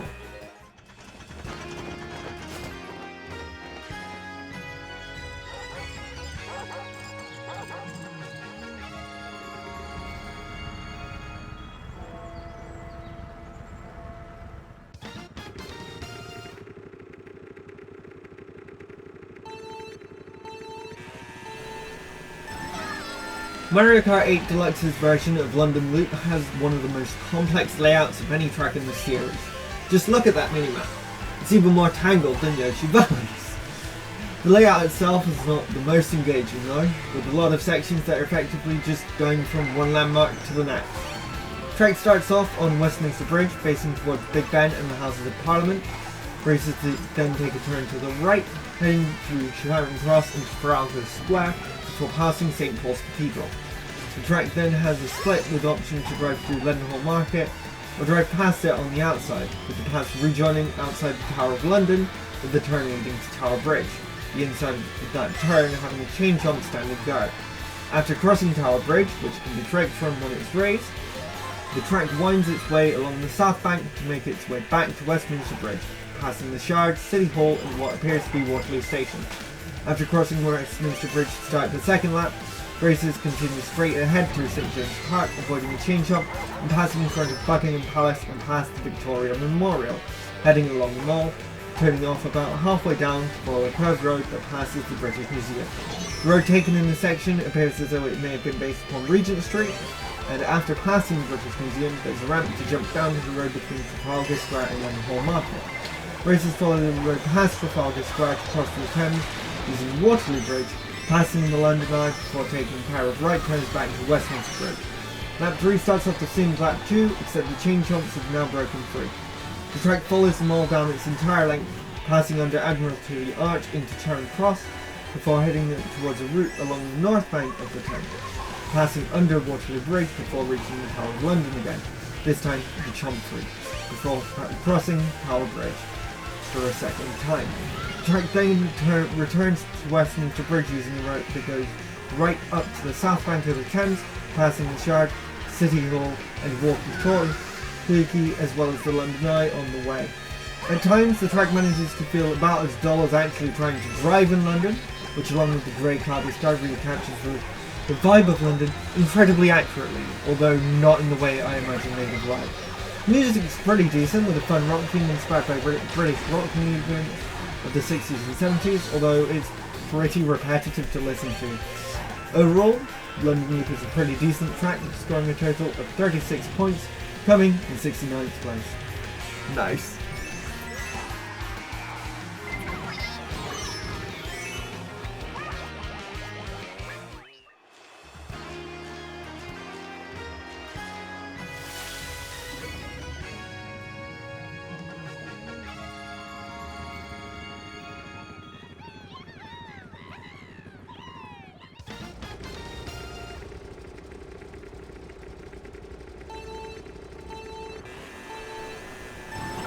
Mario Kart 8's version of 3DS Pro Plant Slide has received some pretty significant updates from the original 3DS version. Most noticeable are the changes to the underwater section at the end of the track. Firstly, the entrance to the underwater section has been widened, while the underwater section itself has been turned into an anti-gravity section as well.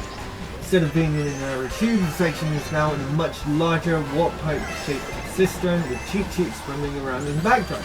This change alone helps the track feel so much more interesting. However, there's still more that's been done.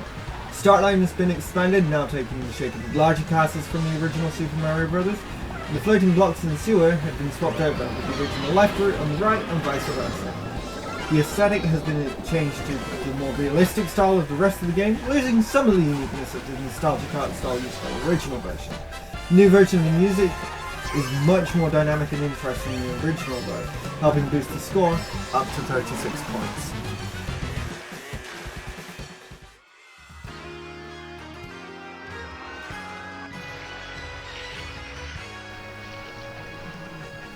GCN Baby Park makes its triumphant return in Mario Kart 8's second DLC pack after the butchering it received in Mario Kart DS. The background has received a major upgrade with a ton of theme park rides based upon the baby characters surrounding the track, while the roller coaster from the original returns, although it can no longer be crashed into, and has a more realistic design for the train and red rails instead of grey. Track layout is mostly unchanged, although the central barrier has been shortened at each end of the track, with a grass shortcut taking up the inside of the track.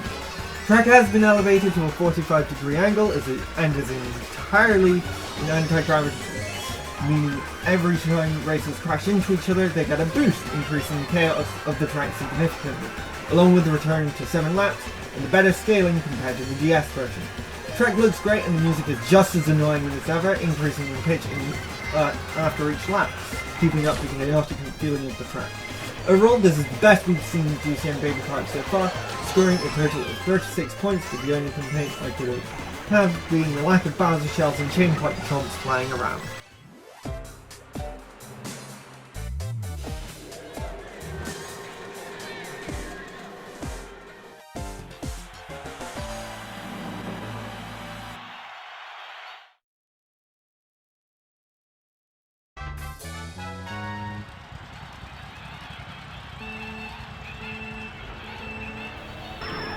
One of the most interesting and unique settings for a Mario Kart track is the setting of Toad's Factory, which is themed to a giant wait, I've got this strip mixed up. It's a factory!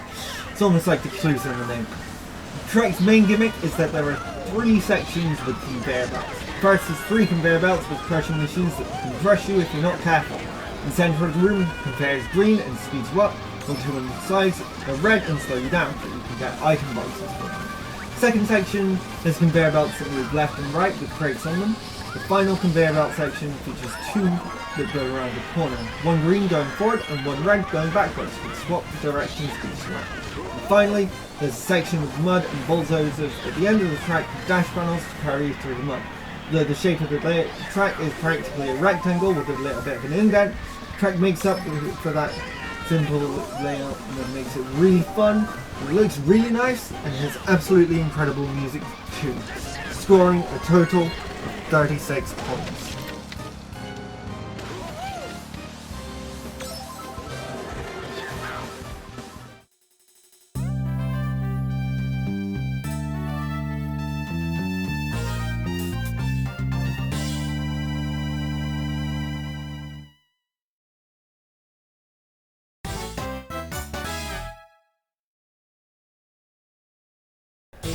Airship Fortress is another track that takes its inspiration from levels in previous games. In this case, it's the airship levels from Mario Bros. 3. It works to the theme in the Mario Kart formula really well. The layout's really fun, and the unique obstacles like the bullet bills, moving burners, and rocky wrenches really fit the theme of the course. Music's great and the track looks really good, especially for the DS. Overall, Airship Fortress scores a total of 36 points.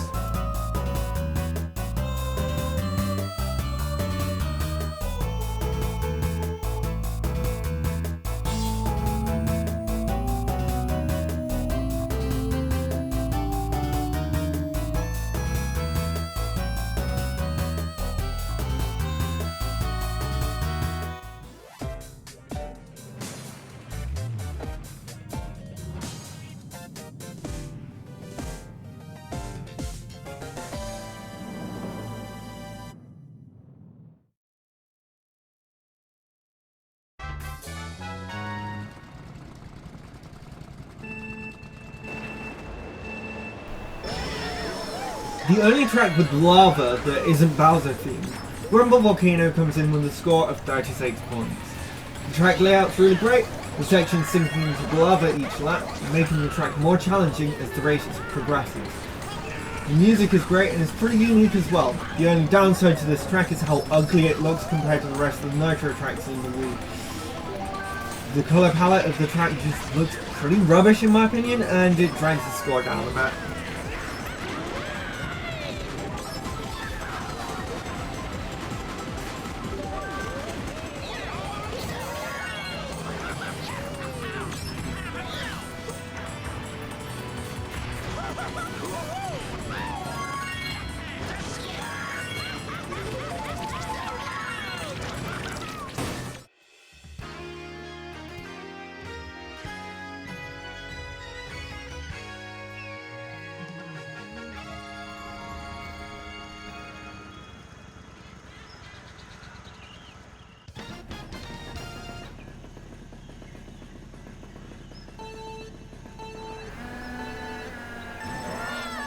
Scoring a total of 36 points, Mario Kart 8 Deluxe's version of GCN DK Mountain ends up in 63rd place. Track layout is mostly unchanged from the Wii version, although the ramps on the downhill section now span almost the full width of the road, and part of the gap jump has had a fence added, making the angle for the gap jump a bit more awkward than in the earlier version. The aesthetics have been massively improved, with the volcano's face now covered in flames and magma, while the jungle is now much more expansive in the background, actually looking like a jungle as opposed to just grasslands. The music has also been improved, sounding much higher quality, and with a couple extra parts added. Overall, this is definitely the best version of GCN DK Mountain. It is an incredibly solid track.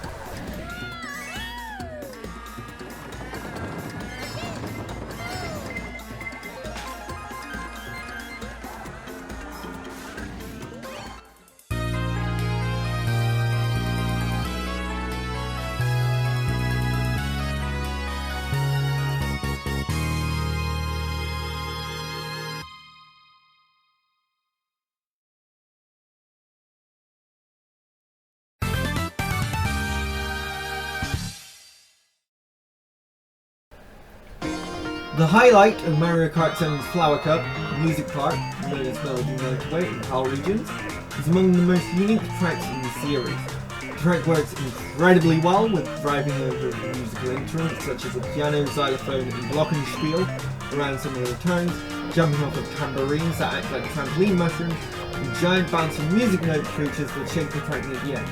It's a really fun track and looks incredible, but the only issue I personally have with this track is, ironically, the music.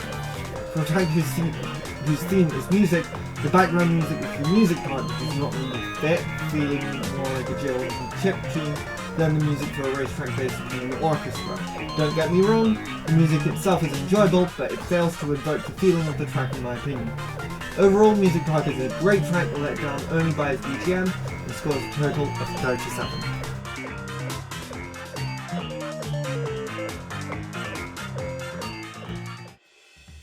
GBHG's Land's revamp in Mario Kart 8 features major upgrades to the layout thanks to added elevation changes, a more defined S-bend at the end of the track, and ramps throughout. The whole track features small craters that can be trekked from that look like holes found in Swiss cheese. The section after the first jump all the way through to just before the finish line uses anti-gravity and is sloped to accommodate this. The little masters have been removed, with 2 chain chomps acting as obstacles in the anti-grav section instead. The off-road sections have had a few intentional shortcuts placed throughout, such as a cut through a hole in Swiss cheese, shaped as rock near the start, and a pair of glide ramps within the anti-gravity section. The track's aesthetic is still very cheesy, however it no longer has the lunar setting of the original, instead being just a canyon during the day with cheesy rocks everywhere instead, including pizza-shaped rocks in the background during the anti-grav section. This has taken away from the uniqueness, but the track looks pretty good due to the HD graphics, even if I would have preferred the original to be there. The music is pretty good, and overall the track scores 37 points, just barely missing out on the top 60 at 61st overall.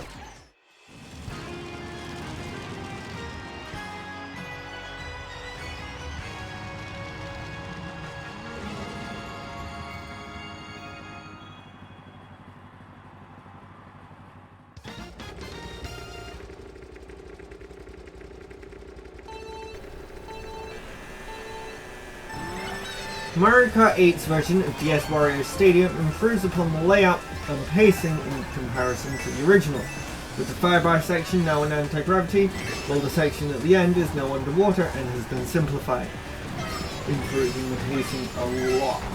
Graphically, the track is much better looking, with a large statue of Wario added as the centerpiece, although its background has received upgrades as well, with the stadium now bearing Wario's signature yellow and purple colour scheme, and time changed from night to day. Great remake overall, DS Warrior Stadium scores a total of 37 points.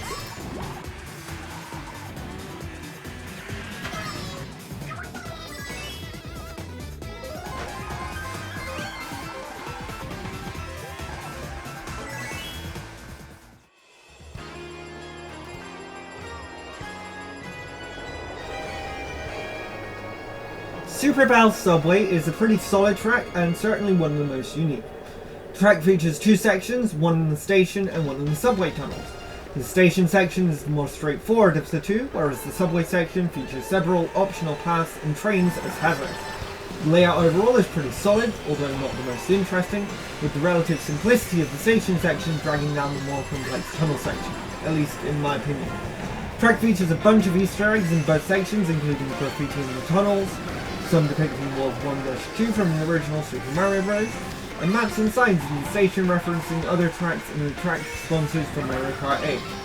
The music's pretty fun, with 2 versions, one for the station part and one for the tunnels, with the tunnel music featuring the underground theme from Super Mario Bros. And faster paced than station music. Overall, Super Mario Subway, despite being the lowest scoring track in the Bell Cup, is still among the better tracks in the series, scoring a total of 37 points, placing it in the top 60 for all series. Animal Crossing is the second of the 2 major crossover tracks from Mario Kart 8's original 2 DLC packs, and the 4th of 5 overall. The track is based upon a town from Animal Crossing New Leaf, with most buildings taking on their appearances from that game, along with some features that are exclusive to that game, such as the town tree found in the centre of the track. The layout's decent, if a bit standard, with some fun Animal Crossing references, such as the trees near the start dropping their fruit when hit, the fruit gives a mushroom boost, and Mr. Rossetti near the end replacing Monty. All coins are retextured to be bells, and the rocks in off-road sections drop bells when they're hit.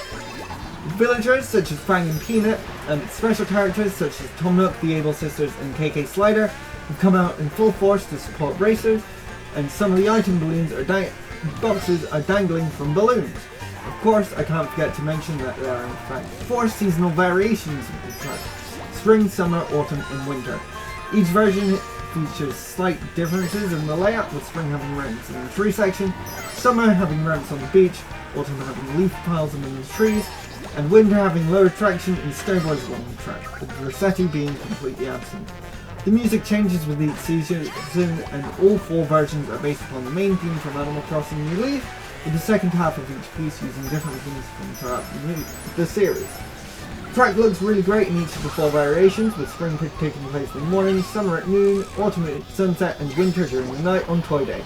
Overall, it's a solid track that plays great tribute to the series that inspired it, and scores a total of 37.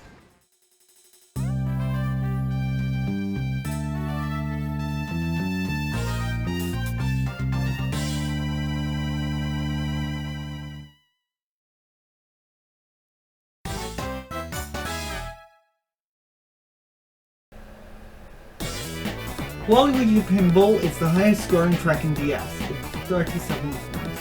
Has a great layout, albeit without any shortcuts, a really unique theme, and the music slaps. Plus, it looks good for a DS track, and it's actually fun to play on. It's one of the most unique and iconic tracks in the series, and it only gets better in later appearances.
Shy Guy Falls caps off Mario Kart 8's Flower Cup in stunning fashion.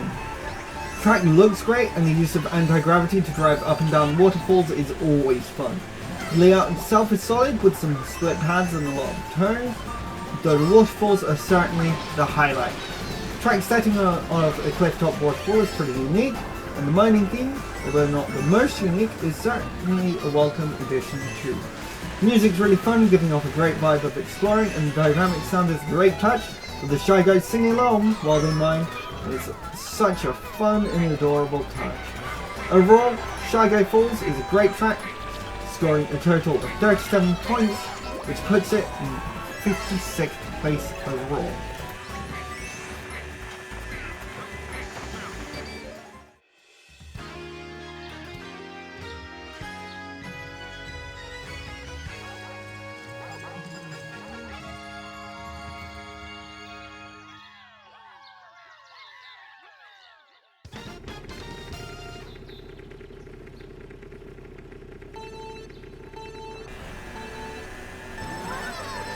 Mario Kart 8 Deluxe's version of DS Peach Gardens features several changes to the layout, such as blocking access to the outside 3/4 of the loop near the start of the track, changing the shape of the flower bed for the shortcut, and changing the head maze to halfway through the course by replacing several of the bushes with large topiaries of Luigi, Peach, and a powered carriage, along with the remaining bushes being replaced with fountains.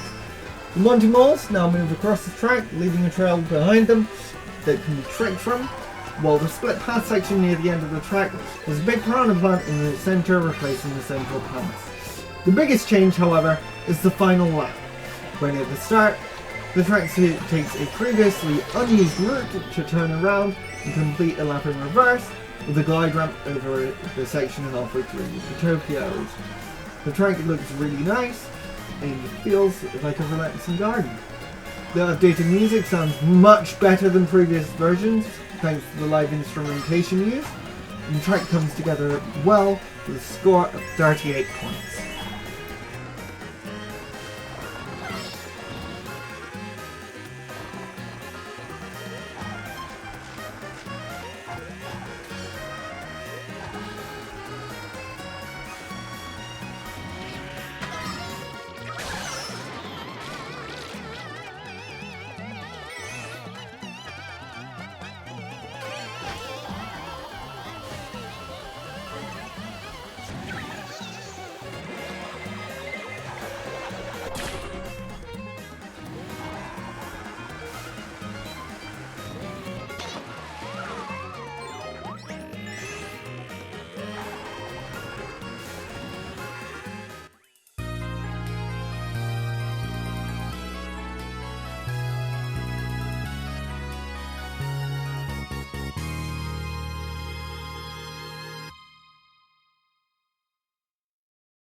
The version of DS Airship Fortress from Mario Kart 7 is very similar to the original, although some slight changes have been made.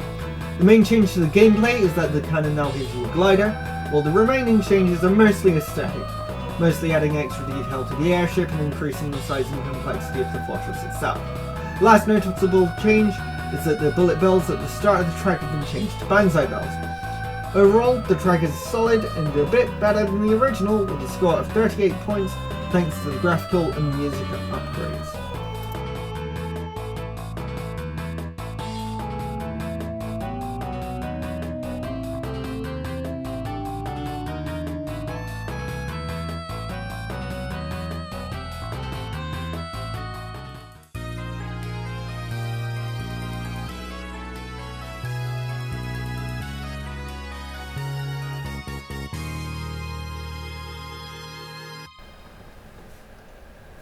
Among the best tracks from Mario Kart 7 is Neo Bowser City, known as Koopa City and Power Regions. The layout's one of the most fun in the series, flowing really well with many turns and very few straightaways, meaning that you can just keep drifting almost constantly throughout the track. Giving Bowser a futuristic city is certainly a unique idea, and the execution of this concept is definitely among the best. The track looks pretty good. Music absolutely slaps, putting together elements from Mario Kart 7 circuit theme, the Mario Kart Wii circuit theme, and the theme for Toad's Turnpike with a very futuristic vibe from the synths. The rainy setting of the track also fits very well, with puddles acting as obstacles near the end, similar to those on GBA Luigi circuit. There are some minor issues with the track in my opinion, such as the spots with the bridge being paper thin, which does take away from it a bit, though overall, it's a really great track and scores a total of 38.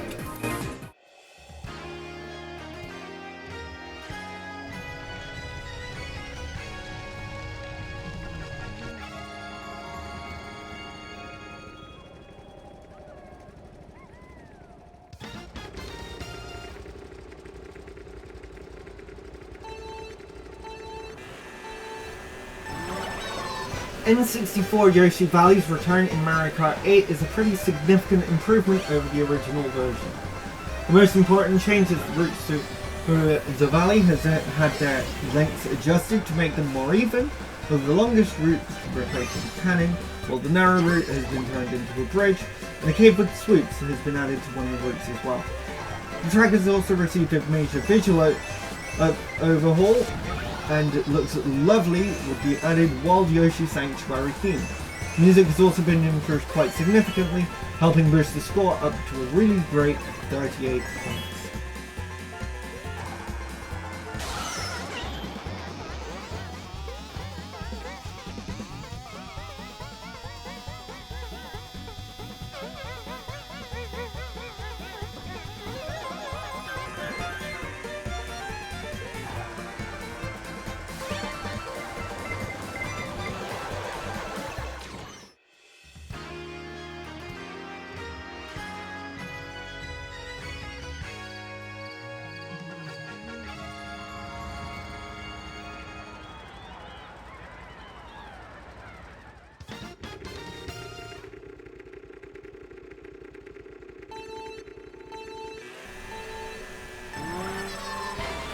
New York Minute was the first city course to be added to Mario Kart Tour, debuting in the very first tour.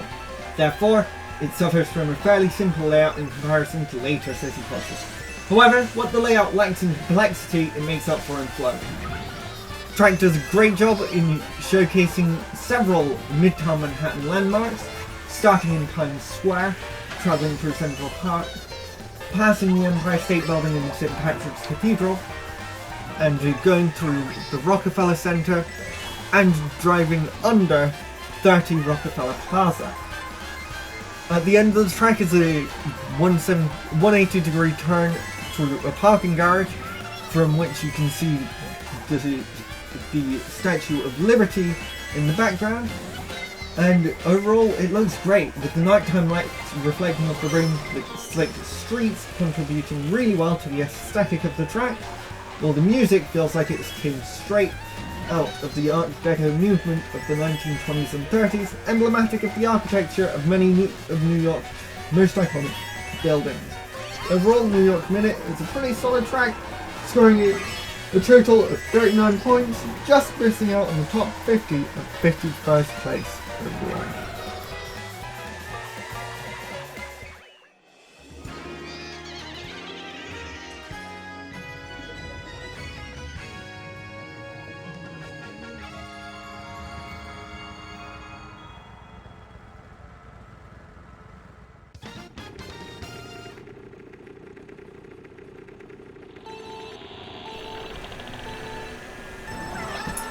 Mario Kart 8's ghosting track, Twisted Mansion, scores the highest of the Flower Cup from that game, a total of 39 points, landing it firmly in 50th place. The layout's pretty interesting, using anti-gravity, underwater driving and gliding to create a fun layout that, like the name implies, is incredibly twisted. It's so twisted that I didn't realise that the underwater section was mainly on the walls of the flooded cellar until last year. It's a pretty fun track. It looks really good, capturing the spooky ghostly vibes really well, as does the music, the slow tempo contributing a lot to the vibes. Overall, Twisted Mansion is a fun track that can seem a little overwhelming and confusing at first.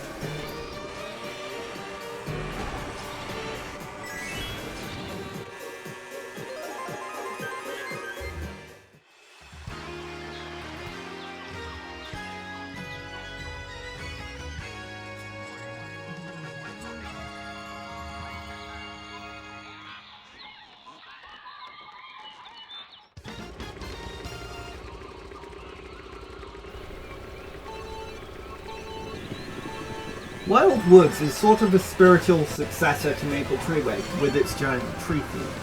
The track starts off in anti-gravity, driving up the trunk of the tree before heading into the tree hollow with a small fantasy village, leading into a stream running through a hollowed out part of the tree that leads into a shallow pond, with lily pads floating on the surface which have boost panels on them.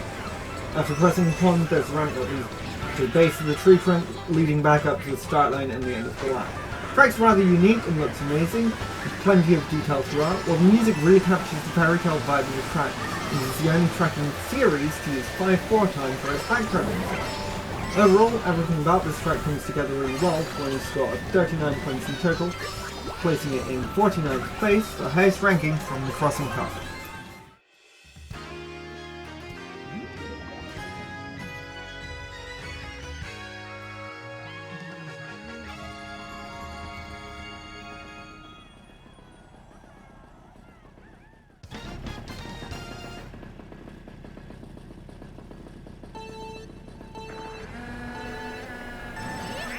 Mario Kart 8 Deluxe's version of 3DS Rosalina's Ice Wall features some improvements over the original, most notably the addition of half pipes and the addition of a mushroom shortcut on the inside of the final turn. The track looks really good, especially in the underwater section, and the music sounds much better without the 3DS's compression. Overall, the track's really solid, coming in 48 with a score of 39 points.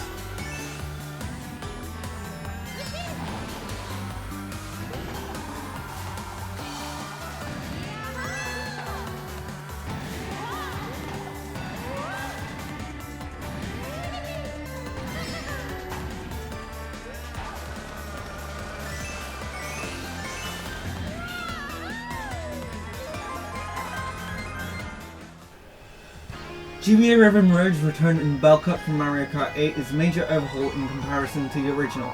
Waves have been added throughout the track layout, while the section after the second jump has been massively reprofiled and given anti-gravity. There have also been a couple of shortcuts added that involve driving onto building blocks within this section, and it ends with a glide ramp section with a pair of Koopa-Clan Jack-in-the-Boxes acting as hazards. The track has been rethemed from a generic area filled with presents to a bedroom filled with toys and unopened presents. The three areas of the track have been given different colours and themed to Peach, Bowser and Rosalina. In the Bowser section there are Mecha Koopas acting as hazards that have been added as well. There's also tons of details in the background that are way too numerous for me to list here, and the music's been updated to surf rock theme that's slower than the original with a key change as well. Overall, GBA Ribbon Road is a really good track, scoring a total of 40 points, earning it a spot in the top 50 at 47th.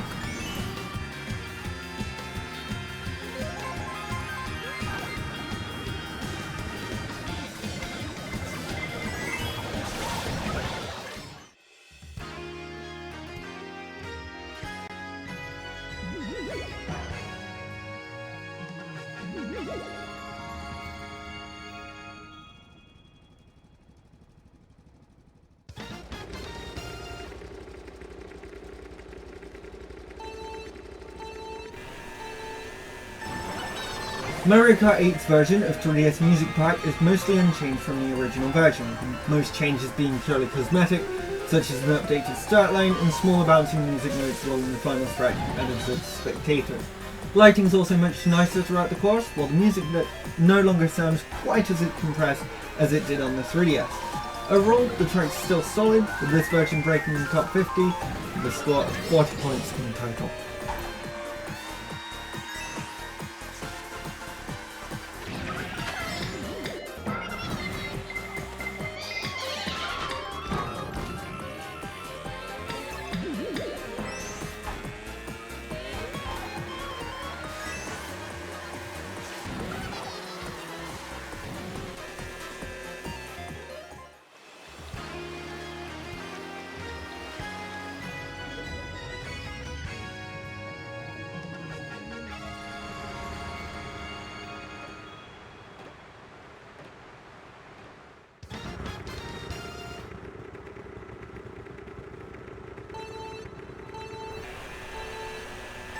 Mario Kart 8 Deluxe's version of Wii Cooper Cake is slightly downsized compared to the original and Mario Kart 7 versions.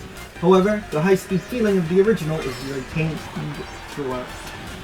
The underwater section is still open and lacks the spinning electrical rods from the original. However, it's now also in anti-gravity and features spin boosters in the half-pipe instead. These additions make it feel much faster than the Mario Kart 7 version, although it still lacks the risk-reward aspect of the original. The track looks great throughout and the updated music is absolutely great as well. Overall, despite the downscaling, the track is still really solid with a score of 40 points, putting it in 45th place.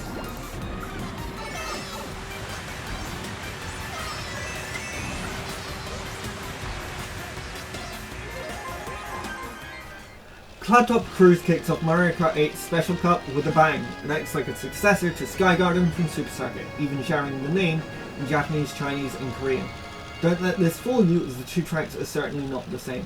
Cloud Top Cruise has 4 different sections: a giant beanstalk, the clouds, an airship and a thundercloud section.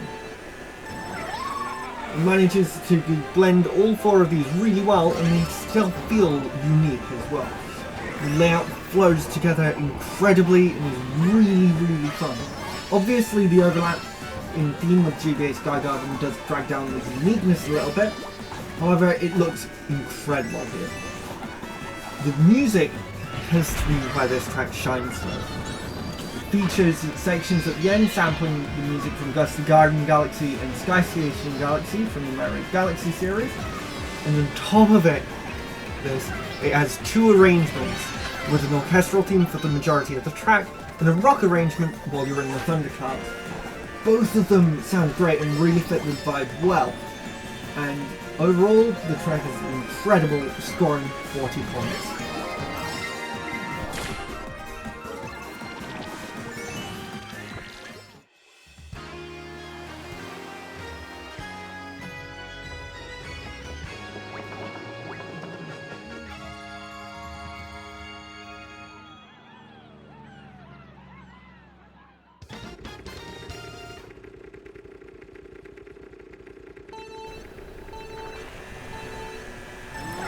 Sydney Sprint takes races on a trip around one of Australia's most well-known cities.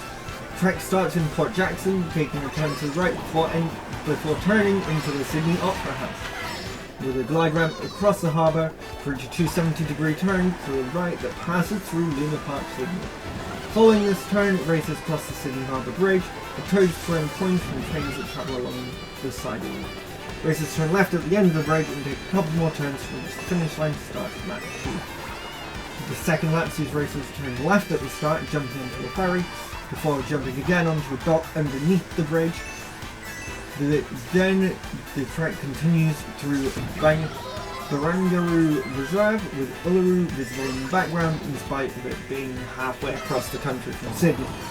The track then takes a couple of 90-degree turns to the left to return to the Sydney Harbour Bridge, heading in the opposite direction to the first lap. And crossing the bridge, you can now see there's a series of ramps in the centre that will facing the wrong way on lap 1. At the end, the track takes a slight right-hand turn into the narrow brief lookout reserve with an S-bend leading to the glide path back across the harbour, landing between the two shells of the Sydney Harbour. The final lap then follows the same route as the first, but in reverse. The track itself looks pretty nice, really capturing the bright and sunny feel associated with Australia. The music's really good, with lots of energy throughout. The biggest issue I have is that there's repeated back and forth times with no obstacle found, whether it be at the end of the first lap, middle of the second lap, and start the final lap, just aren't the most enjoyable. And it does drag down the score a little bit to a total of 40 points, placing it at 43rd place overall.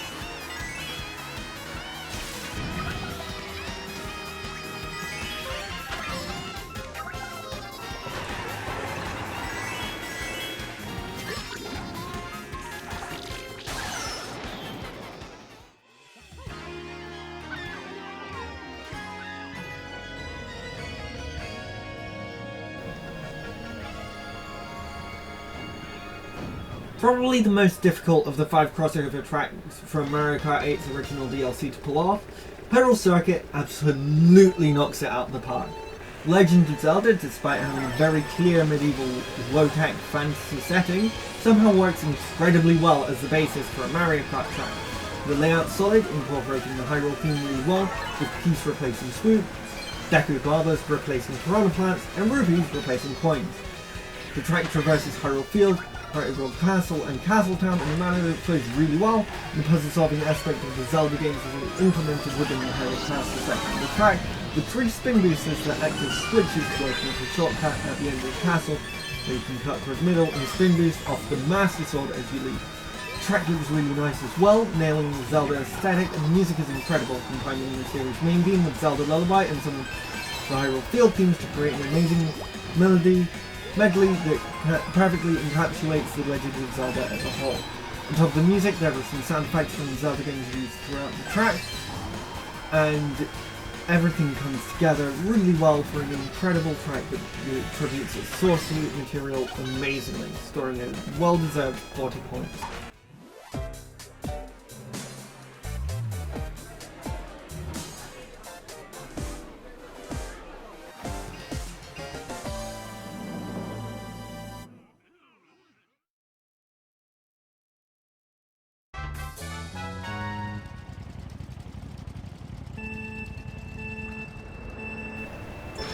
You just got Coconut Mall.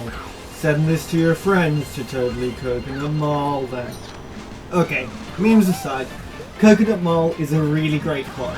It's got an incredibly unique theme, being a shopping mall, but the music absolutely slaps. It has a solid layout and it looks really nice.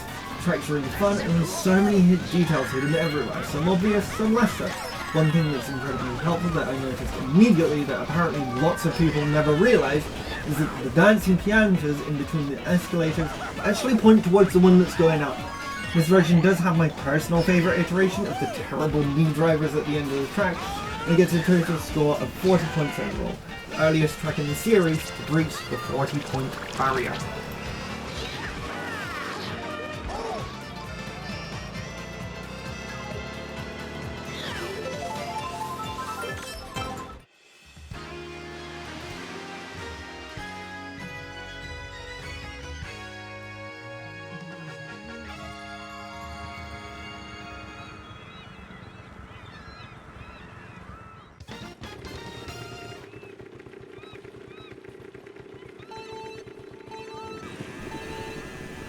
Los Angeles Labs features an incredibly sprawling layout with the fewest overlapping sections of any of the city courses. The first lap starts on Santa Monica Pier and travels along the beaches, passing through the Venice Beach skate park, before driving onto the city streets with a right-hand turn under a bridge starting the second lap. The second lap takes the racers past the Los Angeles Convention Center to a glide ramp over Dodger Stadium before driving to an area based upon Beverly Hills, then driving along the seafront towards the start of the final lap. The last lap travels through the Inglewood oil field before returning to Santa Fe Monica Pier to finish the race. The track focusing on the oil fields for an entire lap is a choice, and for some reason avoiding the oil derricks is actually kind of fun.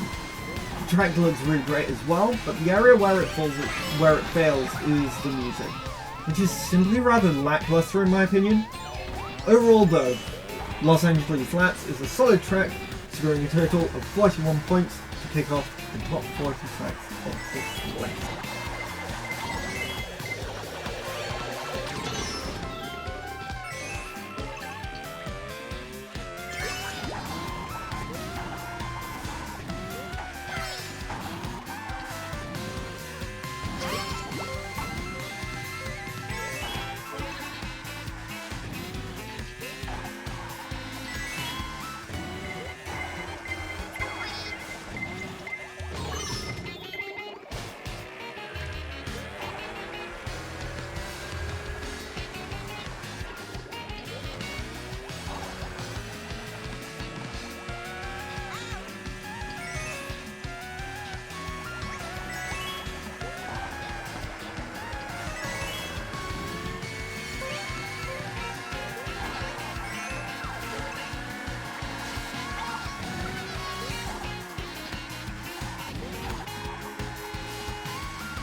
In 39th place, with a score of 41 points, we have Amsterdam Drift.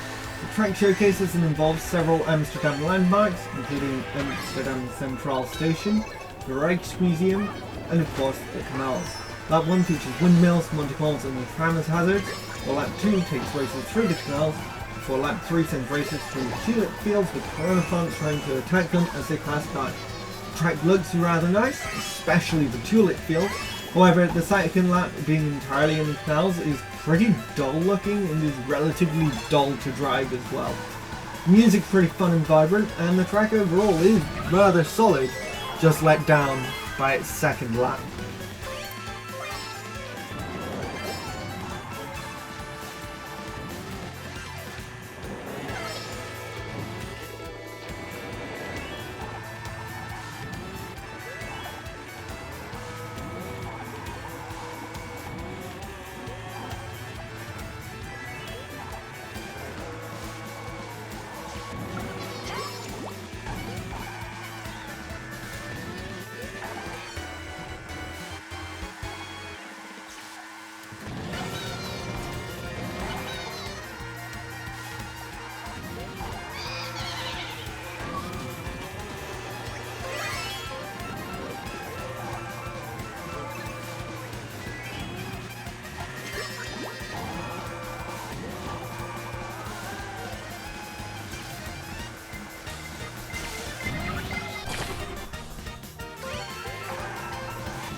Mario Kart 7 version of Wii Coconut Mall does take away some of the details from the original version, such as the dancing piantas and the advertisements featuring Mii's. The track's also been shortened and one of the cars in the car park has been removed, while the upper ramp exiting the mall has been turned into a glide ramp. Overall, I find that the changes for the most part improves the pacing of the track a little, especially at the end when exiting the ball. The only thing I dislike is the arrows added to the escalators, although I can excuse it due to the removal of the dancing piano. This version of Wii Coconut Mall is definitely a little bit better than the original, and just scores a slightly higher total of 41 points.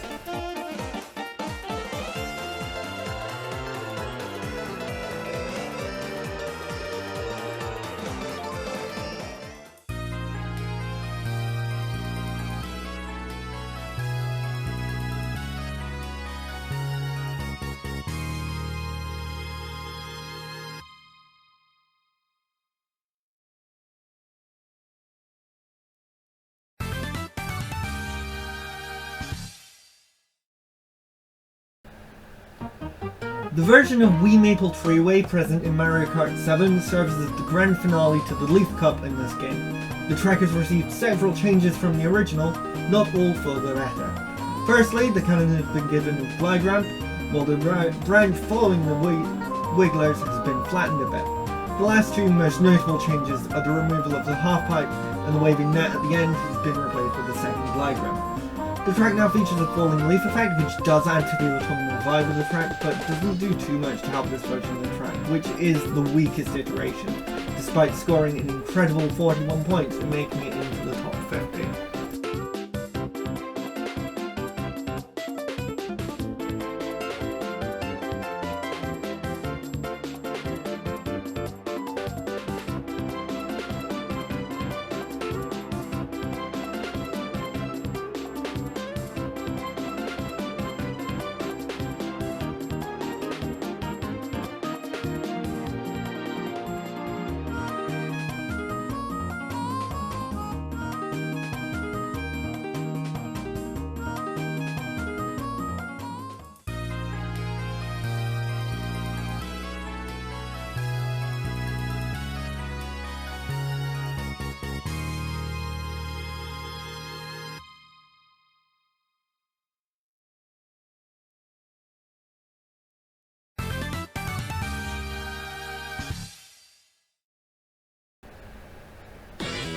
The version of DS Waluigi Pinball present in Mario Kart 7 features graphical improvements over the original, the addition of the glider to the cannon, and the ability to trick off the ramps throughout the track. These changes make the track look better and the gameplay is more fun in this version, helping it score a total of 41 points. The only question I have is why they brought it back without having Waluigi as a playable character in this game.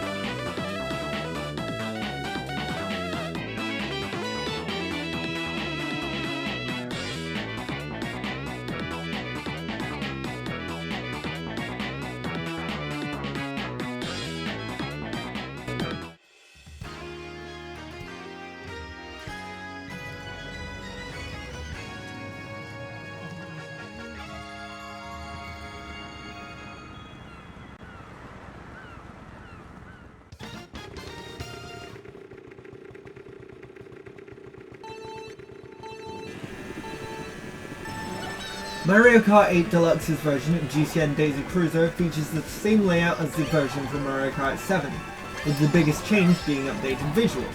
The track now looks a lot more lively and colourful, while spectators have been added throughout to make the track feel much more alive, including Toads, Yoshis and Shy Guys sat at the tables, and Goombas sat in miniature loops in the pool. The music's also been updated with new violin parts along with the live instrumentation. Overall, this is Daisy Cruiser at the best it has ever been, coming in 35th place with a score of 41 points, which despite being the lowest score of the Feather Cup, is an incredibly strong showing and a testament to the quality of tracks in this cup in particular.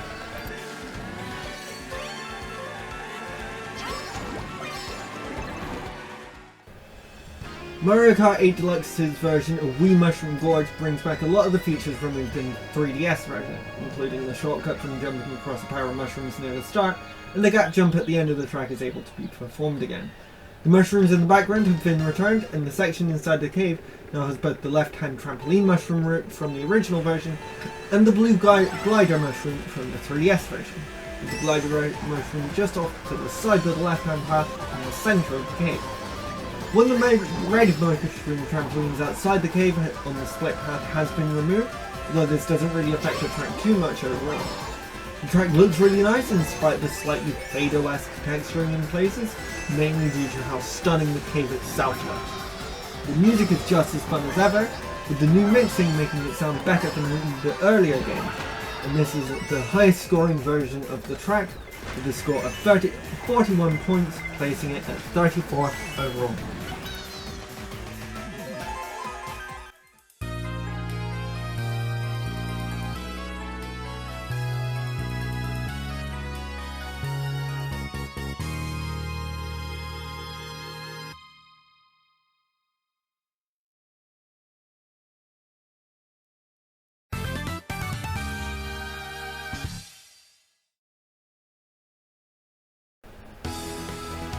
Easily the best new track from Mario Kart 7, this iteration of Rainbow Road is simply put, stellar.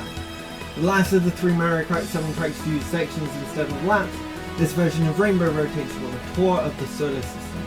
In the first section you race around Jupiter, while in the second you'll drive on the rings of Saturn before dropping down onto the moon. Despite being one of the longest track layouts in the series, this track manages to stay interesting for almost its entire length, with enough variety to justify the length of the track. It's an absolute joy to race on, and it looks great, especially for the 3DS. It's definitely the most unique Rainbow Road, though you can only be so unique with a theme that recurs in every single entry. The music's also great, with 2 different versions, one for the majority of the track, and another for the section on the moon. And the usage of the Mario Kart 64 Rainbow Road theme within the music works really well, especially with the music jumping to the start of the N64 theme for the final section instead of restarting like the majority of tracks in the series. Overall, the original version of 3DS Rainbow Road is an amazing track, scoring a total of 41 points.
Taking racers to the capital of Germany, Berlin Byways has a really solid layout, showcasing and utilising several notable landmarks throughout the city. Lap 1 takes racers under the Brandenburg Gate, along Strasse des 17.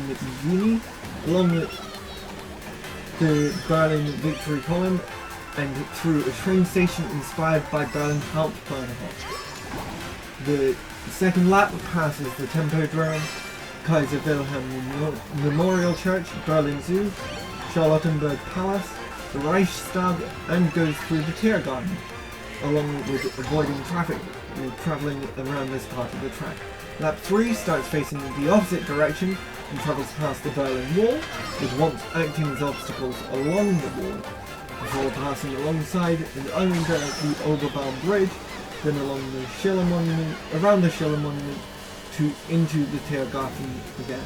The track looks really nice and the music's absolutely incredible, managing to fuse the tech in the first half and the classical march together flawlessly, capturing both the past and present really well. Overall, Berlin Byways is the best city track from the first half of the Booster Course Pass, with a total of 41 points, placing it at 32nd. Also, the Cold War happened in Mario Universe, guys. That's why the Berlin Wall's there. Duh.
Mario Kart 8's remake of Wii Warriors Goldeneye has been made several changes to the track.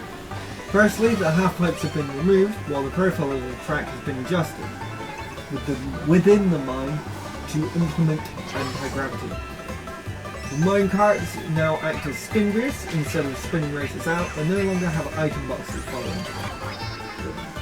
Overall, these changes to the layout are improvements over the original, while the music and aesthetics have been improved quite significantly. The track now looking amazing and the music sounding really great, especially with the addition of the singing Shy Guys at the mine entrance.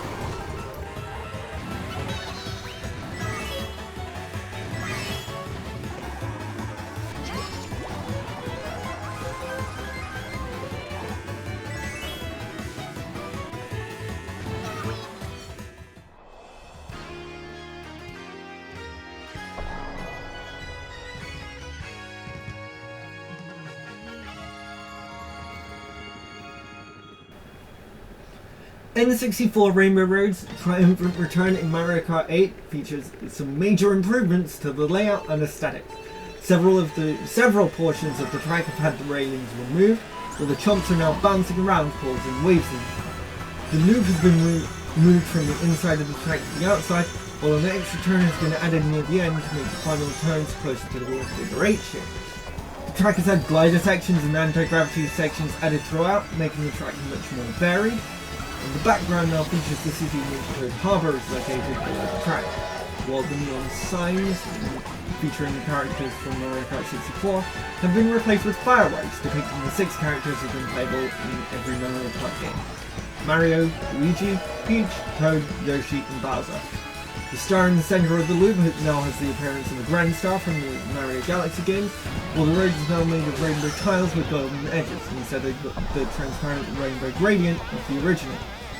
The starting line has been updated with a series of concentric gears that combine into one to form the finish line, and a flying train travels around the track with Toads throwing coins from it. The music's received a massive new orchestral version befitting its place as the grand finale of the game at the end of the lightning path. I do, however, have one major complaint, minor complaint, and that's it feels too short. This version has been turned into a section track with 3 sections to complete a single lap, drastically decreasing the overall length compared to the original, going from a total of 6 minutes to complete the whole race to about a minute and a half on a 150cc. As a result, this is now one of the shortest Rainbow Roads in the series. I personally would have preferred giving it the treatment of Wario Coliseum from Double Dash by giving it 2 laps instead. Overall though, the short length doesn't really detract from the track too much, and it still scores a total of 41 points, kicking off the top 30 in style.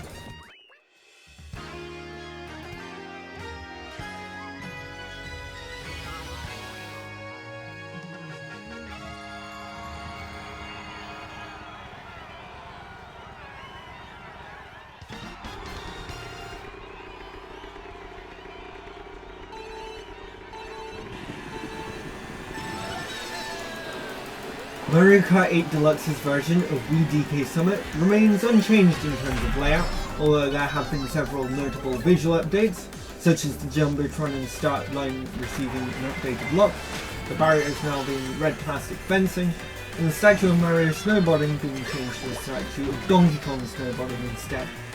The barrel cannon is now much more covered by snow and frost, while the hut at the entrance to the cannon has received a new design for its sign.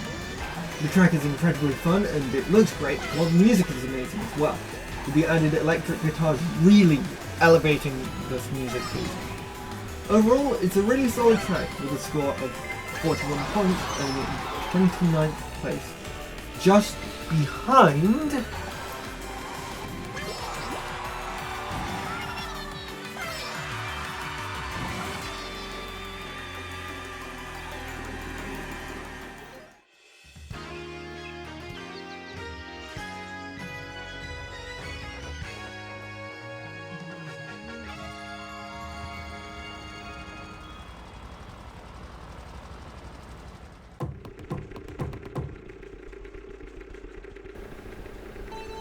Yoshi's Island, my personal favourite track from the Fruit Cup, which also earned 41 points. The track starts out at Yoshi's house with Poochie sitting on the post box before travelling through fields inspired by World 1 from the original Yoshi's Island game, and dropping into water and driving through a small fort and a cave. After the cave is a volcano with a glide ramp leading up into the clouds, following a U-turn on the clouds as a second glide ramp, back down to the ground and the start of the final time.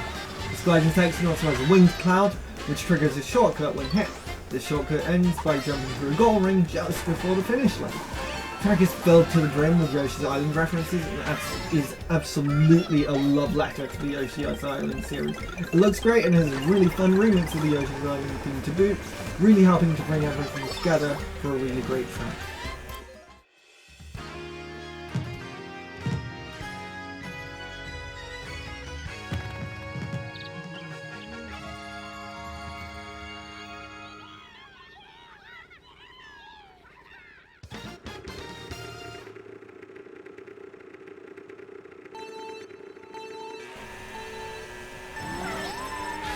Bangkok Rush has a pretty fun and interesting layout, including driving through shallow water with boats to trade from or avoid, a glider section from a hill, and bouncing from market canopies. The track looks really good with a fun sunset aesthetic, and the music fits the vibe quite well, although it isn't my favourite. Overall, Bangkok Rush is a surprisingly solid track with a few downsides, and it's the first track on this list to earn a score of 42 points. If only they'd kept the inky piranha plants from the toy version.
The version of DS TikTok Clock from Mario Kart 8 has been massively overhauled compared to the original.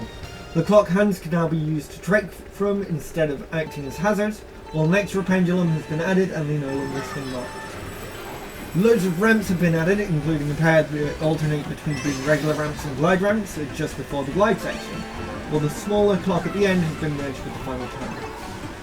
The background has been changed to feature Roman numerals and has the distant fog effect applied, along with cogs, gears and other clock parts being added throughout the track. A giant bell sits above the large central clock face, while the starting line now looks like an alarm clock. The music has also been updated with an orchestral version that significantly improves upon the original DS version and helps bump the score up to a total of 52 points overall, placing it just outside the top 25 at 26, up near the top of the list.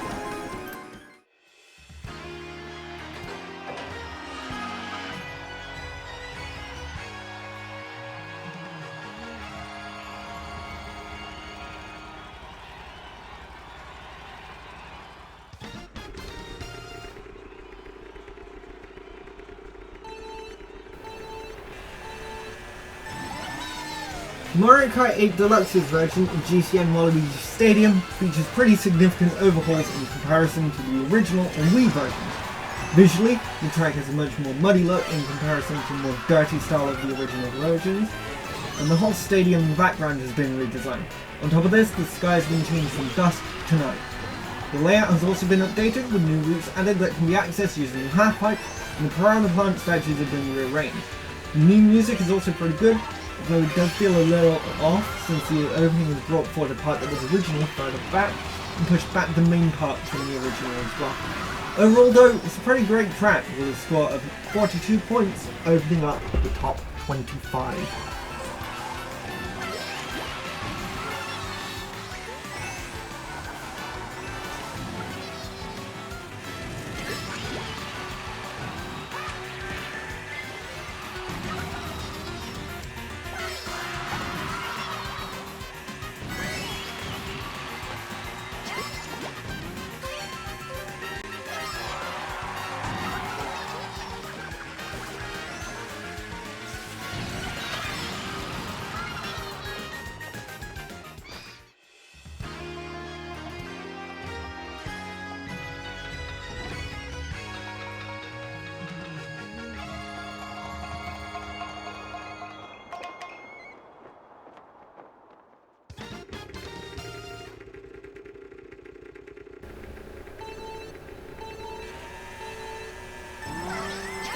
Ninja Hideaway was definitely the unexpected hit of Wave 1.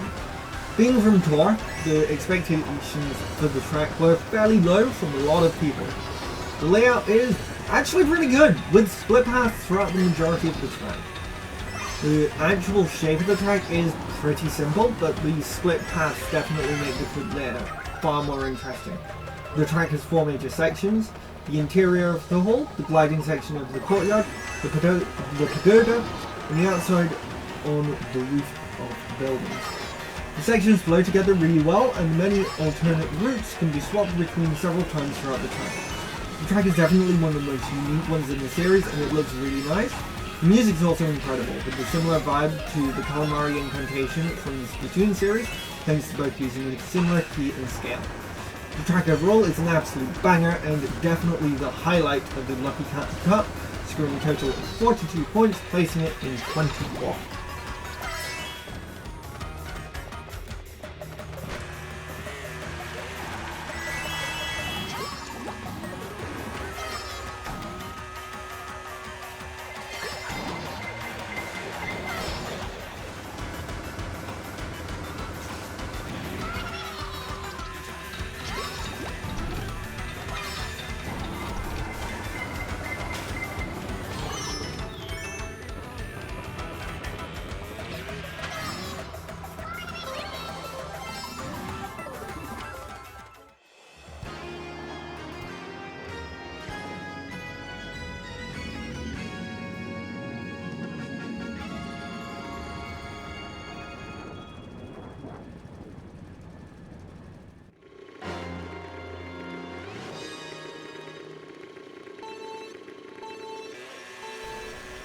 Nintendo may not have given us an F-Zero game in 20 years, no, F-Zero 99 doesn't count, but both tracks based upon that series in the Mario Kart 8 DLC are absolute bangers.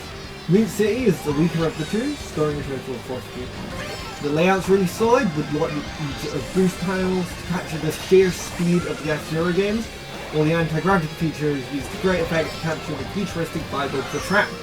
The track features no coins, instead using pit areas from F-Zero to give them to races.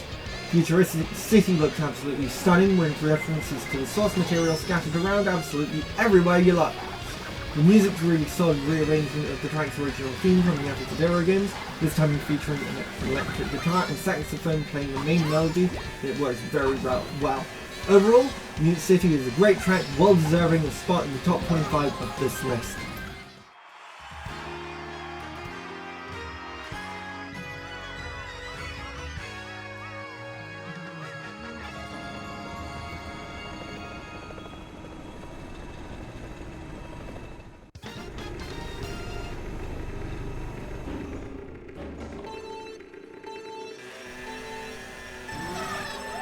Next up, with a score of 42 points, is Mount Wario! I'd rather Mount Waluigi personally. The layout's incredible, using 3 sections instead of laps to travel from the very top of the mountain right the way down to the bottom. The track starts in a helicopter above the summit before driving down a glacier with barely any barriers into the caves within to start the second section of the track. Section 2 is one of the most diverse sections of any track in this series, starting at the entrance to a frosty cave, driving on outcropping the the roof using anti-gravity, before reaching a ramp out of anti-gravity with the options of dropping down into meltwater flowing below or gliding down the cave above the rushing water. The two parts meet just before the meltwater flows off a cliff, with a ramp to jump into the backside of a hydroelectric dam, with a couple of turns before entering anti-gravity and driving across the face of the dam itself. Upon reaching the other side, there's a ramp to jump out of anti-gravity and down into the forest below. After winding through the split paths, jumping over felled trees and weaving through the dense woods, the track finally reaches the start of the final section. The start of the final section marks a transition onto a ski slope, with spectators lining the edges of the track and slalom gates in the centre of the first few times, before the track straightens out into a field of moguls which can be trekked off.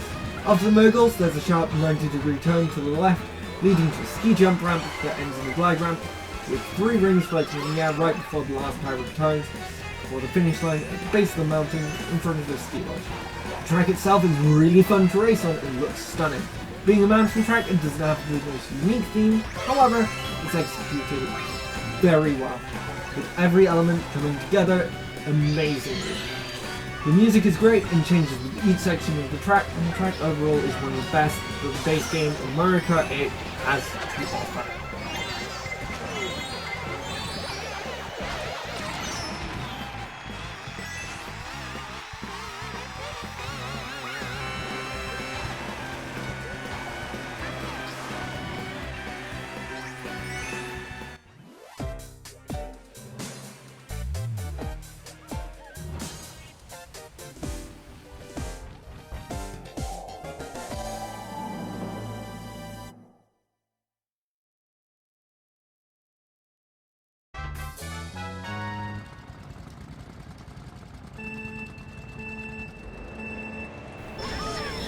Coming in 21st with a score of 42, we have Maple Freeway. Let's start. The autumnal vibe and the aesthetic of this track is just incredible. The music is amazingly chill and fun, really fitting the vibe, and the track layout is among the best in the series. There's leaf piles that drop items when you pass through them, wigglers wandering around the top of the tree that get in your way, and the wavy bridge at the end that you get lots of tricks on it if you shake the Wii remote enough. It's really fun and one of the many incredible tracks from Mario Kart Wii.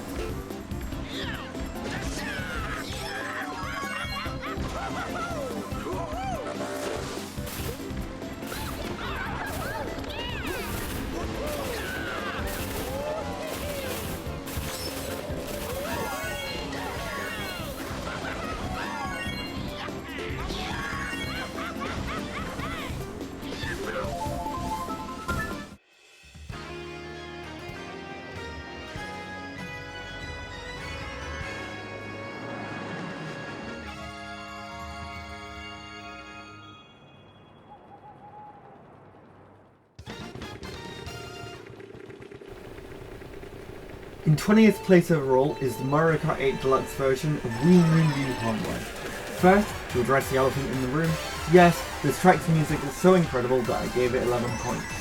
The track has two different pieces of music like in the original, one for the forest section and one for the city. The forest section starts off incredibly strong, pulling you in with an incredibly high energy Eurobeat-esque sound, while the city gives a really relaxing, smooth jazz vibe. Two pieces are both absolute bangers in their own right, but the transitions work so well that it truly elevates it to the point where not even a 10 would do it justice. Aside from this, the track has received significant visual updates and looks incredible, while the reduced traffic and more reasonably sized vehicles make leaving for the traffic feel less risky and a lot more satisfying.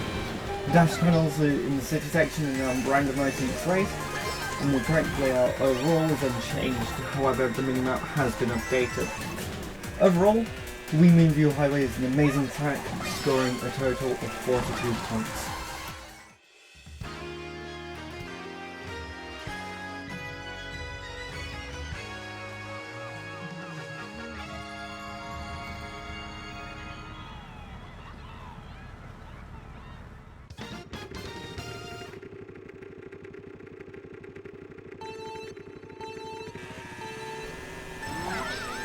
Mario Kart 8 Deluxe's version of Wii Coconut Mall is the big hitter from the Golden Dash Kart. The track has received a major visual overhaul while retaining the shortened layout from 7. The outside of the building has been completely redesigned while the interior has received a new, primarily orange colour scheme. The U-turns up and down metal stairwells have been made to be redesigned with a green concrete look, and Super Mario Bros. Inspired murals on walls. The carts in the car park are now driven by Shy Goats and Sudanese and move backwards and forwards a bit while facing diagonally across the road and occasionally doing donuts.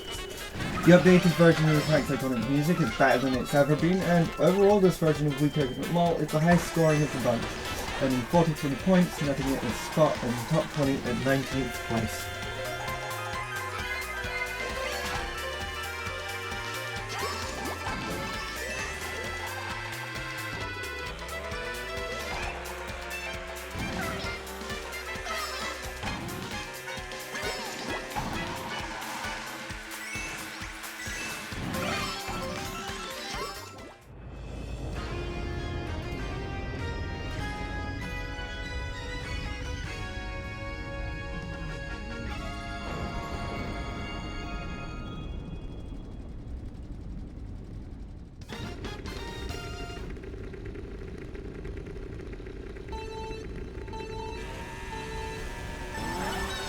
The version of Wii Grumble Volcano in Mario Kart 8 is mostly unchanged from the original version, although there are a few additions and updates that help elevate the track further.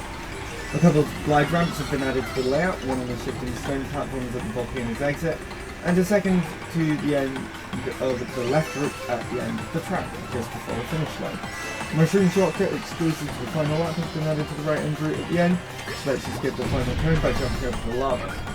The lighting and the aesthetics of the track have been updated to be more realistic and look much nicer, while the remastered music sounds even more intimidating than in the original. Everything coming together really well, giving an overall score of 43 points, placing the track in the top 20 on this list.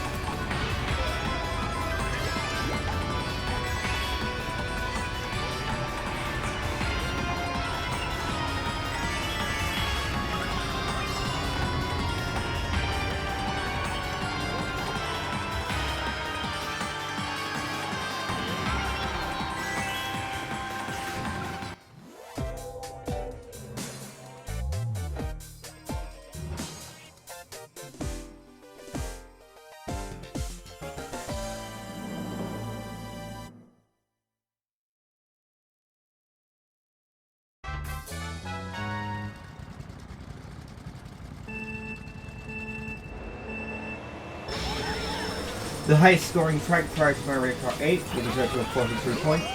Mario Kart Wii's Rainbow Road is among the best tracks in the series. It's an incredibly fun track that looks incredibly gorgeous, the best looking outside of Mario Kart 8. It has a stellar soundtrack, including some of the background music from Good Egg Galaxy. The layout's also one of the best in the series, with a steep drop with boost panels to start, followed by a jump leading to a sharp turn, then 3 boost panels and a sharp left turn with a half pipe. After this, there's a section of wave heavy road, which gets wavier each lap, and a jump to the next section, which is shaped like a figure eight, with half pipes along the end, along the sides, and ramps bordering the whole of the road, followed by the next curve that leads to a road divided by a tunnel with a launch star that functions as a cannon. Following this is the only compulsory half pipe in the series, acting as a jump leading to a split pass section, which ends with a jump to the final turn within the tunnel, with the track sloping downwards near the inside of the turn and banking upwards at the very end just before the finish line. This track is one of the hardest and most interesting layouts in the entire series. It is one heck of a wild ride, fully deserving its place among the best in the series.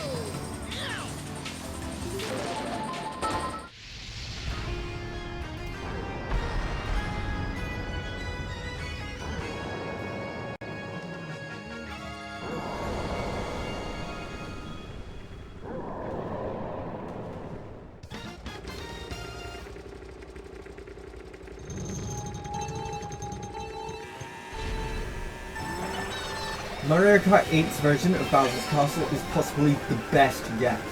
First of all, the track looks amazing, with the industrial and military aesthetic working incredibly well, and the whole castle from the outside looks very imposing and intimidating, really helping us make this one of the best versions of the castle in the game. On top of the incredible aesthetics of the track, the music goes so hard, with an incredible rock music theme that really fits the more bombastic nature of this incarnation of the track. As well as incredible aesthetics and music, the layout here is another standout, making incredible use of Mario Kart 8's anti-gravity gimmick to take the layout to the next level. The track has so much going on that it's difficult to list everything, but here goes. We've got Bowser sections that fire lasers after lap 1, jump spinning firebar, giant swinging ball with blunted spikes, lava geysers, falling rocks, and of course the track's centerpiece, giant statue of Bowser that punches it, causing waves that can be tracked from.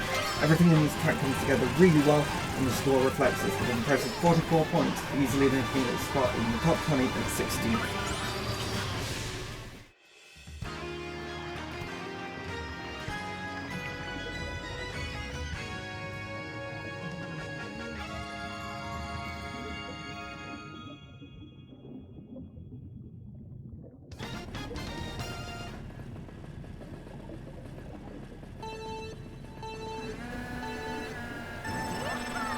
Piranha Plant Cove makes its way into 15th place overall with a score of 44 points.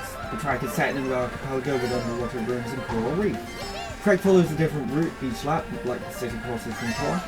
The first lap starts underwater before heading up to the top part of the ruins and diving back into the water before taking a turn to drive up one of the islands. The island is a pair of piranha plants that bite at races, and a glide ramp that takes races to the top of another ruin before dropping back into the water with a U-turn followed by an S-bend leading back to the start line. Second lap starts the same way as the first, although turning to the left atop the ruin diving back into the ocean. The track travels along the top of these ruins with a pair of 90-degree turns before dropping back into the water, with the right-hand turn leading into a cavern with some smaller ruins and swamps.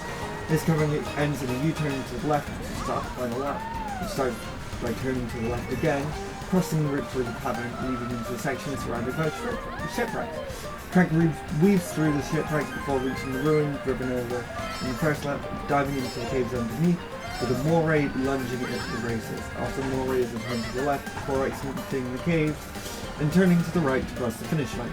The track's pretty unique with its underwater ruin thing, and the fact that the final lap is entirely underwater, and it's rather enjoyable to race on. The music is great as well, and the track looks really nice. Everything about the track comes together really well, definitely earning its place near the top of the list. And if I'm completely honest, this really does remind me of Jungle Joyride from Sonic Unleashed as well, although without the block sections.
Madrid Drive's score of 45 points earns its 14th place overall, with the track being pretty well rounded, scoring highly in all 5 categories. The track starts in Puerto del Sol, taking a left onto a winding road before entering Plaza Mayor with a wiggler sweeping in the middle of the track. The track travels along the road to Atocha railway station, dropping down an escalator before making a U-turn. After exiting the station, racers cross the road outside to the Prado Museum, avoiding the Piranha Plant before returning to Puerto del Sol to start the second lap. The second lap starts by turning to the right, driving under the Segovia Viaduct before an upward 180-degree turn leading into the market of San Miguel with Pilot 1 blocking the way. Exiting the market and back into the Plaza Mayor with the Wiggler, having woken up, now wandering around. The track then exits along the same road as lap 1 took, continue along where the first lap turned off, passing both the railway station and the Prado Museum before entering Retiro Park. There's a glide ramp over the water before a turn to the left, leading back towards Puerto del Sol to start the final lap. The last lap again passes under the Segovia Viaduct, this time taking a 270-degree upward turn to Plaza onto Gran Via, which leads to the entrance to the Santiago Bernabeu stadium. Inside the stadium are shoe goobers kicking footballs across the field. After exiting, there are a couple of turns to the right, leading back to the finish line in Puerto del Sol. The track looks pretty, although at times it feels like the lighting is a little bit too realistically bright, at least for me. The music's really great, with the castanets and acoustic guitar really capturing the traditional Spanish vibe, while the variations heard in the stadium and museum help bring some variety into the background music, although both sections are over a little too quickly to fully appreciate the music there.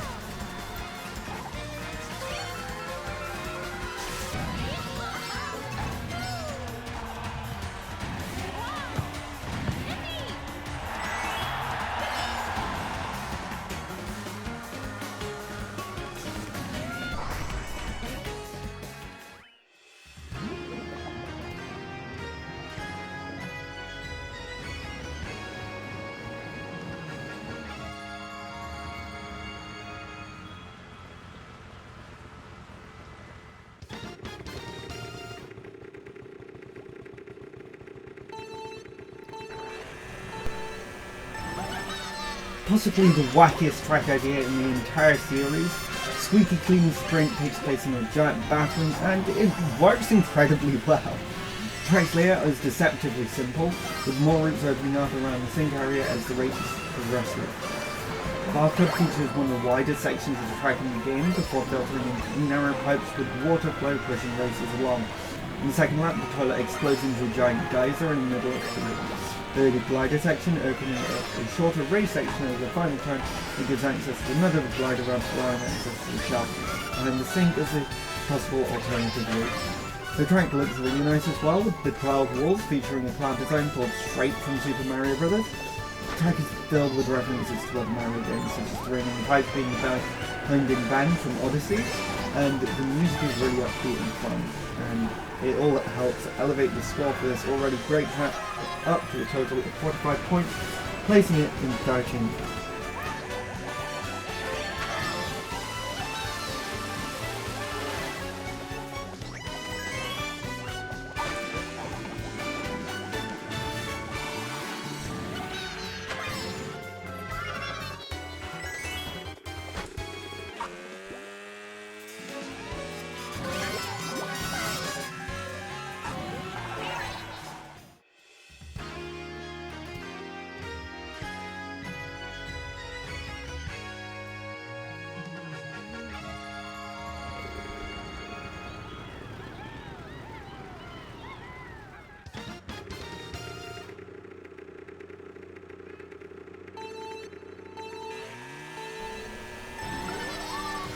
Singapore Speedway comes in at 12th overall with a score of 45 points.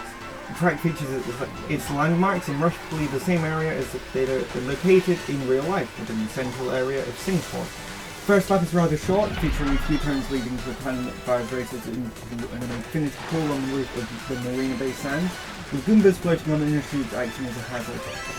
A glide ramp down to the float at Marina Bay leads into the final turn before the line to start. 2. Second lap follows the same route as the first, leading up to the cannon, before turning right into Chinatown. Following the Chinatown section, racers go through Merlion Park, gliding across the water and under the Marina Bay sands to start the final lap. The last lap travels through the gardens by the bay, travelling along conveyor belts before a jump to the Helix Bridge. Following the bridge is a fourth and final glide ramp which takes racers over the float at Marina Bay and the Art Science Museum, followed by the option of staying in the air, driving along the rooftop, or driving along the ground. After this, racers go back to Chinatown before reaching the finish line. The layout flows really well with lots of standout moments, especially on laps 1 and 3, although it is let down by the relative weakness of the second lap. Track's bright nighttime lights and upbeat, vibrant music are really incredible and really help elevate it to the next level.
Athens Dash is probably the most unique of the city quarters, focused more on the ruins surrounding the Acropolis instead of the modern-day city.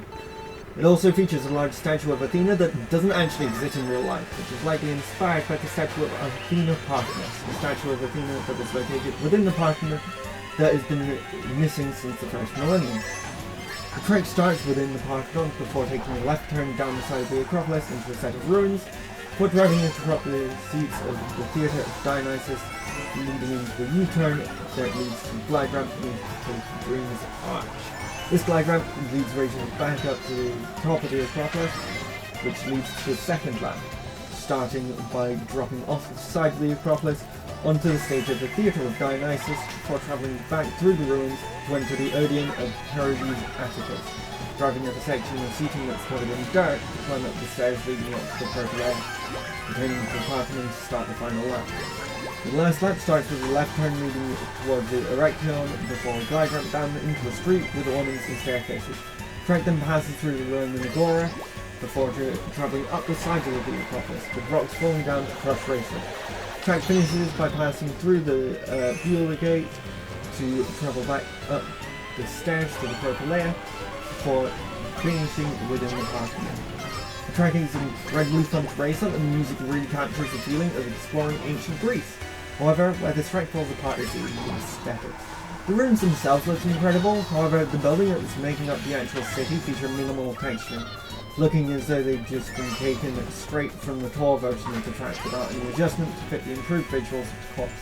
The difference between these buildings and the rest of the track is rather jarring once you notice it, makes the track look incomplete, which is absolutely disappointing and very much inexcusable for a track released in Wave 5, instead of being remade, reminiscent of the quality initially seen in Wave 1. It's a significant enough of an issue for me to knock the track score down by 3 points, pulling it from contention for one of the top spots down to just missing out on the top 10, landing it at 11th with a score of 45.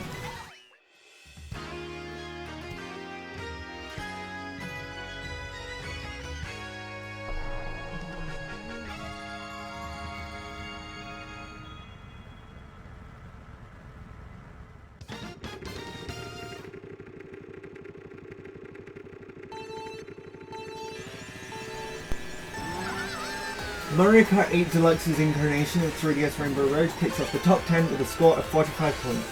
This version of the track features less banking on some of the turns, along with a visual overhaul and updated music.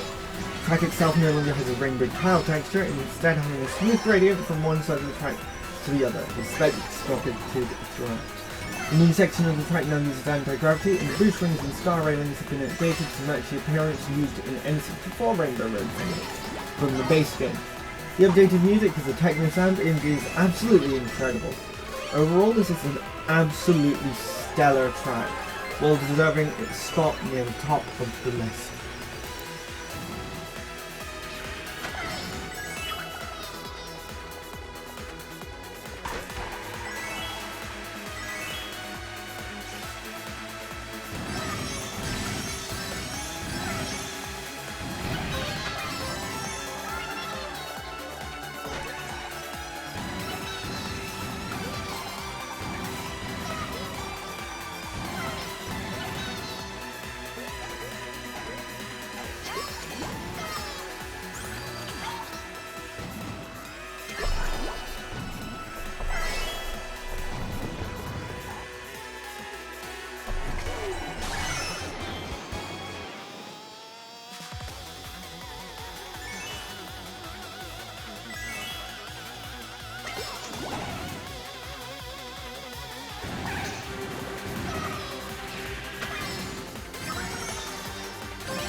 "3DS Neo Bowser City's reappearance in Mario Kart 8's DLC is an incredible track, among the best in the series.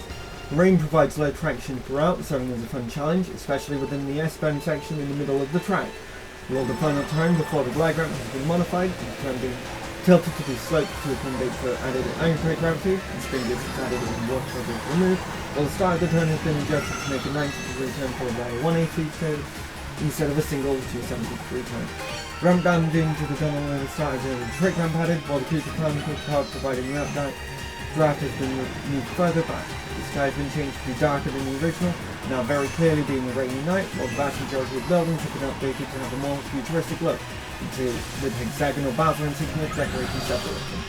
The music is mostly the same as the original, although with some extra instrumentation, and the whole track comes together incredibly well, with a score of 45 points putting it in 9th place overall, but it still isn't the highest scoring track in the Belt Park.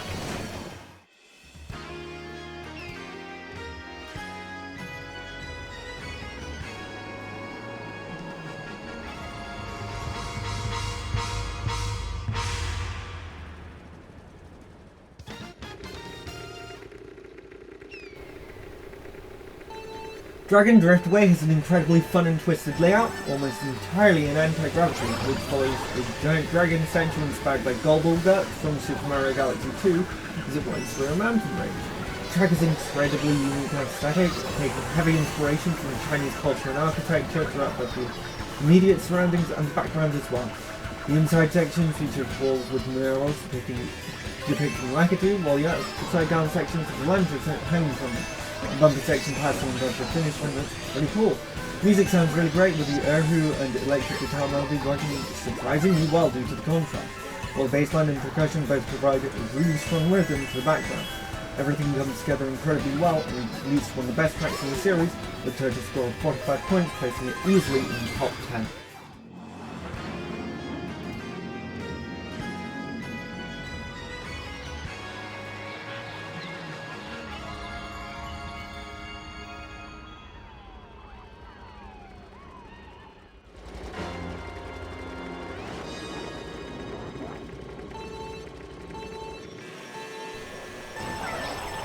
The fifth and final crossover track from the original Mario Kart 8 DLC, and the second F-Zero track as well, Big Blue is unsurprisingly in top 10 tracks overall, coming in 7th, which is the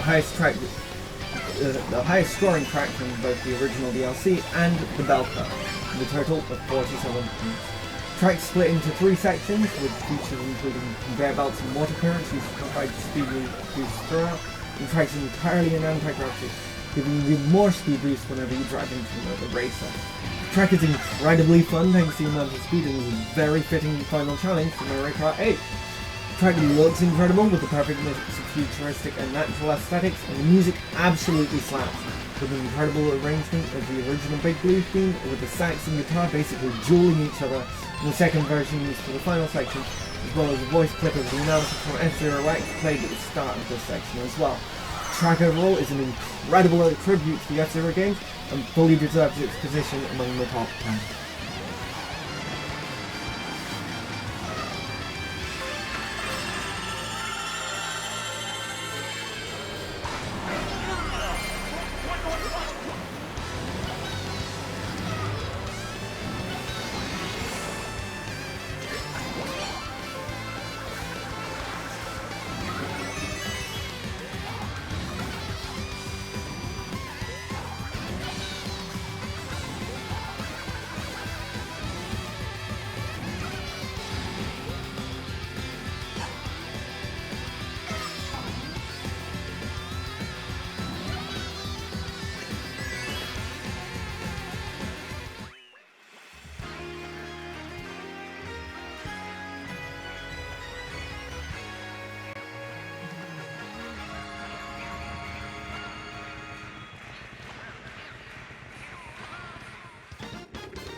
The highest scoring Nitro track from Mario Kart 8's base game, and one of my personal all-time favourites, Electro's Run easily makes it up into the top 10 with a near perfect score of 47 points. How does it achieve this? Firstly, it's an incredibly unique track with an incredibly enjoyable electro music and nightclub vibe, though thankfully it's not as vile as an actual nightclub.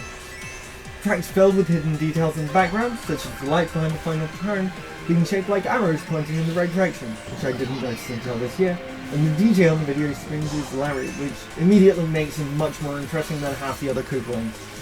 Track layout is the most difficult of the bunch, but it's pretty interesting and flows really well.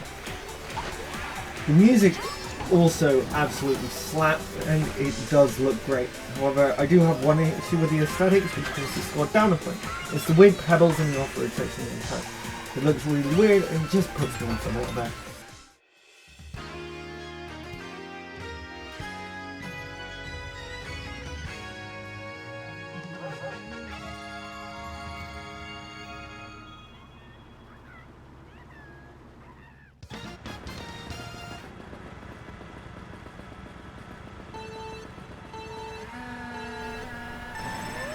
Coming in 5th overall is Rome Avanti with 48 points total.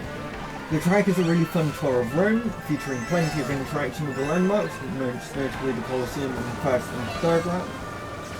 Racers pass through the Piazza del Popolo 4 times throughout the race, leading to plenty of chaos, especially on the second lap if you manage to get a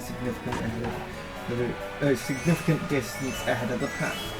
Narrow winding streets make the track rather challenging, with the well-placed bob-ombs being exceptionally difficult to avoid. Nighttime aesthetic really makes the track look incredible, with a slight green tinge to the sky looking a little ominous. The music's really great, capturing the Italian vibe really well, and brings the whole track together amazingly for one of the most consistently solid courses so far.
The highest rank of the city courses, Vancouver Velocity gets itself a very well-earned 4th place, 48 points. The track starts in front of the Vancouver Convention Centre before turning onto the Vancouver Olympic Cauldron, then entering the Capilano Suspension Bridge Park.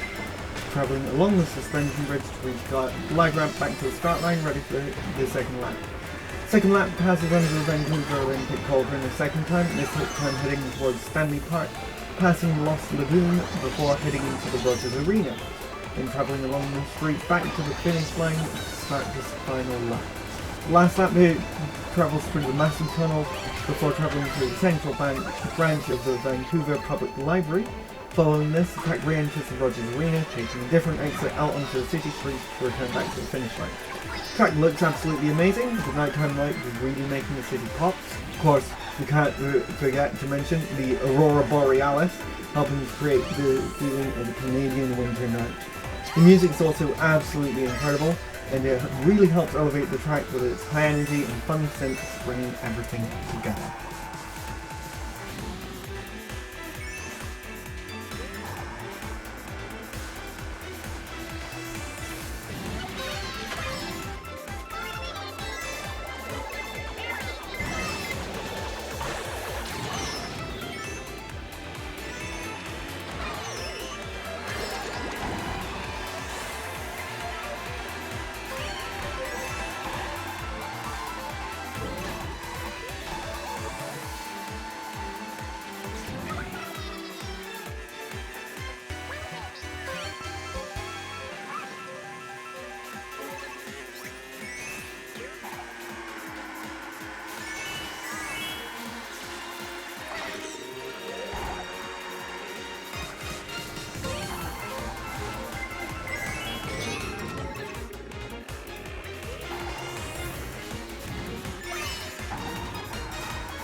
Coming in third place is Mario Kart 8 Deluxe's version of DS Waluigi Pinball.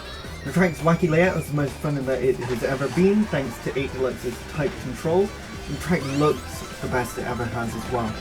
The bright neon lights and the night sky combine really well to make the track feel incredibly ostentatious, and the updated design of the background features it looks so much better than the original models, especially the slots above the exit of the pinball table, with the original Waluigi statue and the Waluigi pinball sign being replaced with a far more detailed centerpiece featuring a casino-inspired design. The statue replaced with a sign featuring Waluigi that has a moving head, while the Waluigi pinball text did move to the sign on one of the casino-esque building designs. The track itself has been given more details, with the majority of the track having a knitted carpet aesthetic, while the pinball table has had its colour scheme updated to lean further towards the purple worn by Waluigi himself. The music, shared with DS Wario Stadium like the original, absolutely slaps. The track earns itself a score of 48 points in total.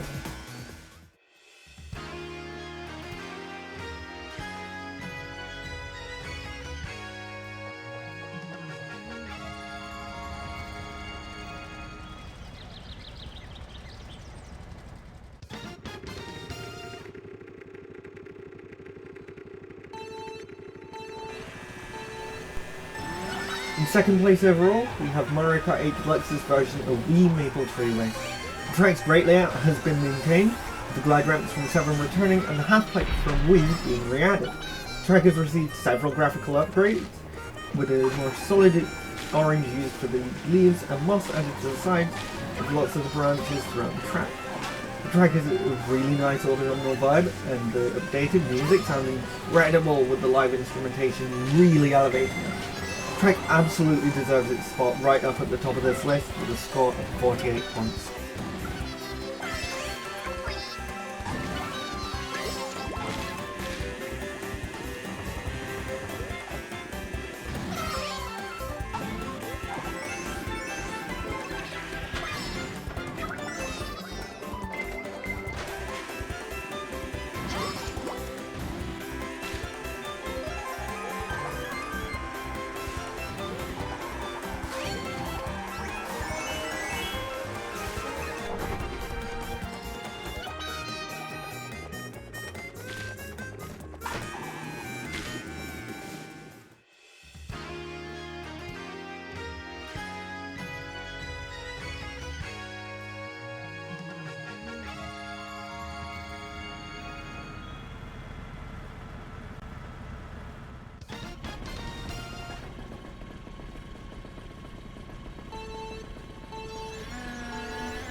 Topping off the list with a score of 48 points is Mario Kart 8 Deluxe's version of Wii Rainbow Road.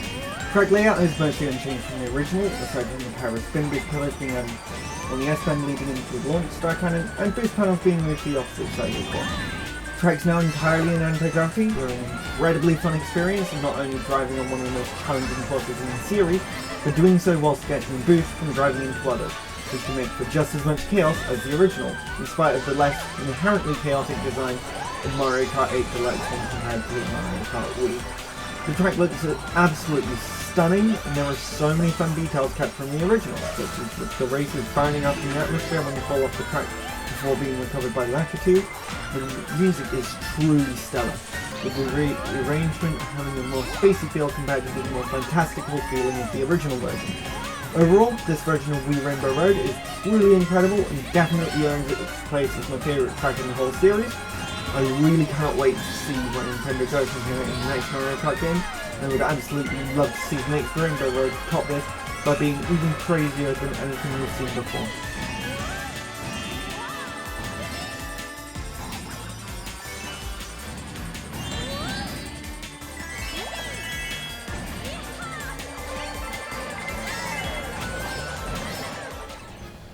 Thank you all so much for watching to the end of the video. It's been an incredibly long time since I've actually uploaded anything over here. This project has taken well over a year to complete since I started working on it at the start of 2023. So if you did enjoy it, I'd really appreciate it if you gave this video a like and subscribe to the channel. I haven't done anything like this before, so I'd really appreciate any feedback in the comments. I'm not planning on doing anything quite as massive as this in the near future. However, going forward, I do intend to make more scripted content on this channel.